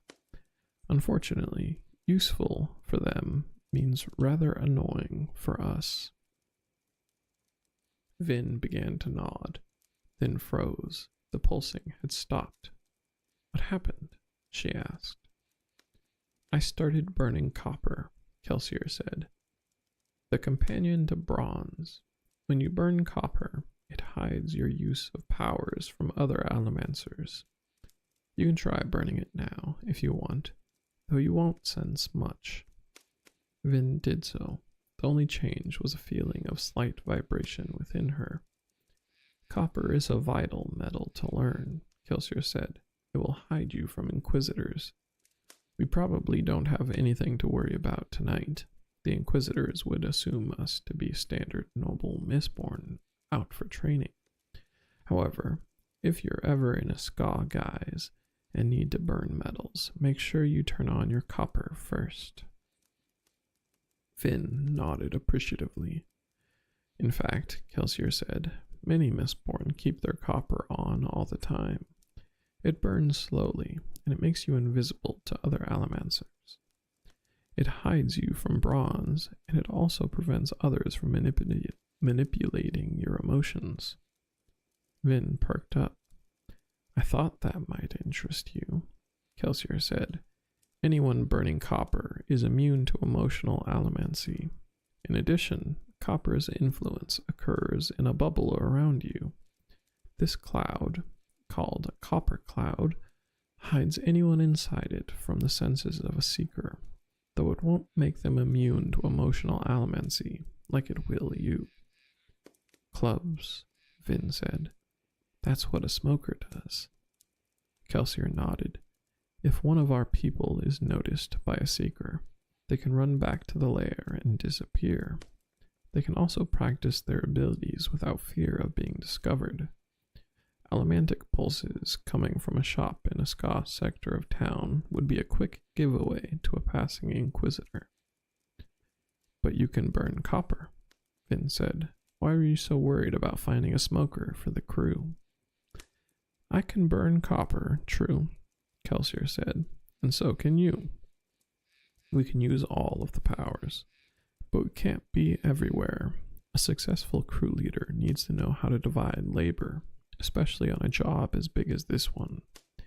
Standard practice has a copper cloud going at all times in the lair. Clubs doesn't do it all by himself. Several of those apprentices are smokers too. When you hire a man like Clubs, it's understood that he'll provide you with a base of operations and a team of smokers competent enough to keep you hidden at all times. Vin nodded. She was more interested in Copper's ability to protect her emotions. She would need to locate enough of it to keep it burning all the time. They started walking again, and Kelsier gave her more time to get used to burning tin. However, Vin's mind began to wander. Something didn't feel right to her. Why was Kelsier telling her all of these things? It seemed like he was giving away his secrets too easily. Except one, she thought suspiciously. The medal with the blue lines. He hasn't gone back to it yet. Perhaps that was the thing he was going to keep from her. The power he would hold in reserve to maintain control over her. It must be strong, the most powerful of the 8. As they walked through the quiet streets, Vin reached tentatively inside. She eyed Kelsier, then carefully burned that unknown metal. Again, the lines sprang up around her, pointing in seemingly random directions. The lines moved with her. One end of each thread stayed stuck to her chest, while the other end remained attached to a given place along the street. New lines appeared as she walked, and old ones faded, disappearing behind. The lines came in various widths, and some of them were brighter than others.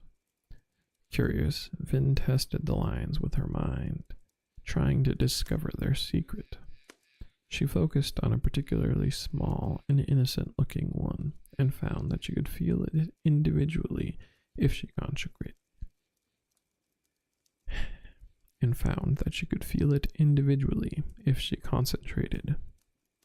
She almost felt like she could touch it. She reached out with her mind and gave it a slight tug. The line shook, and something immediately flew out of the darkness toward her. Vin yelped, trying to jump away, but the object, a rusty nail, shot directly toward her. Suddenly, something grabbed the nail, ripping it away and throwing it back out into the darkness. Vin came up from her roll in a tense crouch, mist cloak fluttering around her. She scanned the darkness, then glanced at Kelsier, who was chuckling softly. I should have known you'd try that, he said. Vin flushed in embarrassment. Come on, he said, waving her over. No harm done.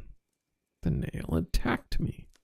Did that metal bring objects to life? That would be an incredible power indeed.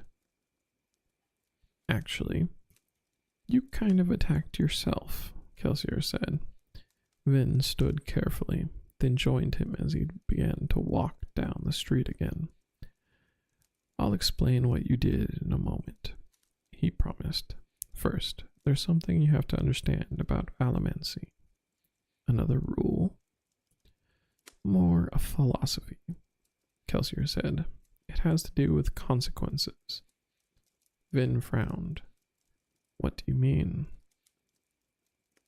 Every action we take has consequences, Vin, Kelsier said. I found that in both allomancy and life, the person who can best judge the consequences of their actions will be the most successful. Take burning pewter, for instance. What are its consequences? Finn shrugged.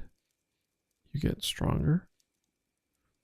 What happens if you're carrying something heavy when your pewter runs out? I suppose you'd drop it. And if it's too heavy, you could hurt yourself seriously. Many a misting thug has shrugged off a dire wound while fighting, only to die from that same wound once their pewter run out. I see, Vin said. Ha! Vin jumped in shock, throwing her hands up over her enhanced ears. Ow! She complained, glaring at Kelsier. He smiled. Burning tin has consequences too. If someone produces a sudden light or sound, you can be blinded or stunned. What does that have to do with those last two metals? Iron and steel give you the ability to manipulate other metals around you, Kelsier explained. With iron, you can pull on a metal source toward yourself. With steel, you can push one away. Here we are. Kelsier stopped, looking up ahead.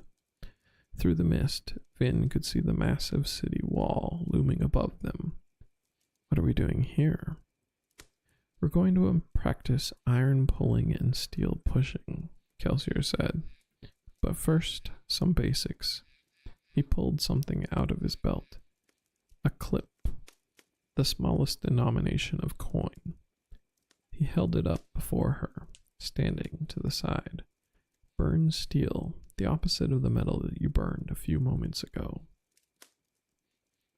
Vin nodded. Again, the blue lines sprang up around her.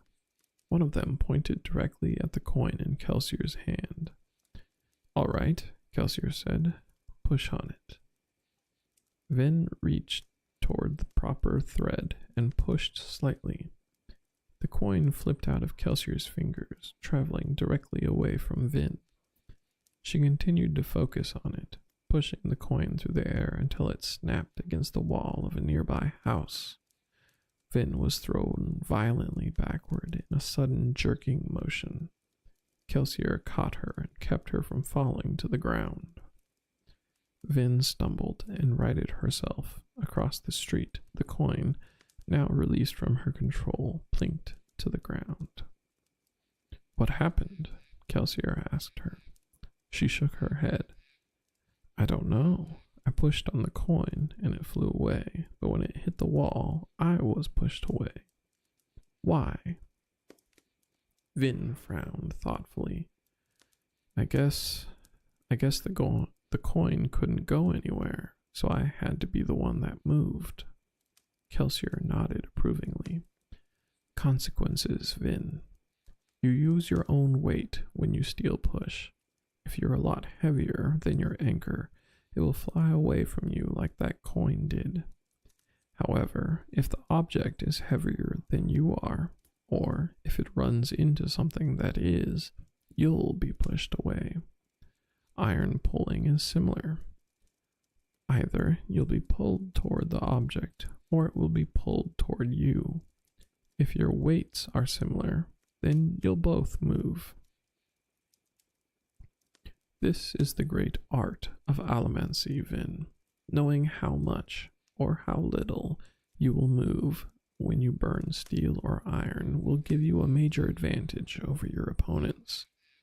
you'll find that these two are the most versatile and useful of your abilities. Vin nodded. Now remember, he continued, in both cases, the force of your push or pull is directly away from or toward you. You can't flip things around with your mind, controlling them to go wherever you want.